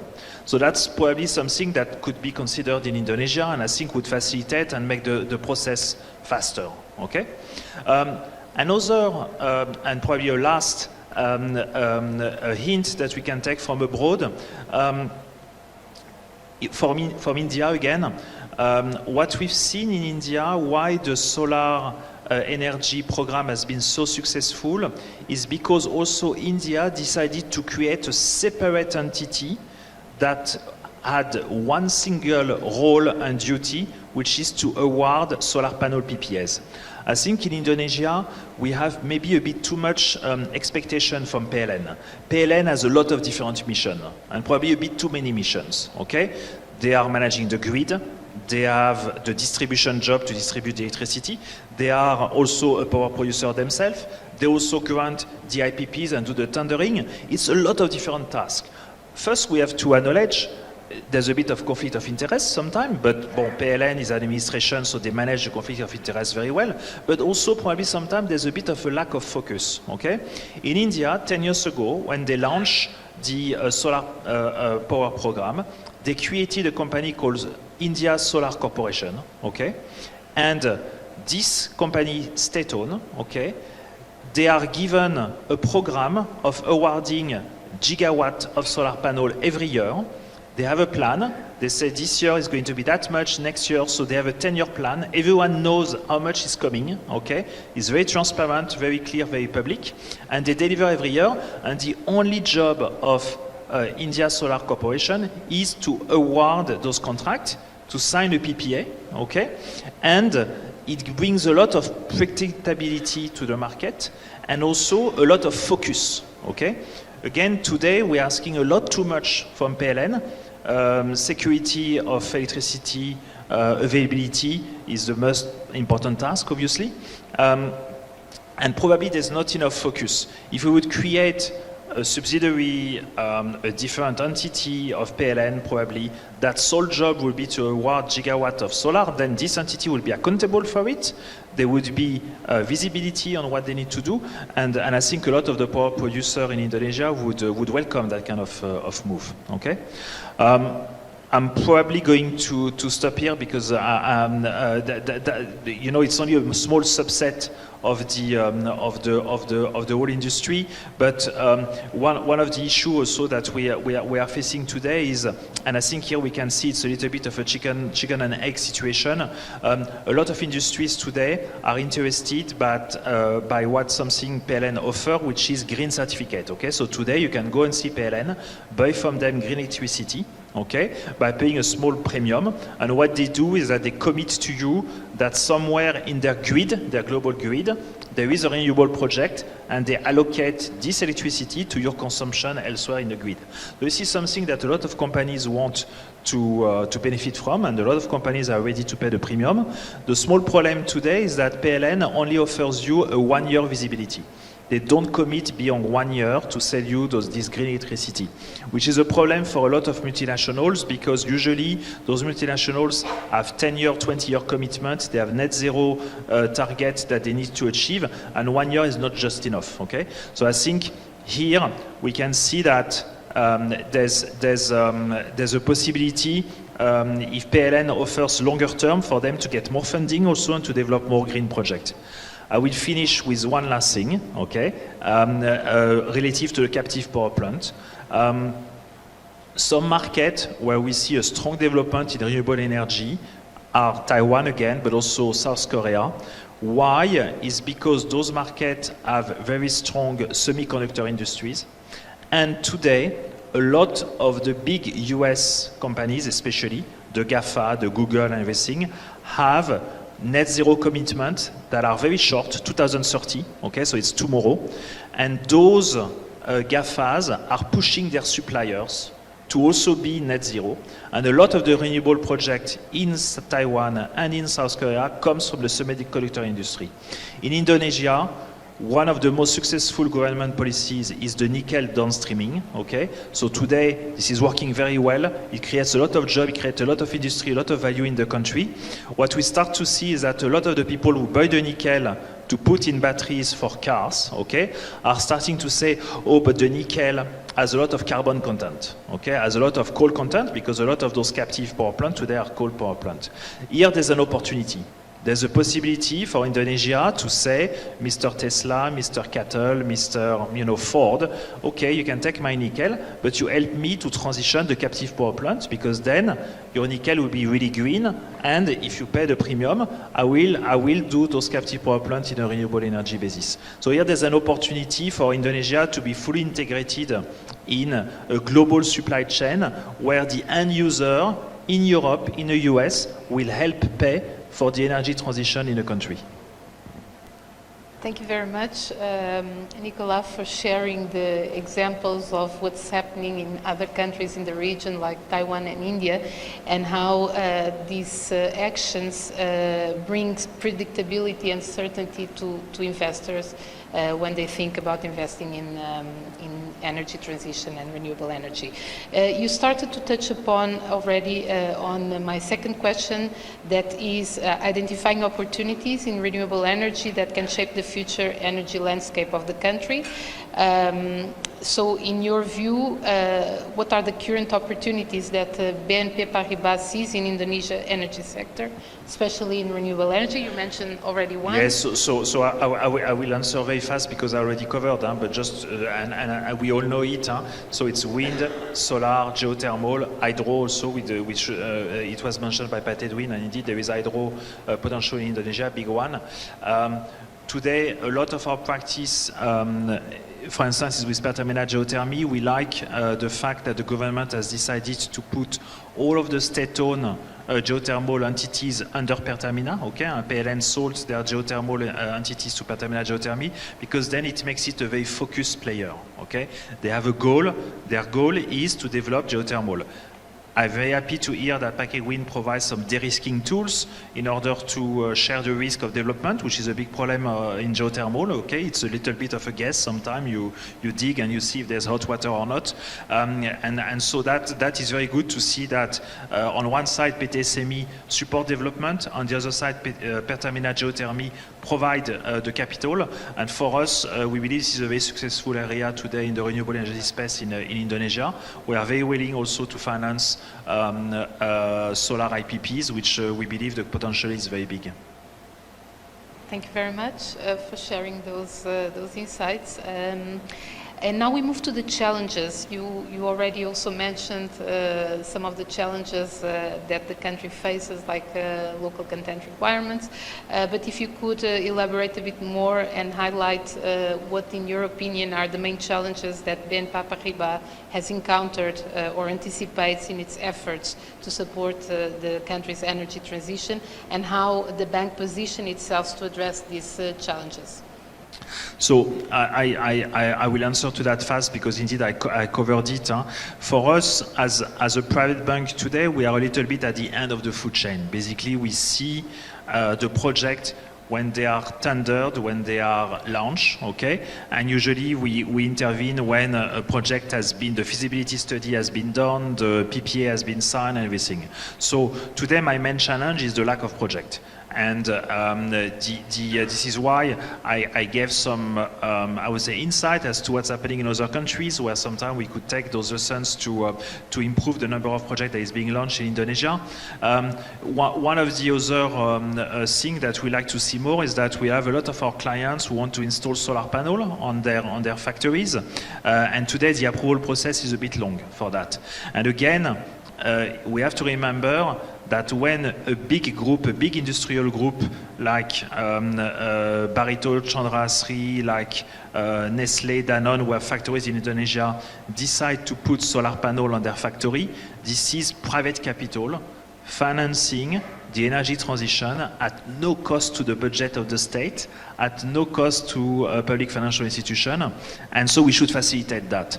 And today a lot of our clients are telling us that the approval process with PLN is very long, or that sometimes PLN cap the percentage of electricity they can produce from the solar panel to make sure they still buy electricity for them, which is a bit, I can understand why they do that, but I think the facilitation of private solar panel in Indonesia would be something that that would do a lot of good for the country, because also it would support the development of a local industry of manufacturing solar panel, which is something that we really support as far as we are concerned. Thank you very much, Nicola, for sharing your views on the opportunities and challenges, and also some of the solutions for the challenges, like simplifying procedures. Thank you very much for your insights. And now we approach the final segment of the session. I turn to our last but not least guest speaker, Alessandro Martinato. Arise Plus Indonesia is a technical assistance program that collaborates closely with the government of Indonesia in several areas of trade and investment. Alessandro, can you tell us how Arise Plus will help bringing sustainability-focused bankable projects to fruition, notably in the energy transition-related projects? Sure, thank you, Shanaz, and it's a pleasure to be here at this conference today and tomorrow. So, multiple actors are involved through the different stages of the investment process, from the early stages involving the identification of opportunities in the different regions, in the different areas of Indonesia, through to articulating and conceptualizing these projects, all the way through to structuring the investments and organizing finance. And these actors include the European Investment Bank, bilateral financial institutions, European investors in the form of energy and EPC companies, as well as European banks. And of course, here in Indonesia, we have the different government stakeholders, the Ministry of Investment, because of obviously their mandate, but also because of their investment promotion role. The Ministry of Planning, BAPENAS, as they host the PPP Joint Secretariat. And then only in the last couple of years, we have now programs that did not even exist before, and now they become very prominent, such as the Global Gateway Initiative, the European Fund for Sustainable Development, and the JETP. So clearly there are many stakeholders that are involved. And it is critical to have a good degree of coordination, of collaboration among these stakeholders to make sure that these opportunities do not just stay as opportunities, but actually they materialize, they become concrete, bankable, and investable projects. So we've been working very closely in partnership with the Ministry of Investment to develop an Indonesia-EU investment attraction plan. Now, the overall objective of the plan is very much to align the strengths that are present here in Indonesia in terms of investment offerings, in terms of investment opportunities, to the strengths that are present in the European Union in terms of innovative investors, clusters, and centers of excellence, as we believe that this alignment will bring benefits to both economies. Now, without going into the details, but the plan very much focuses on two macro areas. One is energy transition, and the other area is digitalization and digital infrastructure. So this is all obviously very relevant. Now, in practical terms, in concrete terms, the objective then of this plan through its implementation is to provide support to the different actors, to the different stakeholders in the various stages of the investment process, which means, at the early stages, working with the Ministry of Investment, working with the Ministry of Planning to help identify investable projects in the different regions of Indonesia, work with them to articulate these opportunities, develop the business case and the project fundamentals and the technical details, and then bring these opportunities, these project opportunities, to the attention of the various stakeholders, including the bilateral financial institutions, including the European investors. And then, of course, also working with the government of Indonesia, and in particular with the Ministry of Investment, to help identify European investors that would have a strong fit with these opportunities, and they could well be interested to invest in these opportunities, and therefore establish a link and put them in contact with the European investors. Now, of course, we know that there are already many European investors that are already present in Indonesia. Some of them are already invested, and others are sitting idle. They are just waiting for these opportunities to come live, to become concrete and material for them to step in. So, this support involves very much delivering a hands-on, tailored approach to the various stakeholders based on their needs and their characteristics. Thank you very much. Considering the Indonesia-EU Investment Attraction Plan just mentioned as a collaborative effort between Indonesia and the EU. Could you share your thoughts on the potential role of the EU and its various programs in supporting the implementation of projects in the energy transition in the country? Sure.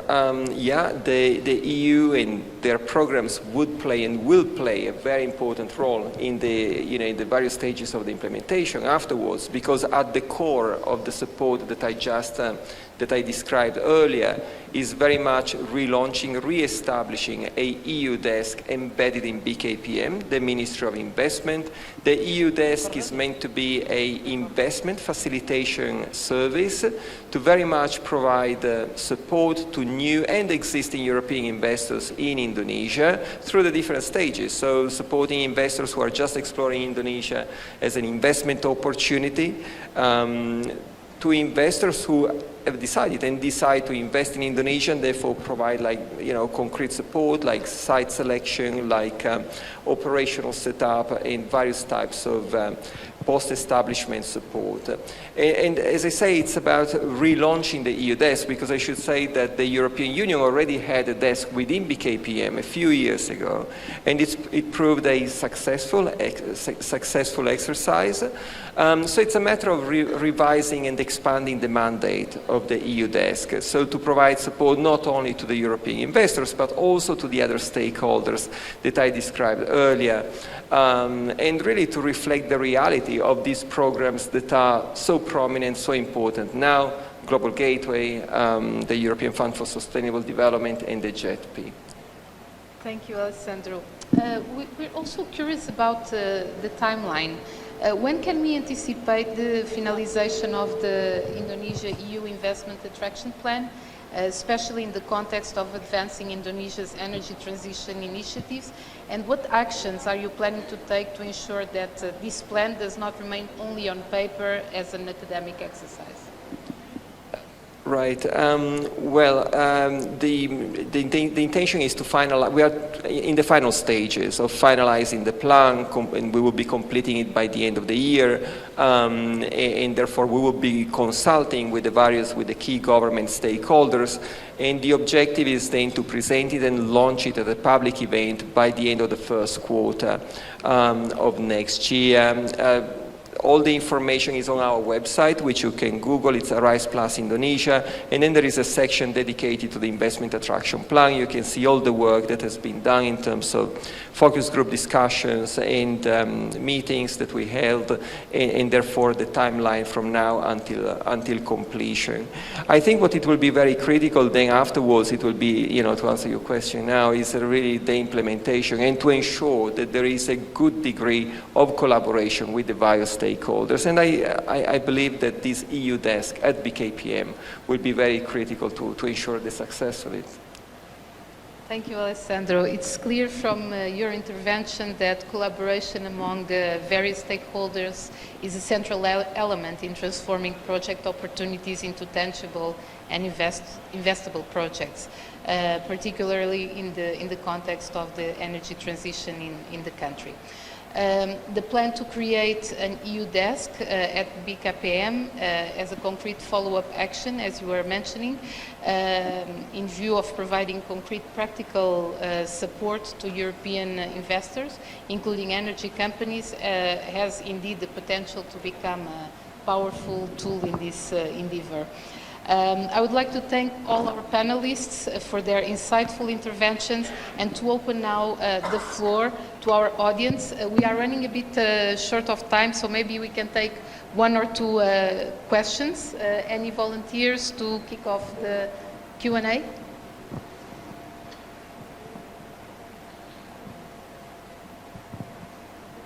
Hi. Yes, please. Could you state your name, the organization that you represent, and to whom you would like to? Sorry. One more. Okay. Sorry. Sorry. Go ahead then. Please. Okay. Thank you. No worries. Good afternoon, everyone. Thank you for the session. Actually, that's quite interesting session. But I'd like to address my question to Sumita as the representative of EIB about the bankable project. Actually, you mentioned about that there is one pricing for any countries, like there is no difference for that. But about the risk, is there any specific risk that will affect the decision of EIB in terms of like Indonesia, like what kind of risk that attached to Indonesia that will affect the decision, I mean, like whether you want to finance the project or not. If there is any kind of that, is there any advice or suggestion for like how to reduce or mitigate that risk for the project in Indonesia? Thank you.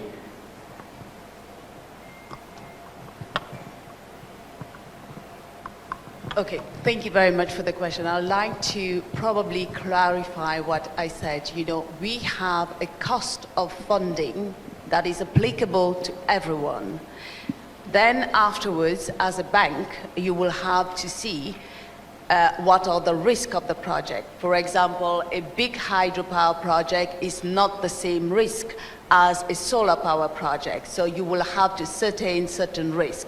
But the base of the lending that we give is the same. Then afterwards, it depends as well on the economic life of the project. We normally give a loan to the economic life of the project. For example, a metro will have a 40 years of life. We give you to 40 years, but I would say it's a wind power project is 12 years. So all this depends, but at the end of the day, so the base is the same, but then afterwards there are other elements that comes in. Your second point is what do we look for a project? Very easy, it has to be financially viable, commercially, environmentally, socially, and most of all, it has to be great. It has to be a sustainable project. So what we are looking here is really, that's why we said, we not only give cheap financing as well, but we give as well advising from all the experts that we have around the globe, and we also blend the EIB loan with the grants that we can mobilize from the EU and from other EU member states to make it even cheaper for the project developer or any other companies to endeavor in that kind of sector. Thank you. Thank you. Maybe we can take your question now. Thank you, moderator. Thank you, panelists. Good afternoon. My name is Hendra Manurung. I am a lecturer of international relations from Mustopo University and also that from Indonesia Community for European Studies. I think that as we know that Indonesia is only number 2 in terms of the foreign investments. Number 1 is Singapore. So regarding to the only 21 point something, I think that billion US dollars compared to Singapore 141. I think it is mentioned recently by the Indonesia Ministry of the Foreign Investments BKPM. So while Indonesia government is so proud, well, I just wonder actually because each of you has not mentioned about the timeline, the time schedule, the right agenda. I mean for Indonesia energy transitions.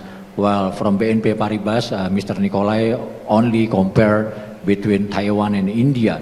But what about, that after you have done the feasibility studies like Indonesia, well, I'm not agree that Indonesia is developing countries.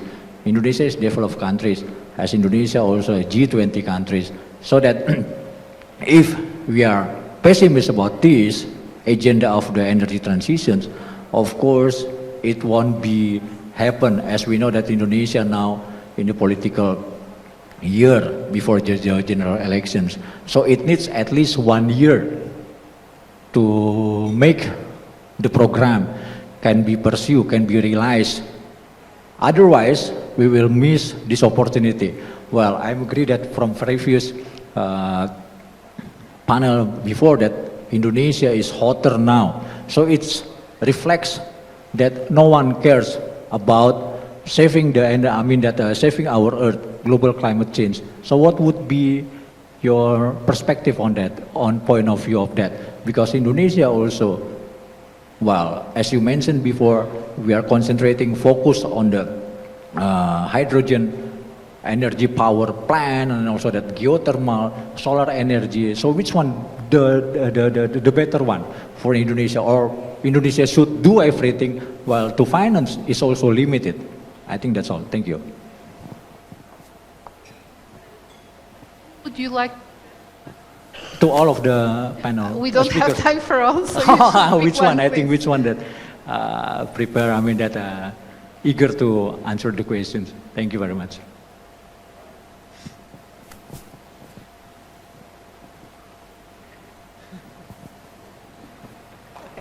Please go ahead.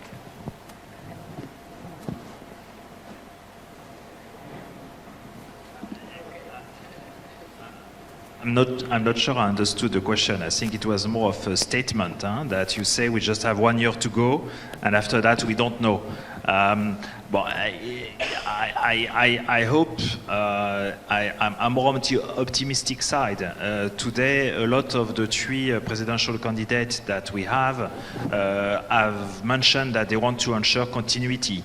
And I think we have to take their word that some moves that Indonesia are making, we hope that they are irreversible, that we cannot come back on those, okay? So as far as I'm concerned, I hope it's not just 1 year, we still have a bit more time, and that the next president will continue the policies of energy transition. It is true that when you look at it, there's a lot of things that needs to happen now. The JETP, we're supposed to close it soon. The free trade agreement with Europe, supposed to be by the end of the year. Indonesia is lobbying to be part of the US-based IRA, Inflation Reduction Act, in order to be able to benefit from those subsidies.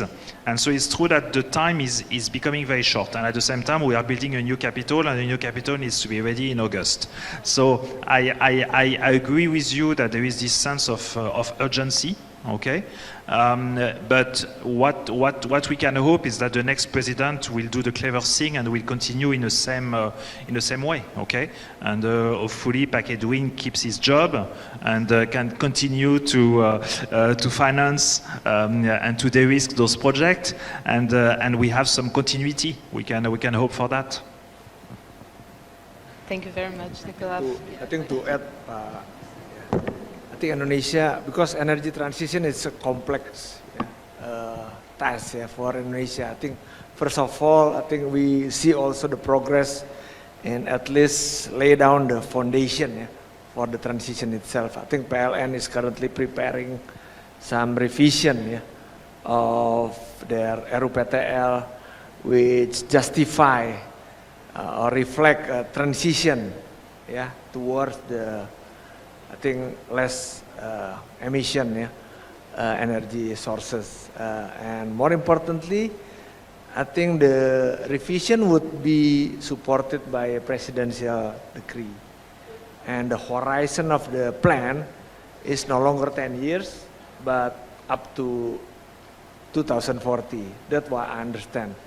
And secondly, I think we together with MOF prepare a foundation for financing support. That's why MOF has assigned us as a country platform manager for conducting energy transition. So, and we collaboratively work with many parties, including to create, I think MOF is now having regulation yet established in such way they can provide an option for a kind of government support to, I think, supporting the energy transition. And JETP commitment is there, so we are working on a showcase, at least no matter the, I think, the political cycle, I think as long as the foundation is there, regulatory framework is clear, so I think this is going to be a good foundation for us to get into the right direction. So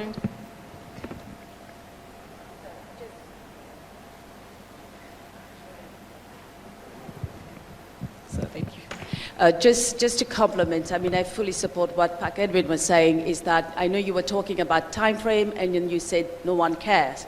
I wouldn't like to say that no one cares. I think that it takes a long time to put that into shape, and we are really at its infancy, and it's not a smaller thing to tackle. We're talking about a country which is complex, a framework which is complex, and you want to do it all at the same time, properly and well.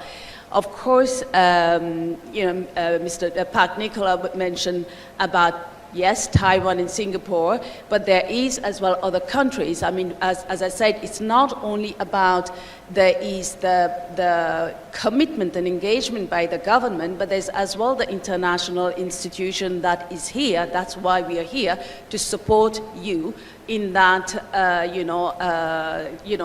trajectory. And again, it is as well to share the knowledge, what we've been doing around the world. And EIB, for example, works with Nepal, Laos, and Vietnam, as well for the JETP. So we have a lot of experience that we want to share. It's not only with the developed economies, and that's why the international institutions are here to support as well, is to bring as well the international standard. It's not for the sake of doing a project. Of course it takes time, because you can generate electricity, but it's a whole process. You have to know whether you have a proper transmission line, and you have to see there's a lot of other things that come together. For example, we do not let anyone behind. So we have to also think about how you create jobs, and you are not, cutting jobs for someone else. So it's a bit of a complex, exercise. But I think that both the government and as well international institution and commercial bank and as well the EU, we are all here to hand in hand to join forces to be able to meet the net zero. Thank you. Thank you very much. We need to draw this panel. We need to draw this panel to conclusion. Unfortunately, the discussions were quite interesting and engaging. I would like once again to thank our fantastic speakers for sharing their reflection and insights with us present here today. It became clear that to truly make energy transition a reality, we need a range of partners working together: governments, civil societies, financial institutions, and businesses. They must collaborate and align their efforts. By fostering an ecosystem that encourages sustainable energy investments, we can unlock resources, expertise, and innovation on a scale that is essential to achieve our shared goals of a just energy transition. As you are aware, the EU is an important member of the JETP initiative. Together with the EIB and the EU member states, Team Europe has indicated an ambition to contribute at least 2.4 billion euros to the JETP, and this contribution will be done through a mix of financial tools, from loans, blended finance, de-risking tools such as financial guarantees, to technical assistance grants. The funding is available and ready to flow, but it requires bankable projects which take time to develop and to mature. Financing and policy reforms must go in parallel. Strengthening a conducive regulatory environment is essential to mobilize private investments where it is most needed for a green and just energy transition.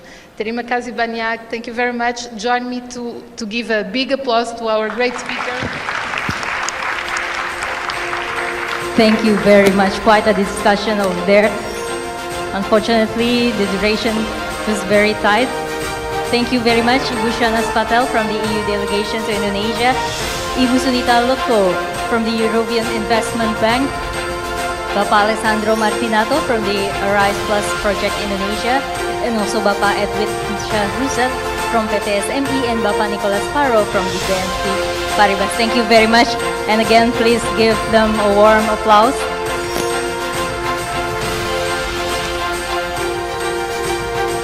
So as was mentioned on earlier, that there are several pillars for us to achieve to optimize the energy transition in Indonesia, which were investment, policies, human resources, and also technology and innovation. The next session will bring you updates on technological use, innovation, and solutions to support the transition to renewable energy use as applied by both European and also Indonesian private companies. But before we begin the next session, let us watch our second and also our last video clip showing European-based companies investing and implementing new and renewable energy initiatives around the world.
Okay, so that was some of the new renewable energy initiatives that has been improved by European-based companies around the world. Hopefully, the implementation in Indonesia can be improved really soon. Bapak Ibu sekalian, buah pisang, buah kedondong. Sudah siang, tetap semangat dong. Ayo tepuk tangannya lebih keras lagi yuk. Karena sebentar lagi kita juga akan memasuki sesi yang sangat penting. And I will invite the next speakers line one by one to give brief presentation about company's experience in managing potential and challenges of various energy resources and technologies in decarbonizing the energy sector. And each speaker will deliver 8 minutes of brief presentation and 7 minutes to answer questions. Participants can raise questions via Slido, which instruction will be displayed on the screen. Jadi, Bapak Ibu yang ingin bertanya, nanti bisa melalui Slido, silahkan scan QR code-nya atau bisa memasukkan kodenya tagar 2947840 maksud kami. Our distinguished guests and participants can scan the QR code or put the code over there, hashtag 2947840. And later you can raise questions via Slido. Okay, so everyone has already scanned the QR code? Okay, for the first turn, please welcome Mr. Robert Kroenen, Consultant Renewable Energy from Pondera Consult, who will be accompanied by Mark Reintalder, Consultant Renewable Energy, also from Pondera Consult via online connection, who will talk about onshore wind. Please welcome Mr. Robert Kroenen and Mr. Mark Reintalder.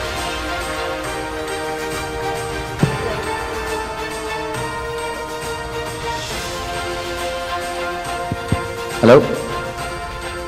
Great. Hello, everyone. My name is Robert from Pondera. As was briefly mentioned before, so far it was more about the energy transition as a whole, and I'm happy to kick off the first more technical presentation. And in this case, it's about onshore wind. Let me see if the clicker works. Yes. Next one. Yeah, I'll just very briefly introduce Pondera. We're a developer, consultant, and engineer of renewable energy projects. We have an office in the Netherlands, but also here in Indonesia, in South Korea, and in Vietnam. And we have around 70 people, and we're fully focused on renewable energy projects. This presentation will go into onshore wind potential. Let's see whether it works. Yeah, we can click a few times next. Yeah, so we focus on wind, solar PV, geothermal, green hydrogen, biofuels. And yes. Cool, this works. So today we will focus on two specific items. The first one is about the opportunity of wind energy in Indonesia. This will just be a snapshot, just to give the bigger picture. Tomorrow, a colleague of mine will really go into depth about the opportunities that there are, really on looking to all different aspects of this. And after this, we will show, a colleague of mine from the Netherlands will call in, and he will present a new technology on how you can model and measure wind. This is quite exciting because this is really innovative worldwide, not just new for Indonesia, but in the entire world.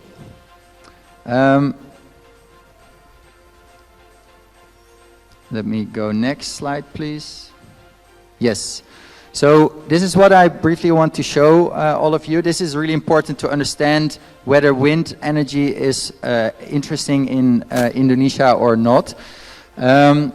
This is the Global Wind Atlas. So broadly, well, you see from Australia to the north of Asia.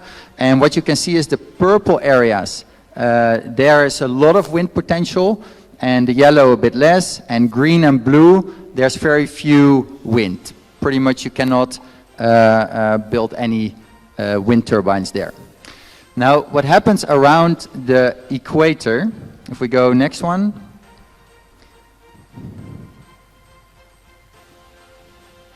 Yes, so here you see the equator painted, and what happens is that wind comes from the south towards the equator, and it comes down from the north towards the equator, and then it crashes into itself around the equator, and that means that there's no wind anymore over there. And if you, in the on the map, if you go to the next one, yeah, you see more or less that this effect happens between 5 degrees north and 5 degrees south. And I drew those lines so you can actually see that this matches very well. So it means that in that entire area, which is a big part of Indonesia, you cannot develop wind power. Luckily, if we go to the next, Indonesia is not entirely, Indonesia is big, so it's not entirely within those zones, and you see that above and below there is actually wind potential. So you see it all the way in the north around Aceh and all the way in the south of Indonesia. So if we click further, so the conclusion, it's not feasible in most areas of Indonesia, and then if we click next again, but regional variations exist. That's very important. So if we go to the next slide, here you see the map zoomed in into Indonesia. And like I explained before, all the way on the top around Aceh, you see that there's a wind potential, and you see it here on the south, or along Java, and here all the way to Papua, you see various variations. If it's red here, it's, let's say, interesting to develop wind power there. But you see something else as well. You see that it's not, the effect that I explained is not exactly the same. You see a lot of variations. You see here there's potential for wind. You see here around Banten there's potential for wind. Here around Papua as explained, and there around Aceh.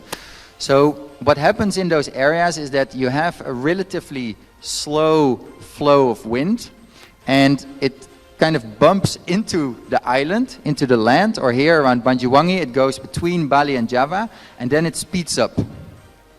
So, and then you get an increased wind flow.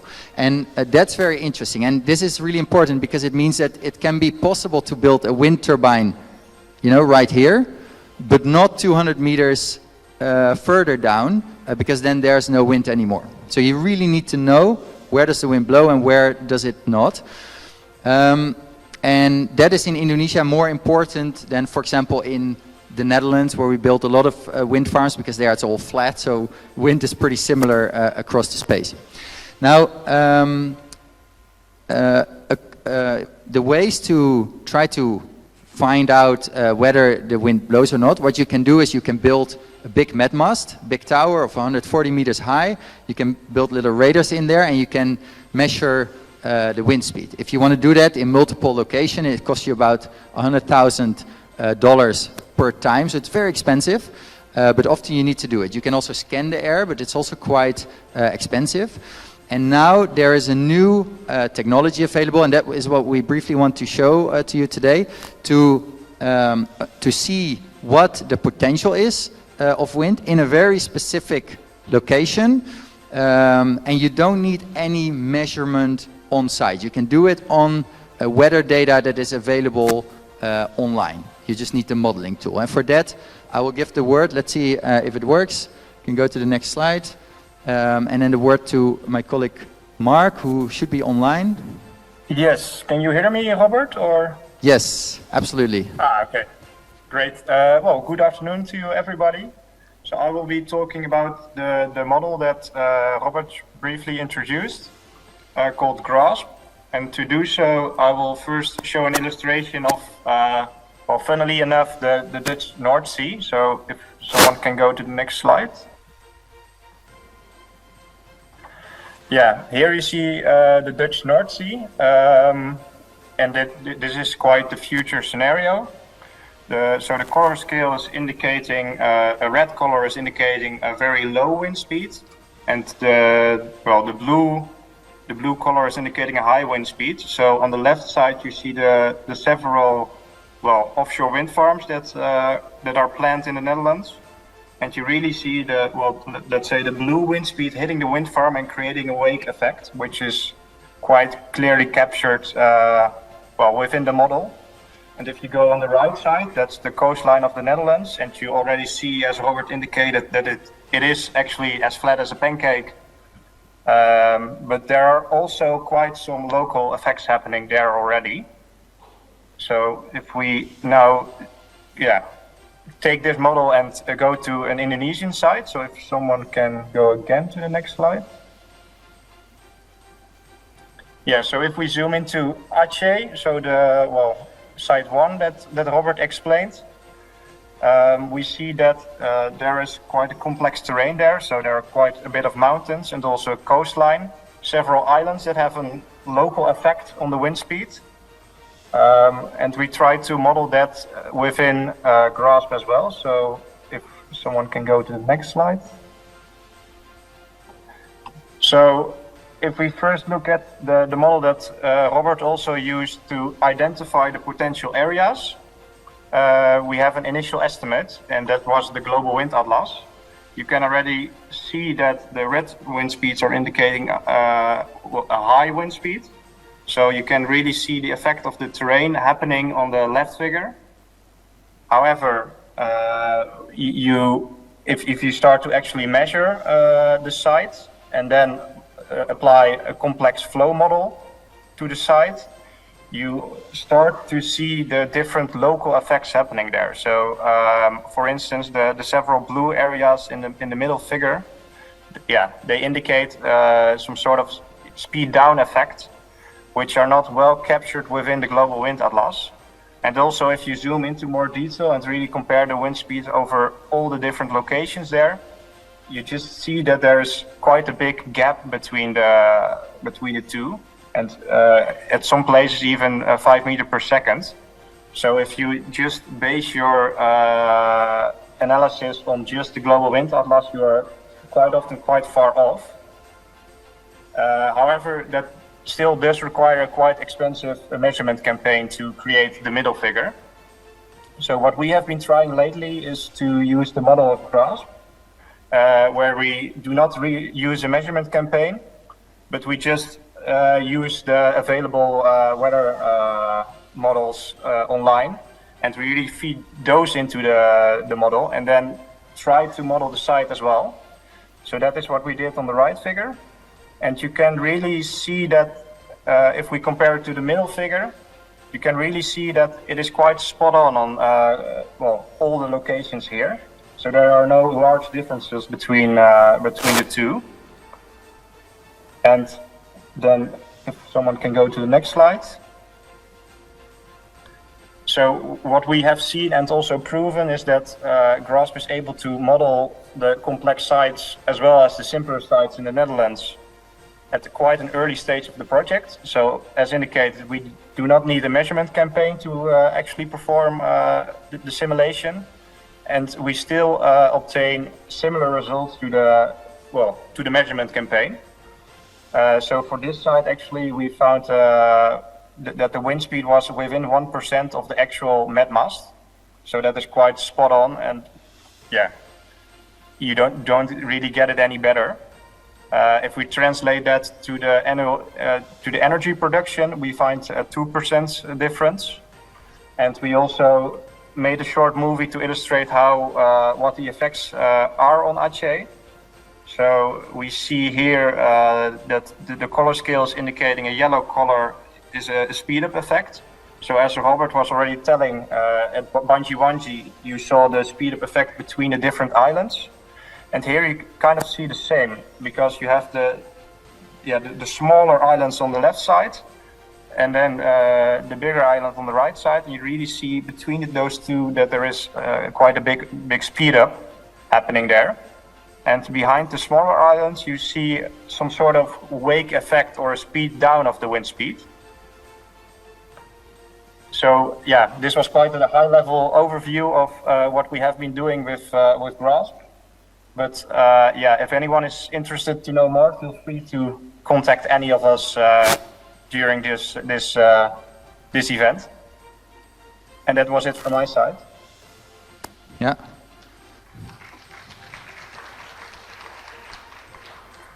Yeah, thanks, Mark. It was maybe a little bit technical, so I hope it was still interesting. We want to give a little bit of an insight into this.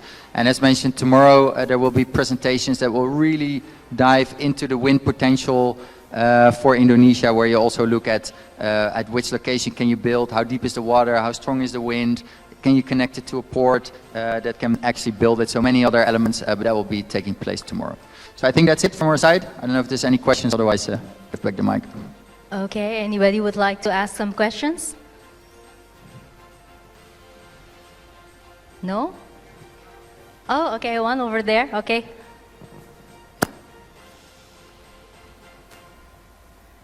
Okay, please, sir. You may ask questions. Hello, good afternoon. Hello. Thank you for the kind and very interesting presentation, Robert. My name is Nico. I work for UPC, one of the renewable energy developers in Indonesia, and we managed to build the first commercial scale wind farm in Sidrap, South Sulawesi. It's really enlightening to see that there's a method to measure or model the availability of wind resource that we can use for development of wind farm without having to install perhaps expensive monitoring equipment such as MatMast or LiDAR or SODAR. However, my understanding is that for procurement processes in Indonesia, you would still be required to have actual wind data that would be taken from such instruments, as sole modeling wouldn't be accepted if you want to participate on a tender.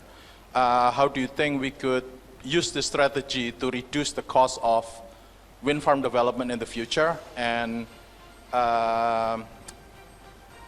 convince all of the stakeholders that this is a worthwhile technology to use that would provide accurate results as if we're installing the more conventional method that is accepted by the standards right now?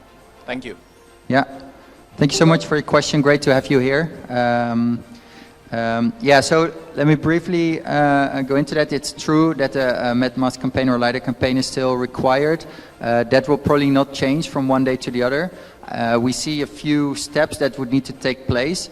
First, we just need to show over and over again, like my colleague Mark showed, that if you have just the global wind atlas data, and then you get then you do a GRASP analysis, and then after that you check that again with an actual measurement campaign.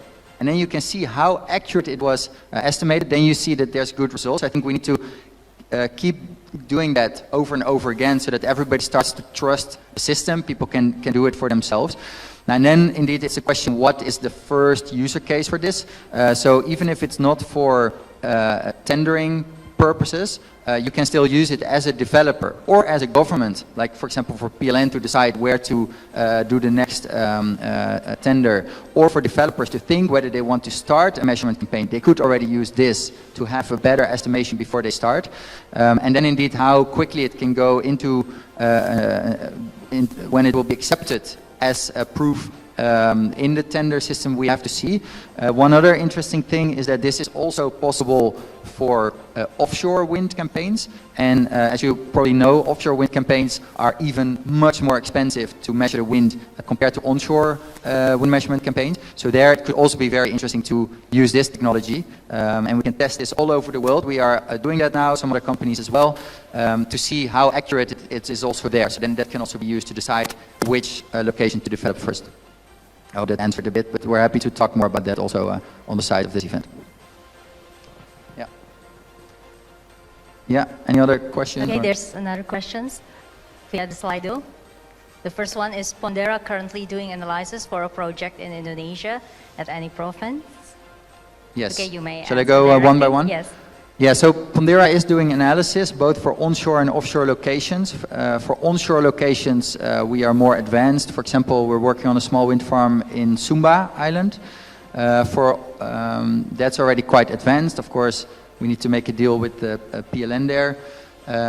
Then for offshore locations, we've done several analyses, and those will be presented tomorrow. So you can see those tomorrow here. Yeah, and we hope that that will be taken up. We can play a role in that together with colleagues from UPC and other developers. Okay, I hope that answers the question. The second question is coming from a teacher. He or she would like to ask what kind of renewable energy that could be implemented by the students, considering that here in Indonesia, children are allowed to ride motorcycles. Sorry, so what's the question again? What kind of renewable energy that can be implemented by the children or the students that bring motorcycles? Which role they, on the motorcycles? What program? Yes. Motorcycles. That they drive on electric motorbikes? Yeah, or? drive the motorcycles, because here in Indonesia, students or teenagers are allowed to ride motorcycles, drive the motorcycles. So here the teacher asked what kind of renewable energy that can be explained and implemented by the students. Yeah. Or by the teenagers. Yeah, so I'm not sure if I'm going to answer that precise question. I hope so. But let me interpret it more as what role can students play in this, in the energy transition and the development of renewables. And I think that role is very big. As we also saw earlier today, to make the energy transition is a very complex task that will happen over many years. So between now and in hopefully in 50 years we're there. So then students will be actually old. So that means that the entire working life of people who are now students, the energy transition will be ongoing. So I hope that all students, just like me when I was a student, try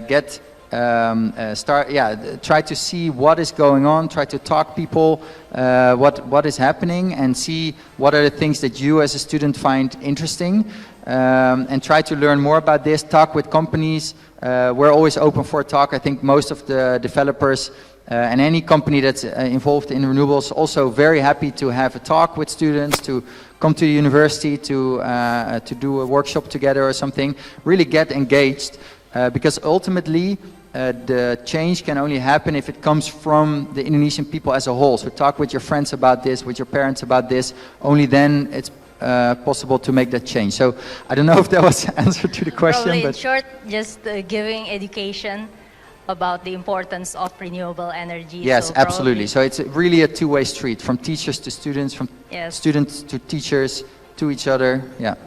Yeah, because the children are the agent of change. Okay, thank Yes. you. So the next question is, when do you think Indonesia is ready to use the offshore wind?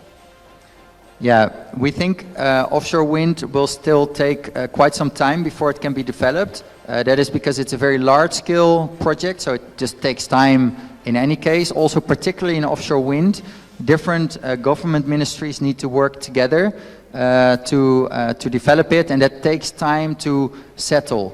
Like what the Ministry of Environment, Marves, and then companies like PLN, they all need to align and all agree on one plan to develop offshore wind. So, and there will be a few different steps that need to be taken. Also tomorrow, Eric from Pondera as well will give a presentation on this. And we'll show what exactly is needed in order to develop offshore wind. But the short answer is, we hope within 10 years from now that the first offshore wind park will be built, maybe in combination with floating solar, which I think we will see later today as well. But that can only happen if we start the preparations now. So I hope we can all work together to get that started. Okay, so this is our last question due to the tight duration.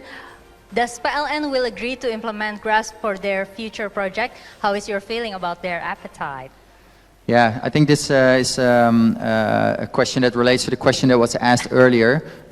We don't think that PLN will accept this straight away, let's say in the next tender as proof, and that you don't need to do a measurement campaign anymore. But if we keep showing that it works well, we hope that PLN will also see, hey, this is actually a much more efficient, much cheaper way to get prepared. Okay, thank you. Probably the last questions can be answered by our next speaker from PLN itself. But thank you very much, Robert and Mark. Thank you. And for the second turn, I would like to invite Ibu Yama Bella Trixiana, VP of Business Development Generation of the Indonesia PLN Nusantara Power, who will explain about their works on floating solar PV. And using the same mechanism, Bu Yama will deliver 8 minutes of brief presentations and followed by 7 minutes to answer questions. Okay, to Ibu Yama, please, you may have the floor.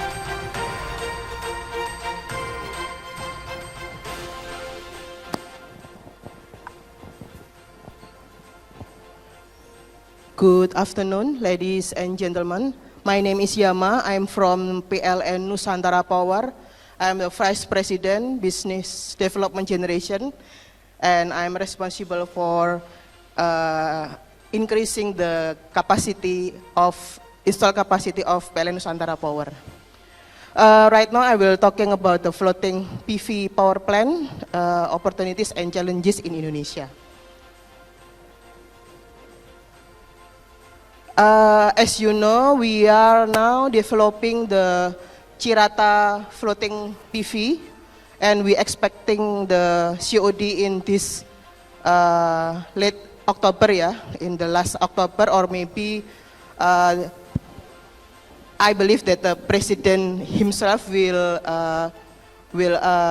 attend the ceremony in the Cirata in early November 2023. The project is capacity is about 145 megawatt AC or 170 megawatt peak DC.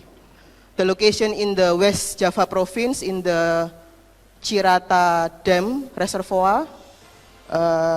Actually, we already have a hydropower plant there. The capacity is about 8 times 126 megawatt, so totally 1008 megawatt there, hydropower plant. So in the end, we will have hydropower plant and the PV floating there. Our strategic partner is Abu Dhabi, from Abu Dhabi, Future Energy Company, we got Masdar. This is our Cirata floating, and then the next is the Karangkates floating PV also, this is in the East Java province. It's about 100 megawatt AC or 130 megawatt peak DC. The location in the East Java, in the Karangkates Reservoir. The strategic partner is under selected partnership process, but already finished. We still propose into PLN to have approval from PLN. This is actually we already have a hydropower plant there. We call Sutami hydropower plant. The capacity is 3 times I believe in 35 megawatt. So totally 105 megawatt hydropower plant.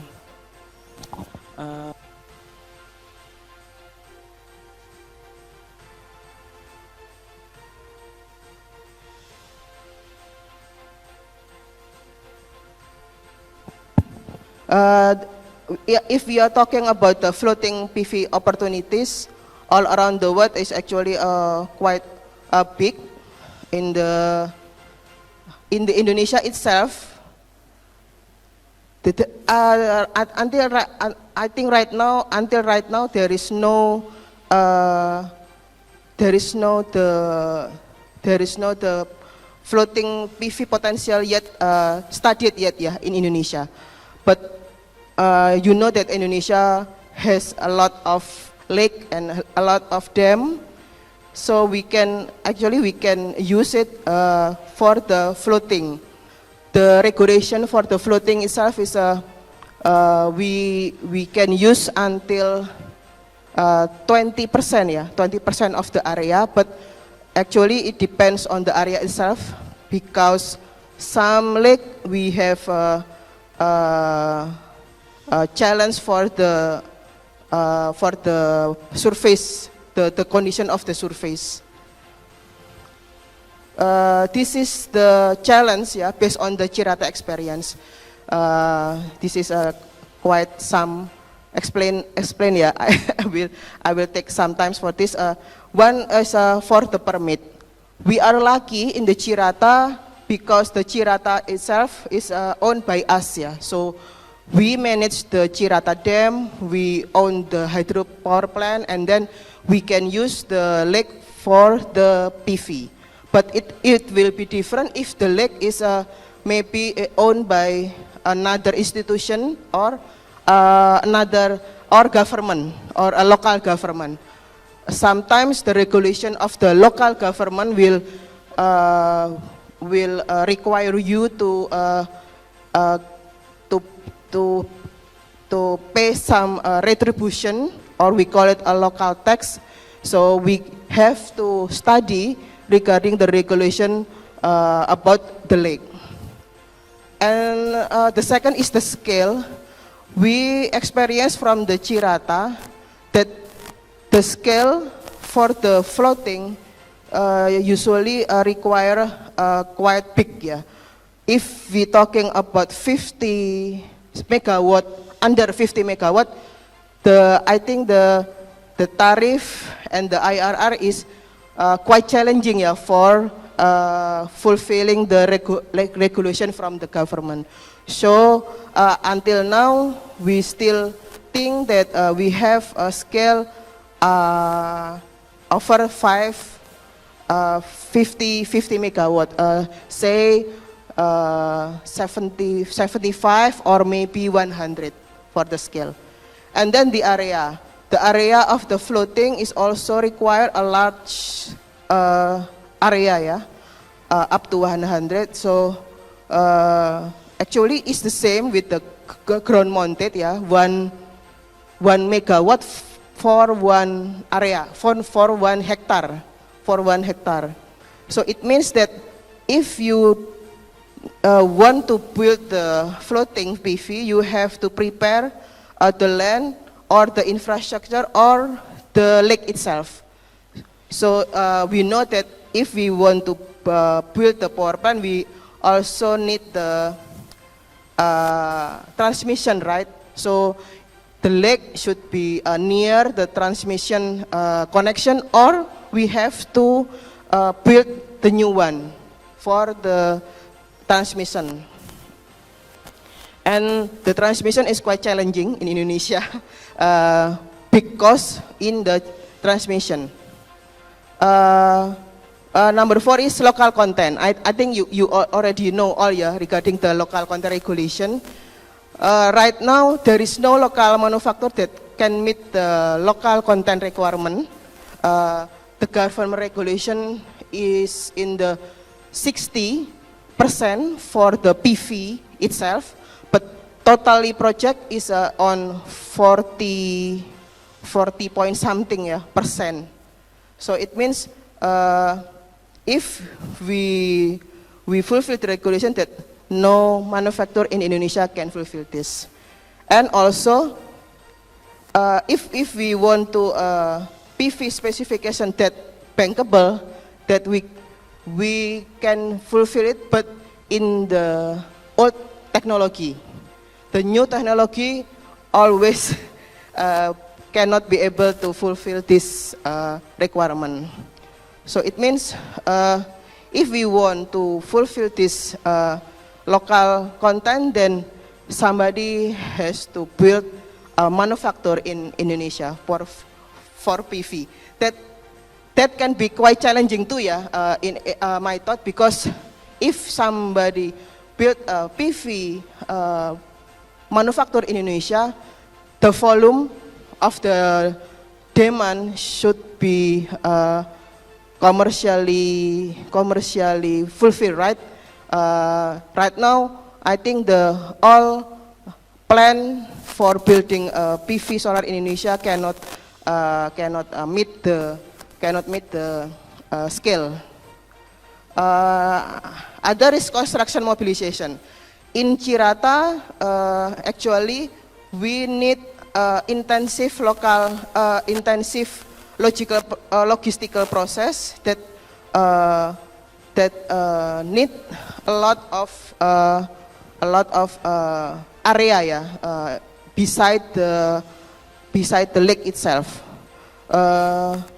The material that need quite a lot of area is a floater floater, because when we firstly want to start to build the Cirata, we don't know the we don't know the exact depth of the lake, and then after we start to build, and then we just know that the depth of the lake is quite deep, so we need the floaters that can reach the bottom of the lake. And then also the shape of reservoir. If the shape of reservoir is like a rectangle, it will be easier for us. But actually, in the lakes in Indonesia, maybe have border like size like a teeth, or maybe have a lot of curve. So that's why sometimes if we want to put the floating, we have to adjust with the shape of the lake. And then the social issues. I think we already know that in Indonesia, this is another big challenge. When we start Cirata, in the lake we have a fishery floating net. In Indonesia we call it jaring apung. So there are 1,000 fishery floating net there. And if we want to use the surface for the floating PV, we have to move all some of them, not some, most of the fishery floating net to the other area. So we have to talk to local society there if they approve. So it means we have to challenge the income of the local society there. Next, this is our project assignment from the PLN. As you know, national plan for the electricity supply have quite big share for the renewable energy, and we Nusantara Power assignment is a 6.3 gigawatt, and 6.3 gigawatt is all the renewable energy, and the most of the part is for hydro. The blue one is the hydro, and then the green one is the solar PV, and then we divide the solar PV into the ground mounted and the floating power plant. Next. This is just I want to show you that the process of becoming our partner. As you know that in Cirata we are partnership with the Masdar, and then the Karangkates will be, we may if PLN approve, then we may partner with the company from China. So this is the partnership process. First, you can have a registration first, submit your data in our website. Actually, the expression of interest there is like a website, our website, eoi.plnnusantarapower.co.id. You can put all your data there, and then after that, if we have a project that match with your data or with your portfolio, we will invite you to the next step. We call pre-qualification, and then you can send us some data we want there, and then the next step. If you pass, the next step is we will invite you to the next step is request for proposal. This is already focused in the project itself. So, for instance, project Karangkates 100 megawatt, and then we will pick the company from the strategic partner long list that match with the 100 megawatt, the portfolio match, then we will invite you to this tender. Okay, Bu Yama, I apologize for interrupting, but the time is up. Okay, right. And there are Okay. several questions that have already been waiting for you to answer. All right. Okay. All right. I think this is the last. This is just our pipeline project for the floating. So just that's all. Thank you. Can we so this, show the questions? Question. Okay.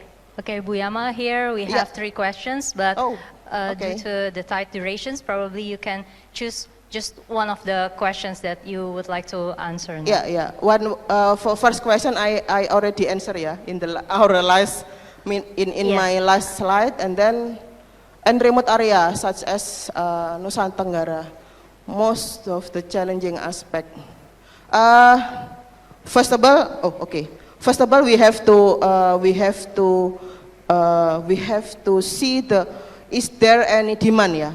Is there any demand for this electricity? We have a grid impact study first, and then we will choose the most suitable technology. If the floating is a suitable technology, meet the technology and the commercially meet, and we can build the floating power plant.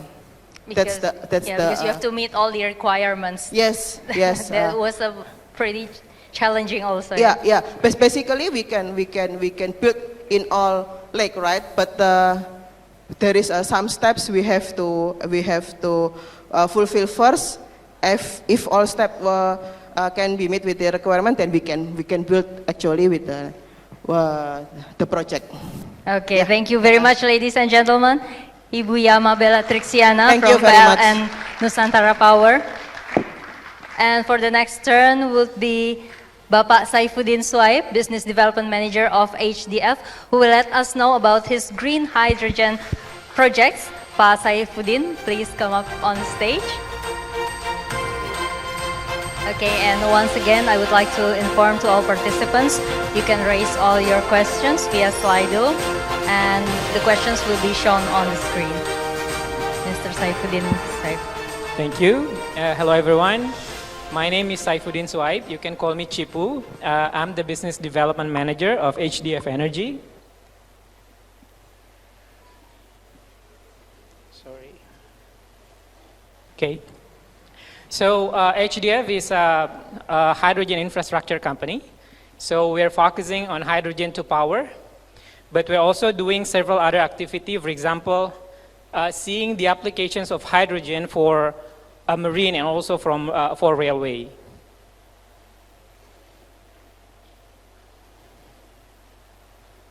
So currently, we are present in more than 30 countries and 5 continents, and then for HDF in Asia, we chose our headquarters in Indonesia because we think that this is where our types of project can make sense, and also there are a lot of potentials given the archipelagic situations of Indonesia. So I've mentioned this one.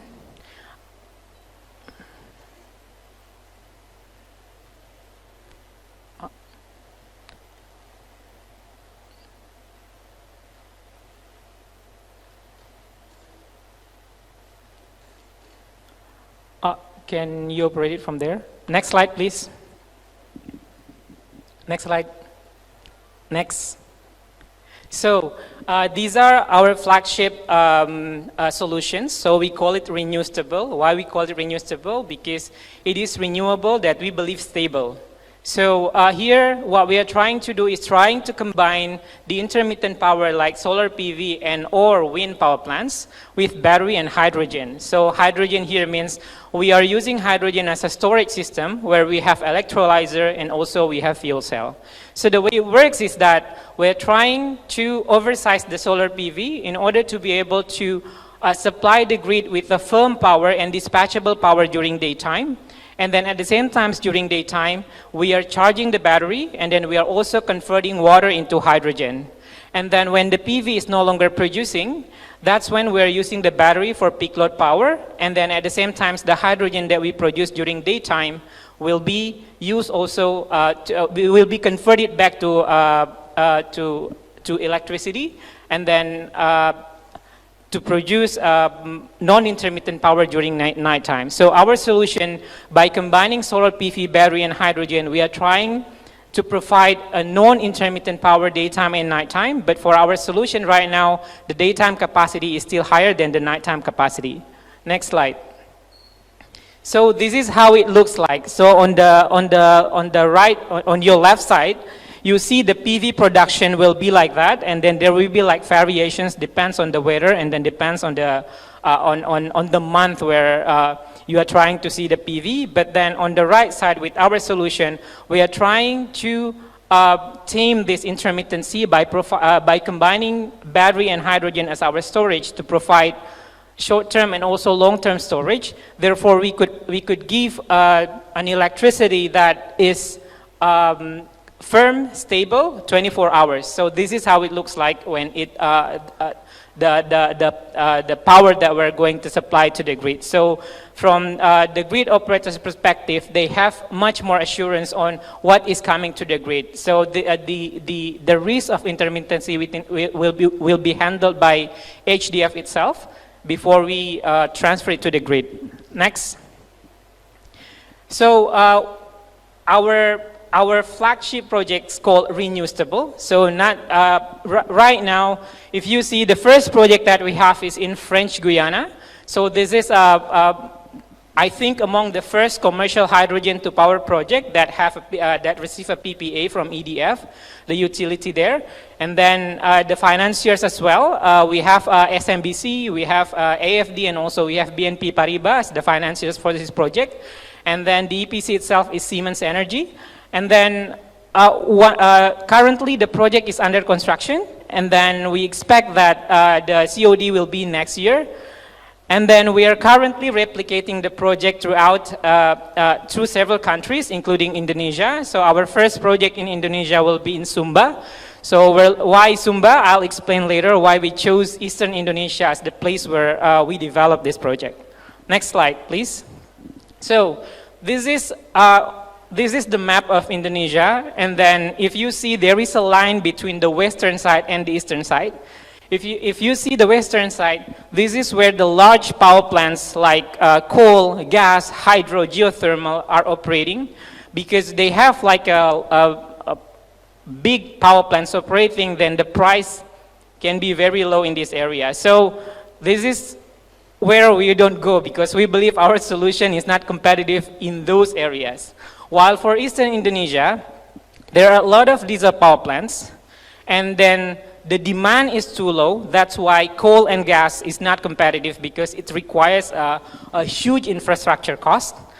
And then another thing is that for the small grid, when they have intermittent power coming to the grid, it is going to be challenging for the grid operator to be able to accommodate the intermittent power coming from these types of power plants. So with our solutions, with renewable power plants, what we could deliver is that we will provide firm and dispatchable power to the grid.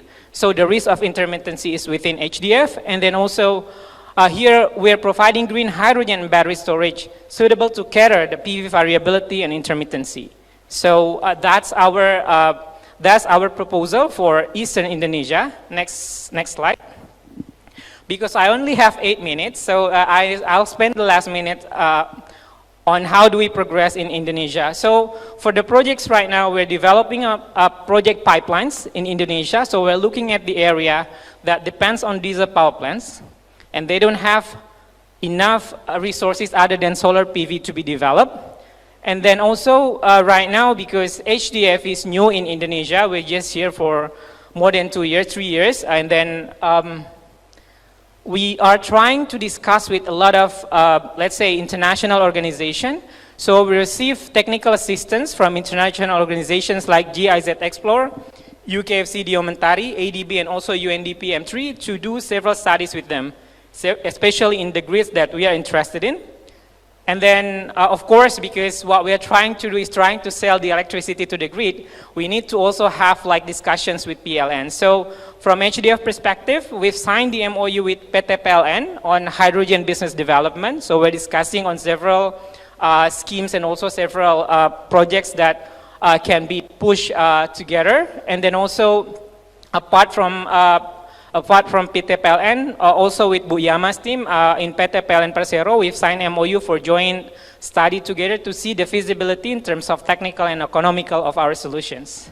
So with ESDM as well, with the Ministry of Energy, we've signed the MOU for hydrogen project assessment with testing and survey research project. We call it BBSP. And then the last one, as what we are trying to push is a commercial project. So we're signing a cooperation agreement with United States Development Finance Corporation to support accelerating our Sumba project and also try to develop a pipeline in Eastern Indonesia. So we are doing preliminary grid study and pre-FS in several grids in Eastern Indonesia.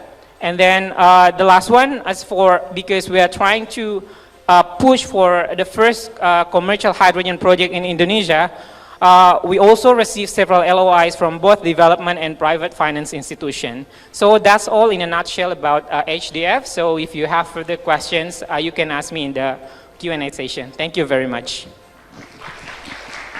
Thank you very much, Bapak Saifuddin Suhaib. So probably we can see some questions that have already been input into Slido. Okay. Or is there any questions from the participant that wants to ask directly? Okay. Okay, I see one over here. Tolong yang di tengah, Mas. Yeah. Okay. Okay. Thank you so much for the presentation. I'm really impressed with the hydro green technology because there's a new things from Indonesia too. But my question is, how about, I see in the last presentation that you mentioned about the private financing, and how about the challenging between purchasing ability for the people in the Eastern Indonesia? As we know that there is not a lot of industrial there, and then if you come with the private financing strategies, how you can deal with on it, and what the most challenges to what the most challenging to join with the private financing strategies. Thank you. Yeah. So the question on the financing, yeah. So how to attract the financing to join the project? So I think right now, I mean, when we want to push for a commercial sort of project, apart from discussing with PLN, we need to also discuss with the financiers, right? And then of course, not all financiers will always give you like green light whenever you discuss with them. So it requires like extra push sometimes. And then I think we believe in the words of mouth as well. If you discuss with a lot of stakeholders, they will hear about your project, and then that's when actually the mindset or people's awareness of the project increases. So to me, reach out to more financiers, and then usually different financiers have different appetites of the project. So I mean, explore more. That's what I can answer for now, because we also don't have like, we don't always have like a good answer from financiers. So we need to also strategize. And then one of the strategy that we do is that is why we have discussion with international organizations like UKFC Diomentari, with GIZ Explore, because working together with them helps to give leverage for the projects that we're doing. Thank you. Okay, one more question from Saido. Yeah, why all of the regions in NTT choose Sumba? I think because I know there is Hivo's lady here, there is Mbak Sandra. So there is a program by the Ministry of Energy before called Sumba Iconic Island. So Sumba is targeted to have its grids or its electricity coming from renewables, and then that is why most of the projects, especially in Eastern Indonesia, are directed to Sumba because under that project. But right now for HDF, we're not only looking Sumba, we're also looking at other pipelines in Eastern Indonesia. Okay, ladies and gentlemen, thank you very much. Let's give another applause for Bapak Saifuddin Suaib, Business Development Manager of HDF.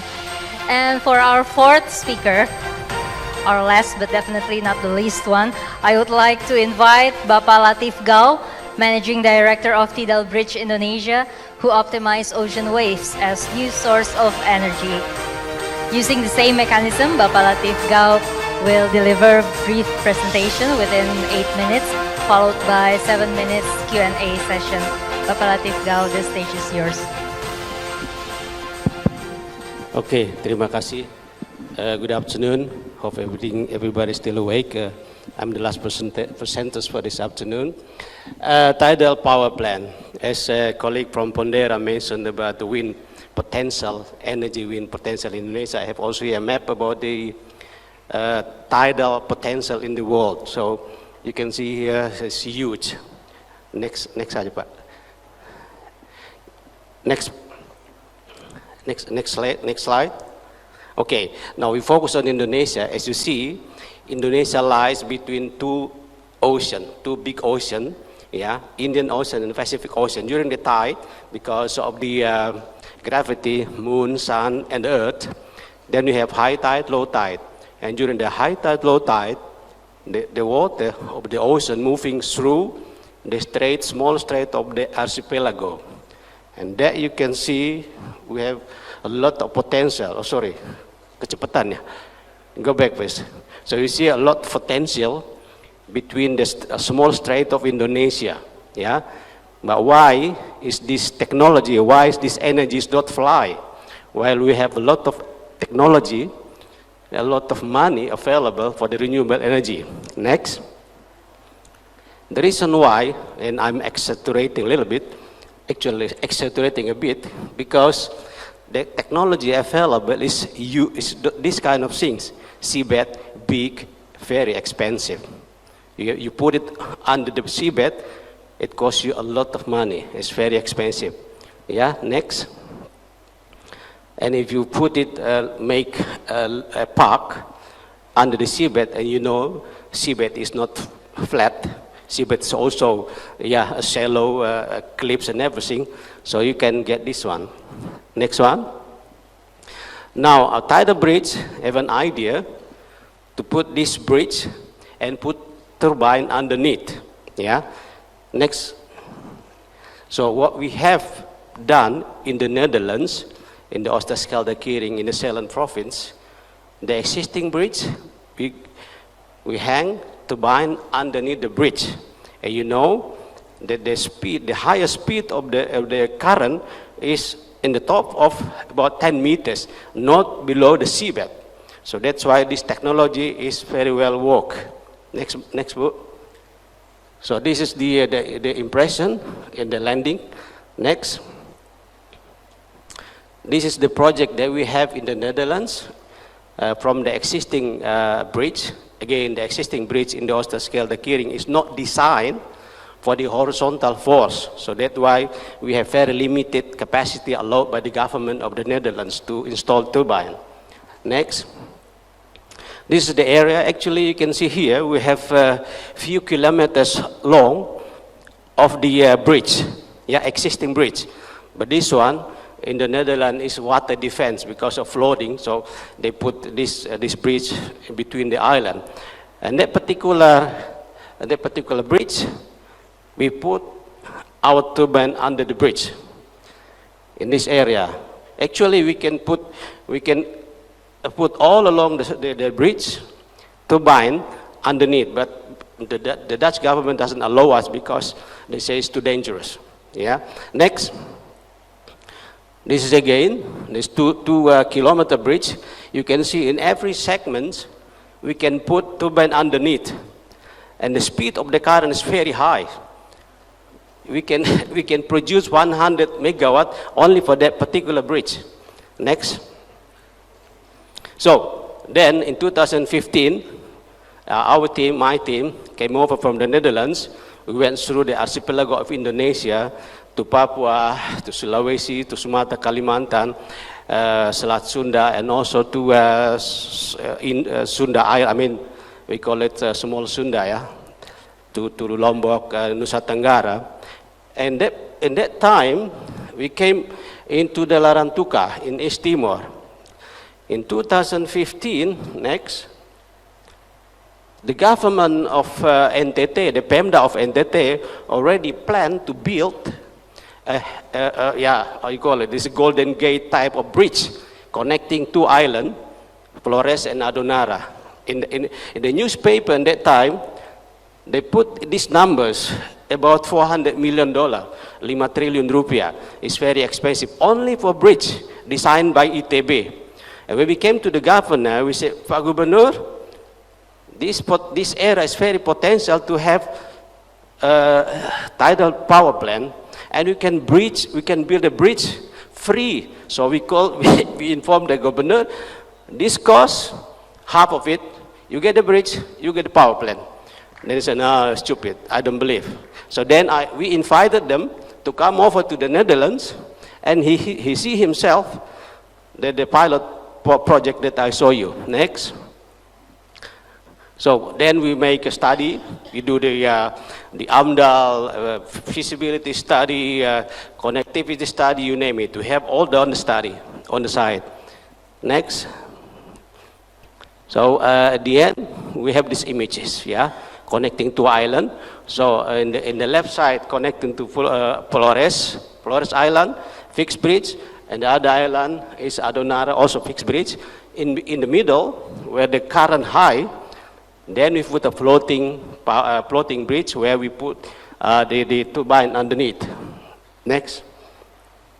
So and then we make a kind of sayembara competition to design the bridge, and it is designed from Mahasiswa Cendana, Kupang. Here they win the prize, and the name Pancasila because next to Ende. Okay, next. This is the image. The image of the design where we are going to develop. Because of Catholic cathedral is next in the Larantuka, it's very famous. So we put these images all designed by the student. Next. So you see the cross section. So this bridge is only about 900 meters. About 400 is for the turbine in the middle. So you see it was shallow, actually very shallow water there. It's about 30 meters to 40 meters deep. But the current was very high, up to 3.5 to 8 meter per second. So it is very ideal to use for the energy power plant, for tidal power plant. Next.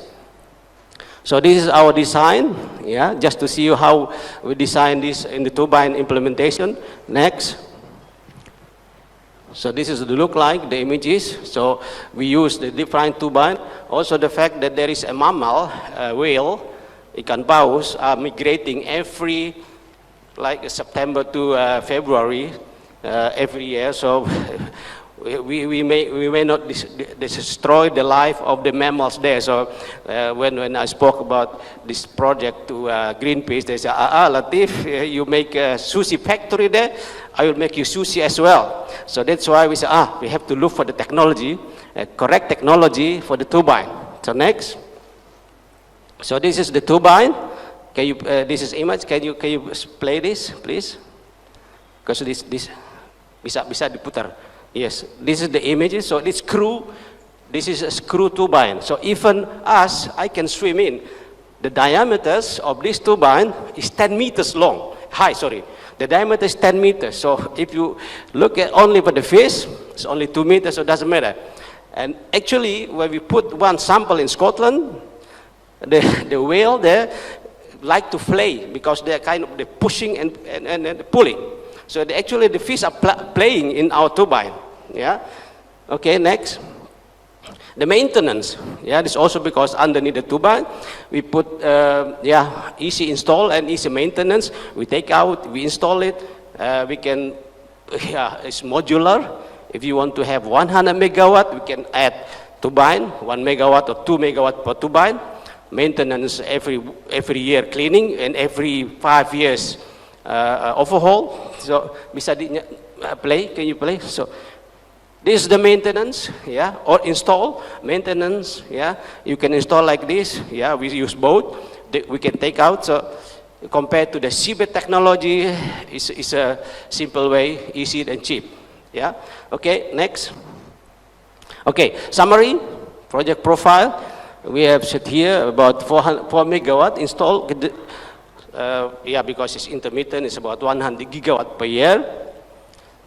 225 million, including the bridge, because bridge, let's say free, but okay, it's not free, but it's including the price. Actually, it's about 12 cents per kilowatt hour, including the bridge. Yeah. Okay, that's it. Terima kasih. I think. Thank you very much. Thank you, Mr. Cepat, kan? Latif Gao. Tidak, sudah sangat tepat waktunya. Baik, terima kasih. Baik, apakah ada pertanyaan yang akan dilontarkan langsung? Is there any question? Okay, from the Slido, Bapak Latif ada pertanyaan? How does the technology could be scalable, since it's the most critical thing that hinder tidal power development today? It's all scalable. You can start off with the 1 turbine hanging under the bridge with a half megawatt, quarter megawatt, even few kilowatt. We can do it, but we have also turbine with 2 megawatt or 3 megawatt turbine. Yeah, and then you can scalable. You can scale it. Even in the river, only the problem with the river is that if you have log, kayu, you can damage the turbine, yeah. So you have to be careful. We have also surveyed Mahakam River, other river in Indonesia that are quite high current, yeah, but you have to have a specific solution for the turbine, especially for the safety, yeah. But this really is scalable. Okay, What is expected? Yeah, I mentioned in my conclusion, it's about 11 cents per kilowatt hour, including the bridge. And bridge is for the public. And actually, without bridge, we can build the power plant. But the Pemda and the people will be very happy because they are dreaming of the bridge already for 50 years, they said. So even they will sabotage my project if I don't build the bridge. So they say, Latif, you use my sea, no bridge, I kill you. So there is no option. Okay, ladies and gentlemen, let's give another warm applause to Bapak Latif Gao and also to the other speakers. So if there's still any questions, probably you can ask directly to the speakers. Bapak Latif, kami persilahkan. You can ask directly to the speakers during the short break that will be held just in a few minutes. Thank you very much to all of our speakers, and we have provided you with coffee, tea, and snacks just outside this room, but we will remind you to come back here at 4:30 p.m. the latest. You can also bring your coffee, tea, or snacks here to this room. And don't forget, we still have one final interesting session after the break, and also there's still some quiz that we will give you also giveaways for the winner of the quiz. Okay, please enjoy the coffee break. Thank you very much.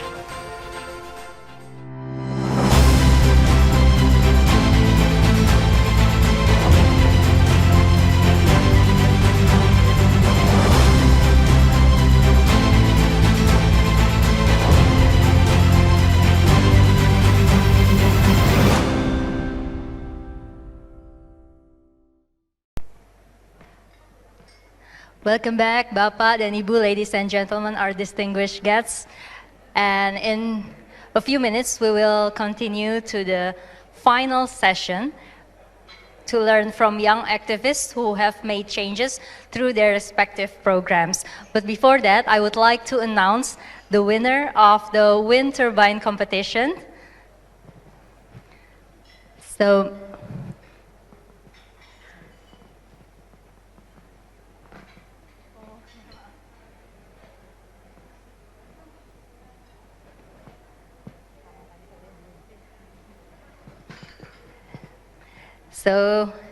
who's going to be the winner? Here's the announcement. There are two winners here who will receive giveaways of very interesting packages from the EU delegation to Indonesia. The first one The comment was, energy transition should be just and available to all, not just those who can afford it. Let it be the long-term solution we need for the sustainability of our planet. And this comment coming from Reza Maulana from Universitas Indonesia. Okay. Oh, I know you. Okay, you can come up here, Reza Maulana.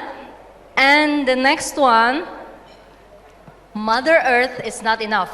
Let's accelerate the energy transition. Hashtag for the Green Indonesia. Coming from, okay, who remembers writing this down? KPMG Indonesia. Okay, KPMG Indonesia. Apakah Anda? Ya, oke, mari ke sini, jangan malu-malu. Baik, Mas Reza dan Mbak dari KPMG Indonesia. Okay, so the winners will receive interesting giveaways, which will be given by Henriette Parkman from the European Union delegation to Indonesia. Okay, and this one is the second winner. Gak apa-apa Mbak, di situ. Oke, satu lagi ya Mas, masih ada satu pemenang lagi. Thank you very much, Reza Maulana from Universitas Indonesia. And the next one is from KPMG Indonesia. Okay, thank you very much. Let's give another applause for our winners here. And thank you very much to Miss Henriette Parkman.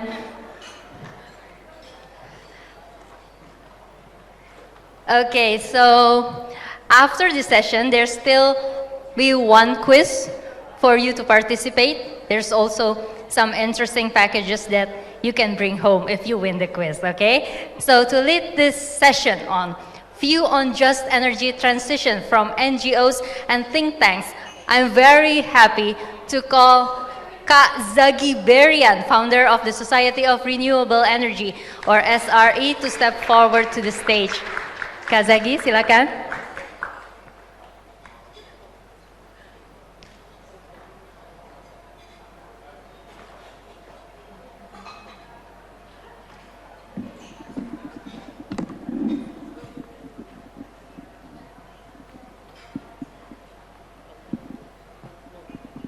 Good afternoon, honorable guests, ladies and gentlemen. Thank you so much for the warm welcome introduction.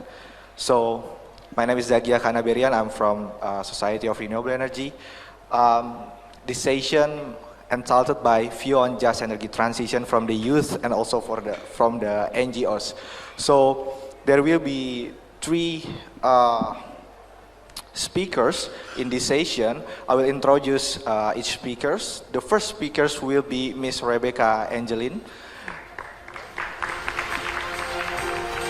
So, Rebecca Angelin is graduate from Faculty of Law of the University of Indonesia and also from the University of Aberdeen.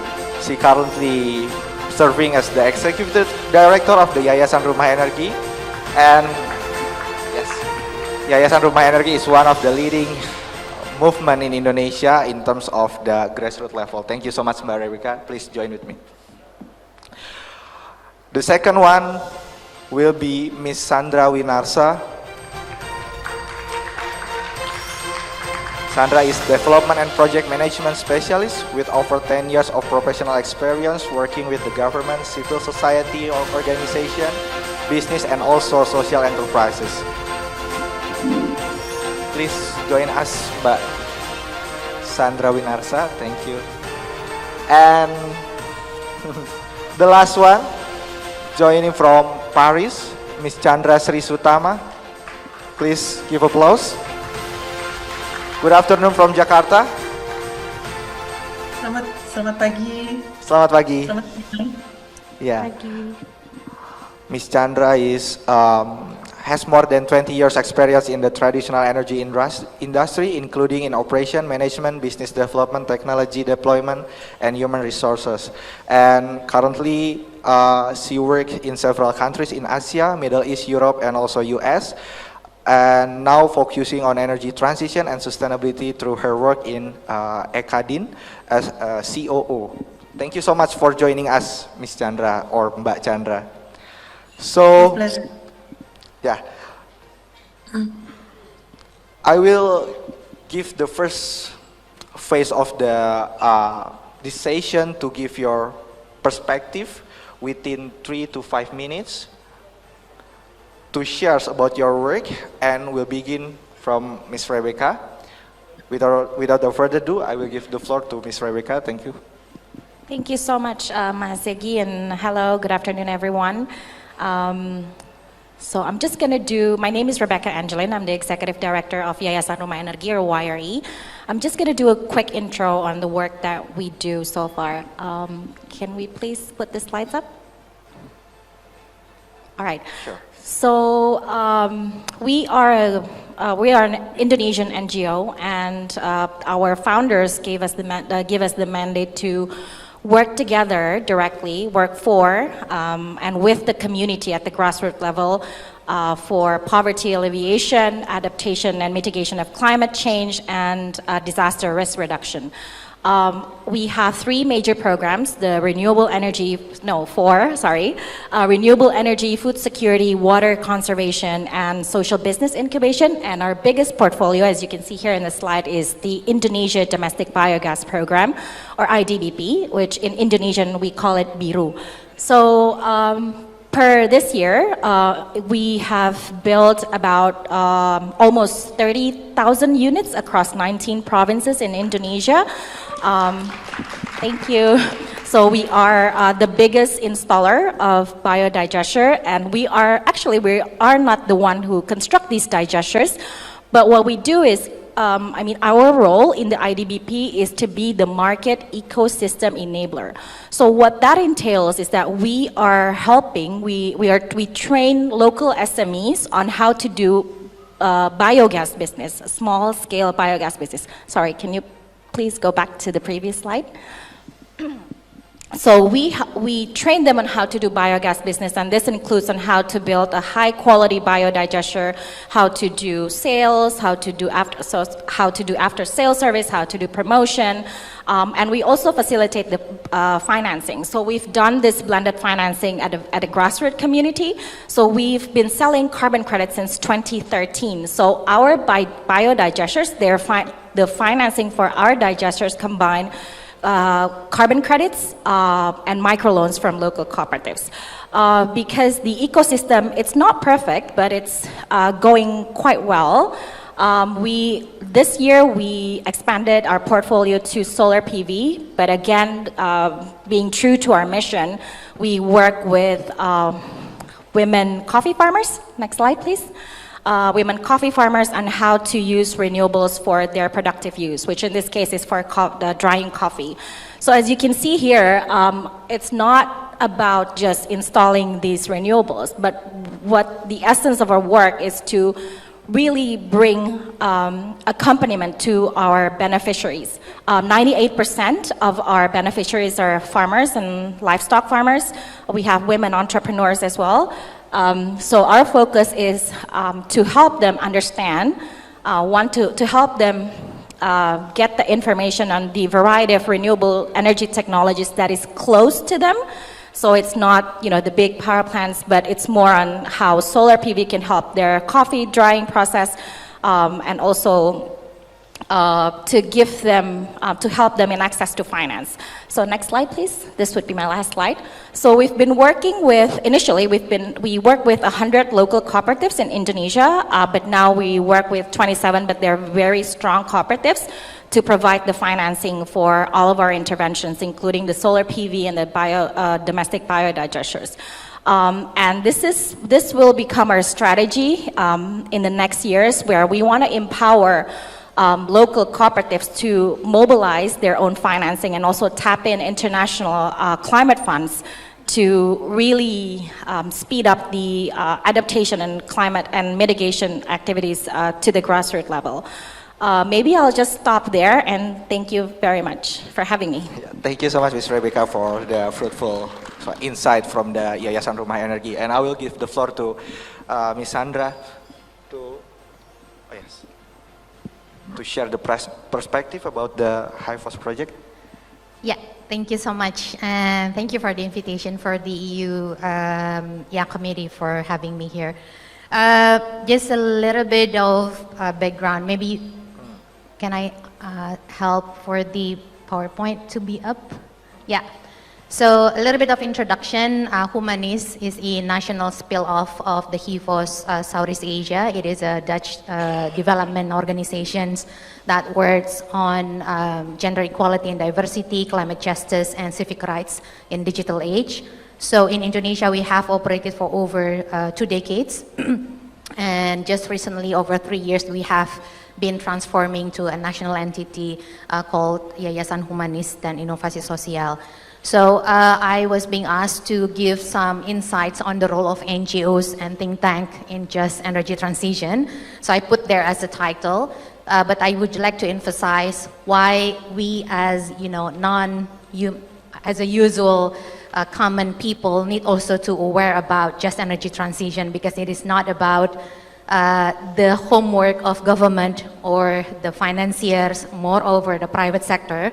It is actually our homework as well, because that transition will be actually a biggest impact to the society, to the environment, and also to the economy. So we need to be aware on that. Next. Okay, so what Humanis do, I can streamline it on this 4 angle. We do research and analysis. Next. We do research basically on what we see is missing in the sphere of the renewable energy sector. Most frequently, we look at from the angle of human rights, from the marginalized groups, and give an independent view on how it should be considered within the sphere of policy making and decision making. We also do research and development by its means doing real implementation on the ground, pilot renewable energy small-scale community-based with different technology. We do solar PV off-grid. We do also micro hydro charging stations and solar water pumping for irrigation. Anything that could actually becoming the evidence based when we are doing policy advocacy to the policymaker. Next.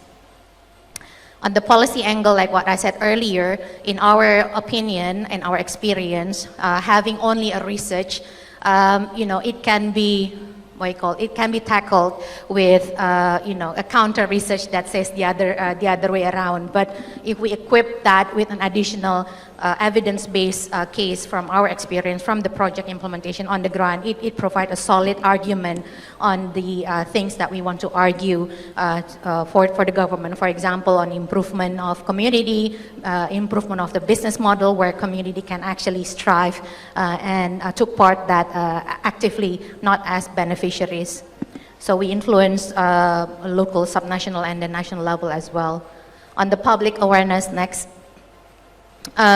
We do campaigns as our mandate as a non-profit development organization. We need to actually share that lesson learned, not only best practices, but also bad things happen in the middle of the project. That needs also be shared on what happened in the middle of those implementations, what missing in the policy and the regulations. That is part of the information that we share to the public, and we do also community engagement. This is where I put community or society is not as beneficiaries, never put them as beneficiaries, but really put them as the forefront of our programs or our development programs, because they are actually the one that will make it happen. A design fits well in the design, but the people are actually the one that will be taking forward from there to make it a reality. Next. On the accountability, I think this is everyone probably know that it is the role of NGO to actually, check and balance, watchdog kind of type of functions when it comes to certain framework that is not favorable for the rights holders group, for certain policies that it's not putting, or maybe much more balanced, much more, heavy to the private and the business alone, but not considering the environment and the social economic aspect of it. So that is where we took in place, where we also bring that public discussions on the table and invite everyone, including the policymaker, to account to those findings. Next. So these are several photos that is being taken from our projects. This is, a village in Sumba, yes, in NTT. No, before that, please, yeah. 70 years living without electricity. This was their first time having access of luxury. So it's not only for lighting, but also powering their, needs for productive use. Next. So this is our latest project we developed together with the UK FCDO team. We want to put evidence on how off-grid installation should have in the business model that can thrive in collaboration, not only with the community itself, but also with PLN. So we work a lot from the very beginning with PLN on how this off-grid setting could actually fit within the DRP, so for example, the diesel replacement program, or with other off-grid programs that is being funded by the Ministry of Energy, for example, from the DAK funding or from APBD funding. Next. It's not only about installations, we also teach young people in the community on how they can have the fully equipped not only for operating and maintenance or cleaning the installation, but it's also doing real, installations, electricity installation from houses to houses, and they become electrician and they become operator by itself. And it's not just only, a week or a month or 2 months of trainings, but it is a companionship program on how to build their confidence as well, including certification, so that they can have the skills needed as a operator. Next. Yeah, this is a generic activity we do in the village.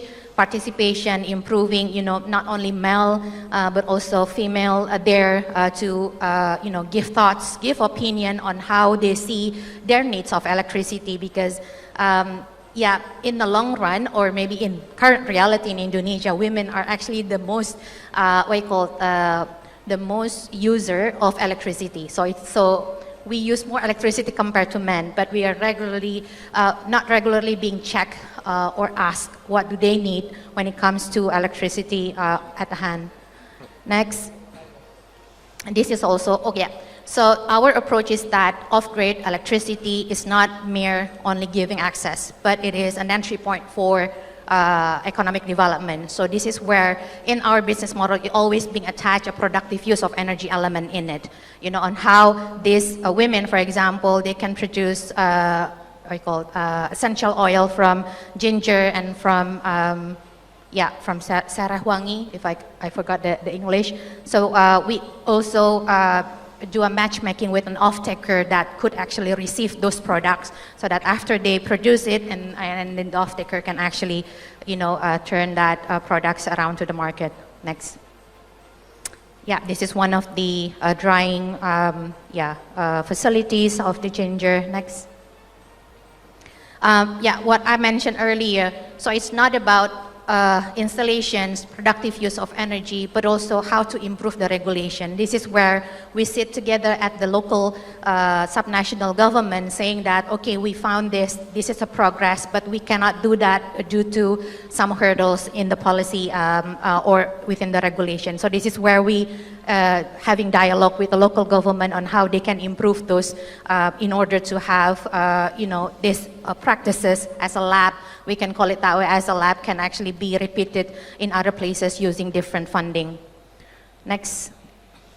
And this is at the national level where we saw, a lot of missing in the just energy transition practices in Indonesia, especially on the current framework of JETP that is currently happening. There's so much heavily focused on coal transition, but they are lacking on the access part. Remember, guys, we still have 4,000 villages in Indonesia that are still lacking access. So this is our biggest homework on how to ensure that just transition is also include them not only transitioning from coal to renewable, and also how the climate finance in Indonesia coming into to the country, also seeing for those who are left behind, which is dedicated for marginalized groups. I think that's it. Thank you so much. Thank you so much, Mbak Sandra, for the insightful lesson learned from the High Force itself. So the last one will be from Mbak Chandra. Are you there, Mbak Chandra? Yes, can you hear me well? Yeah, sure. Please, Mbak Chandra. If you don't mind to share the slides. Yes, perfect. Okay. All right. I will introduce you a little bit about ECADIN and what we are doing. So we are a not-for-profit center for knowledge, talent, and expertise. We are also a think tank. I think our organization is quite unique because we have offices both in EU and in Indonesia.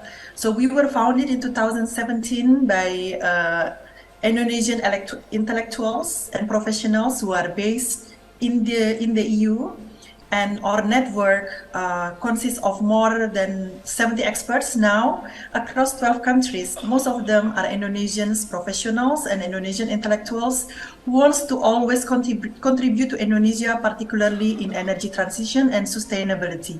And of course, right now, our network of experts are extending beyond Indonesian nationals or Indonesian diaspora, but our activities focus for Indonesia. So we have done more than 400 capacity buildings and mobilizing programs for Indonesia in energy transition and sustainability, with more than 350,000 of beneficiaries and participants, with more than 100 partners, whether in Indonesia and also internationally. So would you go next to the next slide? So our pillars consist of 4: research and innovation, capability building and learning experience, networking excellence, and community empowerment. And we have done all of this throughout the years with different entities in Indonesia, connecting them with experts, whether in Indonesia, in EU, in US, and everywhere else internationally. So we believe that energy transition is a complex matter that requires multidimensional effort, and everyone has a large play field to contribute, whether it's in technology, in financing, in policy development, but most importantly, in developing the human capital. Together with my colleagues who presented before, ensuring that this effort does not leave anyone behind. And we see that Indonesia government has already targets in energy transition. Therefore, our efforts are synchronized with the Indonesia government. We would like to support and work together with them to make it happen.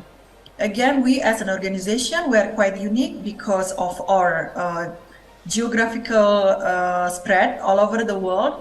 Therefore, we have a lot of benchmarks and lessons learned from different parts of the world that we believe we can share and carry the best for Indonesia. Next slide, please. Just to show you some of the partners that we have, whether in the technology applications and also from the academia. We have works with companies in Indonesia and also outside of Indonesia to connect the technology, to connect the expertise, and also with research institutions and academic institutions in Indonesia and outside of Indonesia for network and sharing knowledge. So that's a little bit about ECADIN. And for example, some of the activities that we have been doing so far, we have run several capability building programs in renewable energy, new energy and the system around it. For example, in hydrogen, in carbon capture and storage, in solar, in wind, waste to energy, EV battery ecosystem. Those are the things that we need to learn, and we want to make that energy transition happen. We also have a lot of other studies, a part of the technology, for example, in financing. So that's a little bit about ECADIN. We are very ambitious to tackle the energy transition in different sectors, and even though we are based outside of Indonesia, we have a big team as well in Indonesia who we always work together with them to make things happen. Thank you. Thank you so much for the sharing session about the Acadian's work. So I know all of you already prepared a question, but I'll go first to ask the question for all the prominent speakers in the stage and also in the Zoom. The first question will be for Mbak Beka. Mbak Beka, how you see the concept about the just transition itself and how you derive from the concept into your strategy of the organization itself. All right, thank you.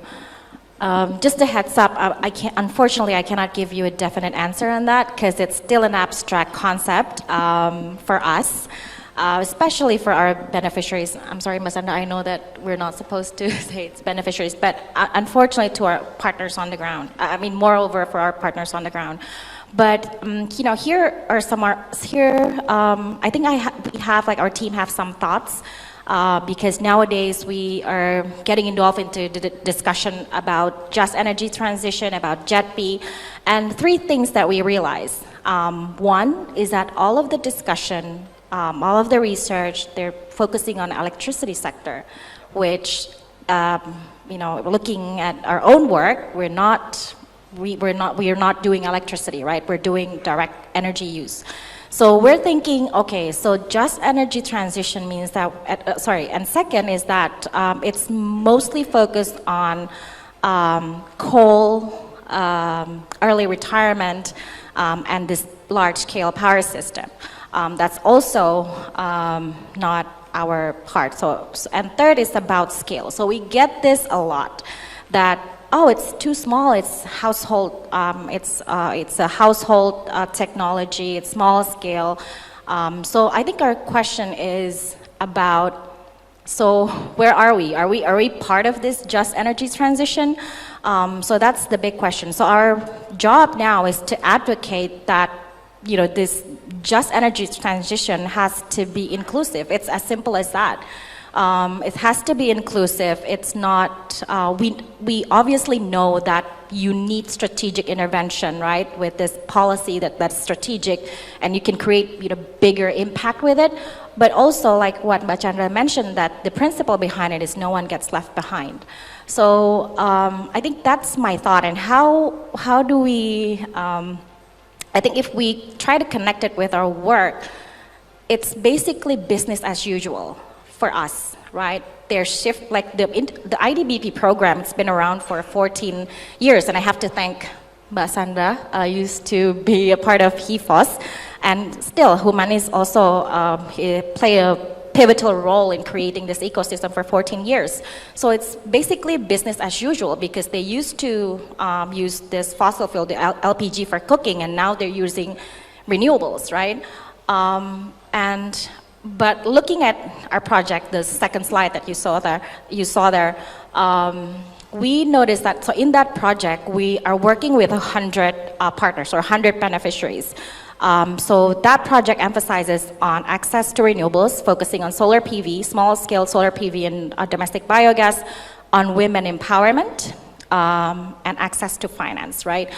What we see is that when you pitch this idea to the community, like I mentioned, it's a very abstract concept, whereas their approach is very practical. How do I use this in my everyday work? How it will help me save, generate additional revenues, increase my saving, improve my health, increase my productive time. So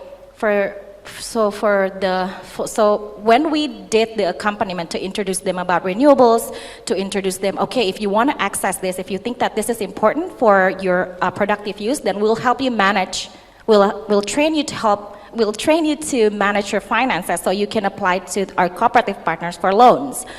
And what's so great about it is that, what's so great about working directly with the community is that if you put the right intervention, then the effect will be tremendous, right? So the effect from that project is that we receive like a lot of demand. I want to install that. Yeah. And my last point, sorry. So one of the things that we need to debunk is that the willingness to pay of the community, that is, I'm not generalizing this to all communities in Indonesia, but at least for our beneficiaries, they have the willingness to pay. What they need is that inclusivity to be included in understanding these technologies and how it will help them.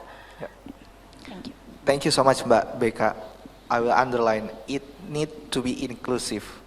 But I will ask the following question to Mbak Sandra regarding your model about the, business model in the grassroots area, grassroots level. How can you, mitigate the risk, and also you planning the good strategy for the sustainable program itself? Please, one.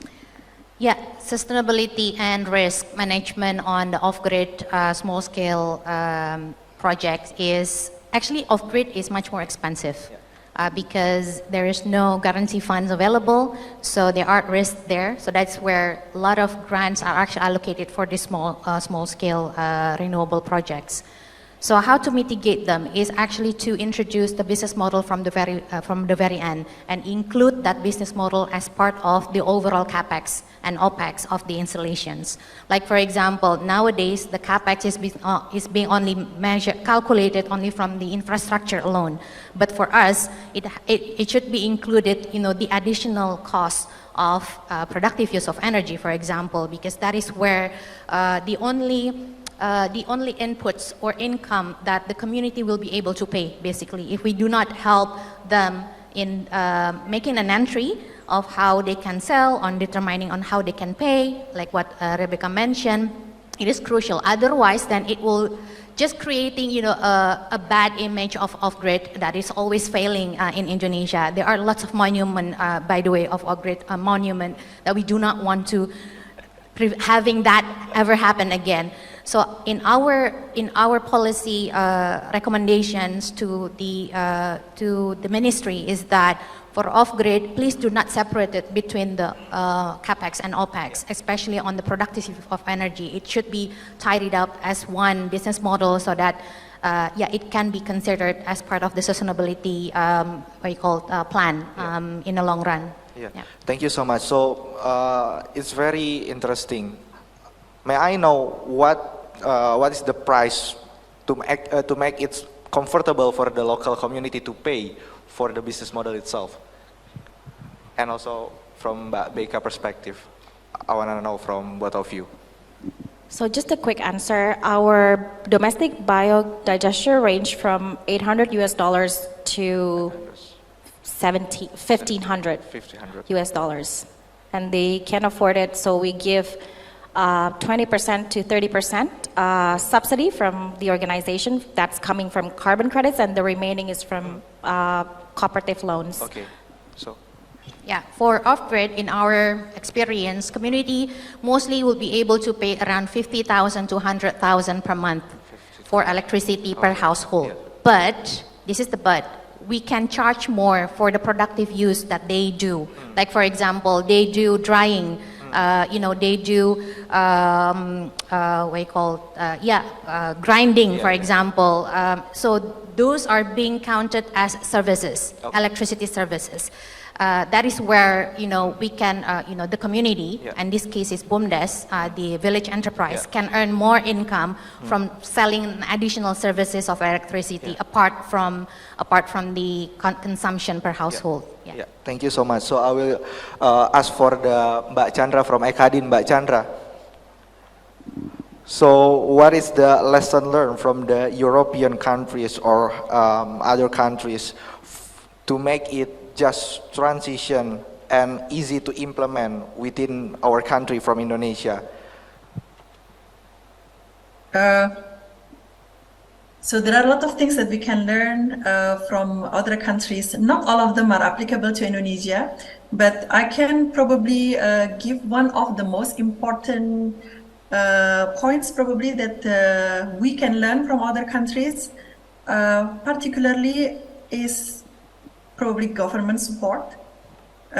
For example, the price of electricity. Yes. The price of electricity is open in many countries in Europe. Therefore, for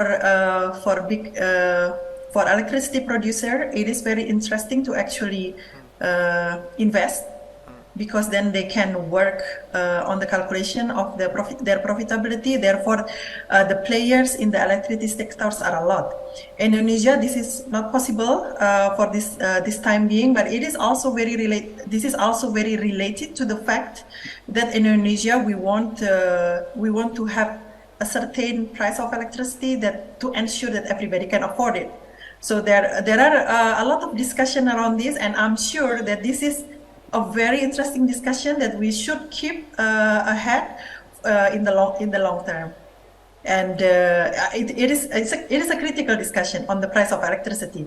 There are two edges of the swords there. And another thing probably that we can learn from European countries is what not to do, probably. For example, right now, Europe has been dependent of energy supply from different countries. Therefore, when there is a conflict, now some countries has to go back to non-renewable supply. So this is what we can learn. Therefore, for example, off-grid solution is a very interesting solution, but in the long run, we need to be independent in terms of energy. That's probably two things that I can share. Thank you so much, Mbak Chandra. So maybe some of you want to ask the question to the speakers. Perhaps raise your hands, or maybe all of you shy. Yes, please, Pak. Okay.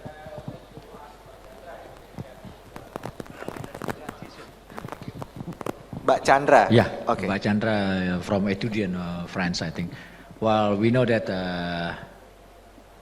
some of the European countries now, they have problems also, challenge with the energy crisis. While as we know that we are entering the European countries now also are entering the winter seasons. While we know that European countries also imported energy from the United States, which is 3 times higher than from Russia.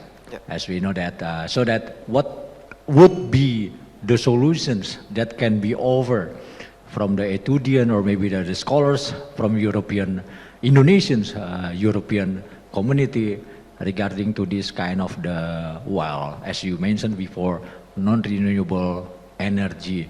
As we know that we are moving forward to the renewable energy, but you just mentioned previously that non-renewable energy. What kind of the non-renewable energy that gonna be effective and efficient for the European? Thank you. Thank you so much. Mbak Chandra, perhaps you can answer in a quick manner. I have to give a disclaimer that I am in no place representing any European country position on this, but I'm just probably I can share some of the discussions that I hear. So, for example, now due to the limit of LNG supply from Russia, now some countries have moved back to use coal because they do not have any other choice. It's not because they wanted to move back, but because they did not have any other choice. But of course, what can they do? I think so. France have a different approach, right? France has been using nuclear since a long time. So nuclear is not really renewable, but it's a base load supply, and France has been using nuclear for a long time. Therefore, they are going to continue using nuclear. Other countries are still struggling on how they are going to handle this, but for me, there is something very interesting. Okay. 60% of the energy supply for European countries are for heating. Like this is crazy, right? So if you can tackle the 60% using, for example, heat pumps or shallow geothermal, for example, you can tackle a huge amount of electricity. So I know that this is now a big trend in Europe, using heat pumps and also shallow geothermal. A huge discussion, because once you use this, you actually address 60% of energy consumption, and that's number two. And number two also energy efficiency. Everybody is talking about energy efficiency. So if you can tackle those, I mean, there's a huge amount of energy that can go to renewable instead of using non-renewable, because you do not have other choice. Yes. Thank you so much, Mbak, for the answer. So, because the limitation of the session itself, I will give the end of the question for the Mbak Sandra and Mbak Becca to conclude this session in terms of the young generation can do. What can you share for us, the young generation, to contribute in the just energy transition? The young generation can do a lot, basically. Young generation are more critical. You can access digital information quite fast. You can amplify, basically, what's happened on the ground to the outside world. Be critical in seeing a certain regulation in place, and position yourself as those who are maybe overlooked from that, from that information is available. And second, you can always test around, test your ideas, pitch. We have lots of incubators, right, in Indonesia nowadays.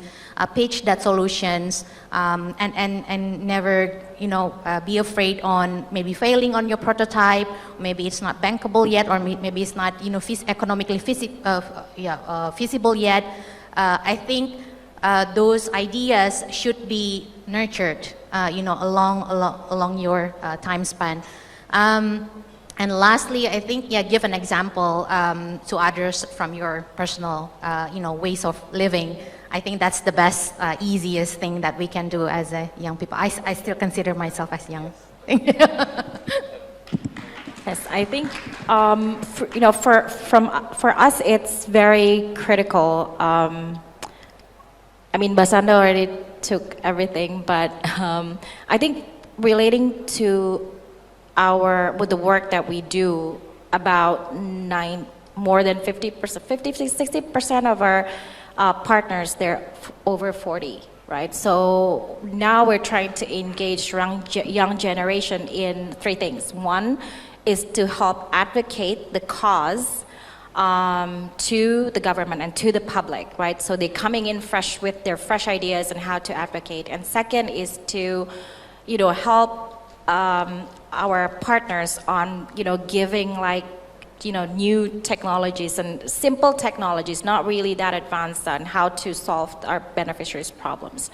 Just those two. Thank you. Thank you so much. So that's the end of the session itself. Thank you so much for the committee to, set up this kind of interesting session in terms of the just energy transition from the young generation and also from the NGOs.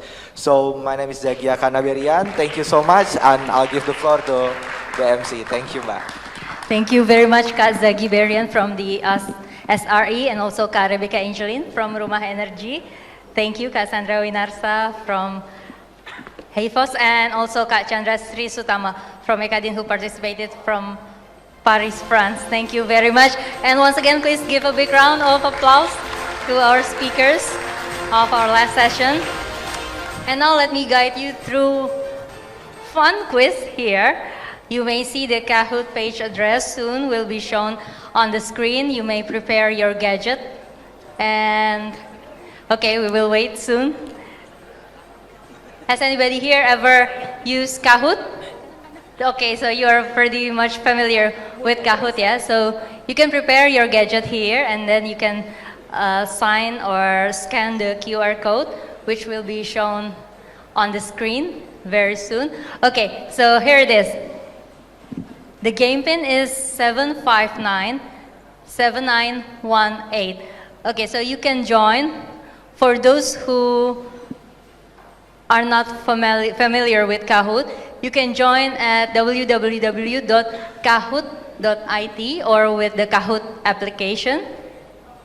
And then you can enter or input the game pin there, 7597918. 7918. And then we can see the names here. Okay, the names of participants. Please enter your real name, okay?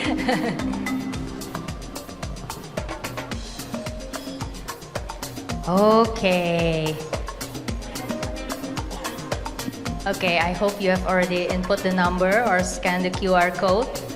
We will wait a bit more time to see our game pin again. Bapak Ibu mungkin yang baru akan mengikuti Kahoot bisa join melalui www.kahoot.it atau juga melalui Kahoot app ya. Lalu bisa masukkan atau input nomornya 7597918. Oke. Tolong kalau bisa namanya nama yang asli ya. Atau mungkin lebih baik lagi kalau sesuai dengan nama yang terdaftar di registrasi. Baik, sudah ada berapa ini ya yang bergabung? Oke.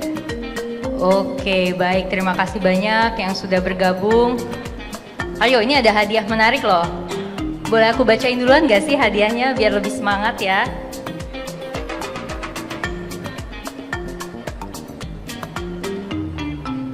Oke, jadi 3 pemenang yang bisa menjawab dengan paling cepat dan paling tepat ini akan mendapatkan grow kit for 7 different vegetables, natural soap nut or buah lerak, and a woven net plant hanger. Wow, luar biasa ya. Oke. We're still waiting for other participants to join Kahoot.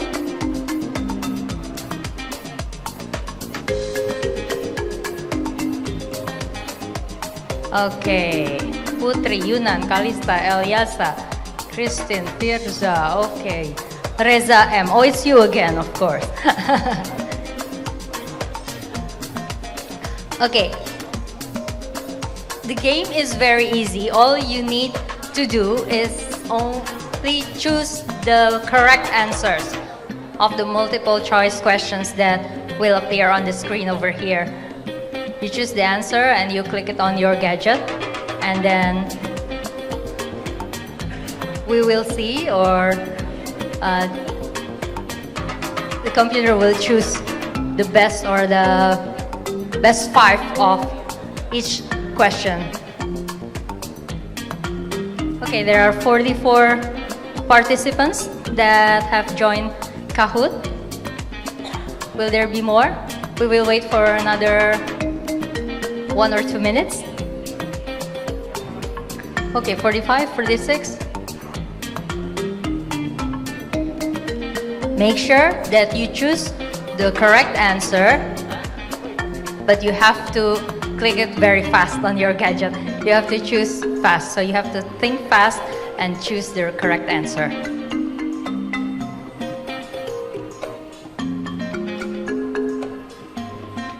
Okay, are you ready? There are 45. It was 46, right? Okay, now it's okay. 46 and 40. Okay, now it's 47. Log in, log out, another log in. Okay, I think 47 participants, and we will start the quiz now. Are you ready? Okay, prepare your finger on your gadget. Make sure that you choose the correct answer. I will step down so you can see the question on the screen. Okay, question number 1. Here we go.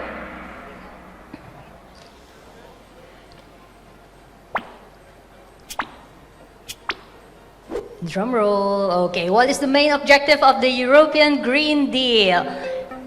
Okay, be careful, there's shapes and colors there.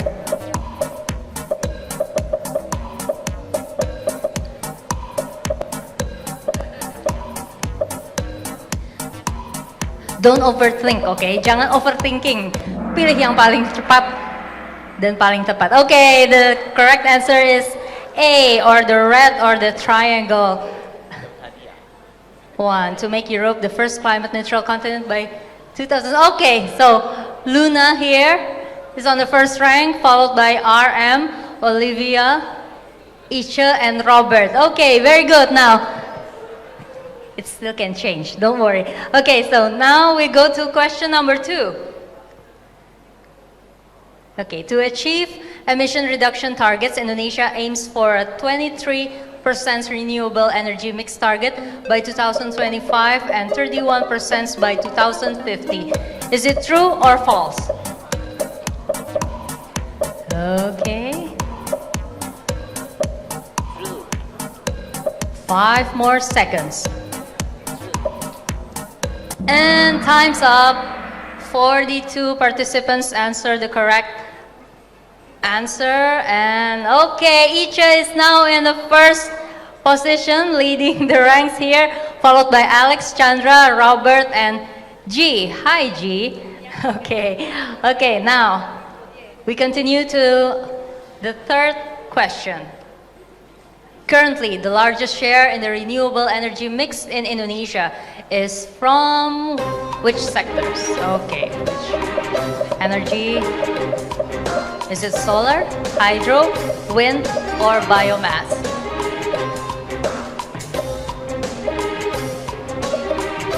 Okay, 5 more seconds. All right. Now, 19 participants choose hydro. Is it the correct answer? Yay, okay, and Robert now is leading. Okay, followed by Sandra, G, Anto, and RM. Welcome back, RM. Okay, now we go to the fourth question here.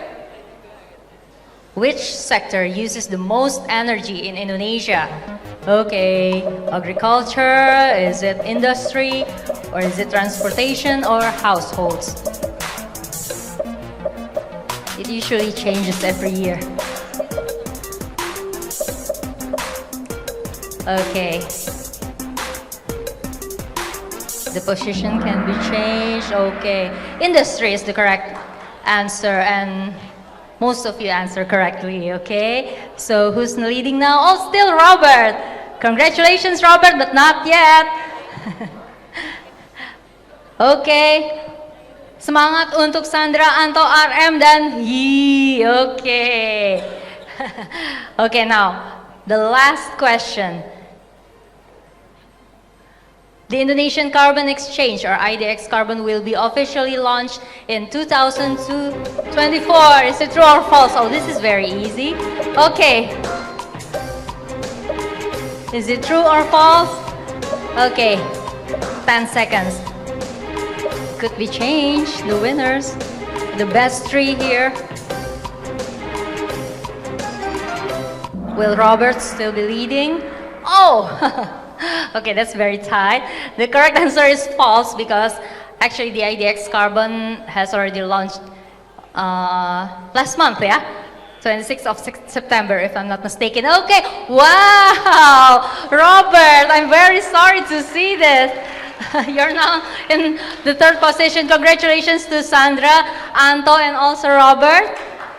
And I would like to invite you, all the winners, to the stage.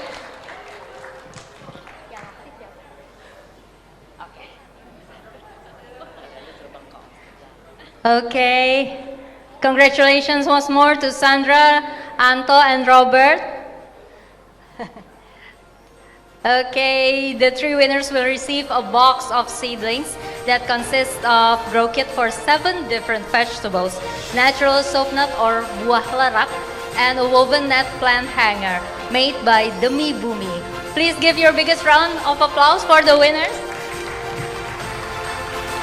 Anto ya. Okay, Sandra, ayo, boleh. And Robert. Where's Robert? Come on, Robert Cronin.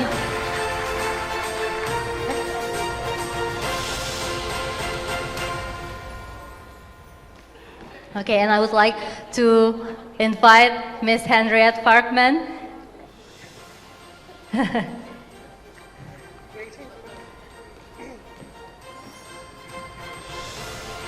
To give the box of seedlings here to our 3 winners. The first winner is Sandra. Congratulations. And the second place is Anto. luar biasa, Anto baru masuk langsung ke 2 ya. And to Robert, congratulations. Okay.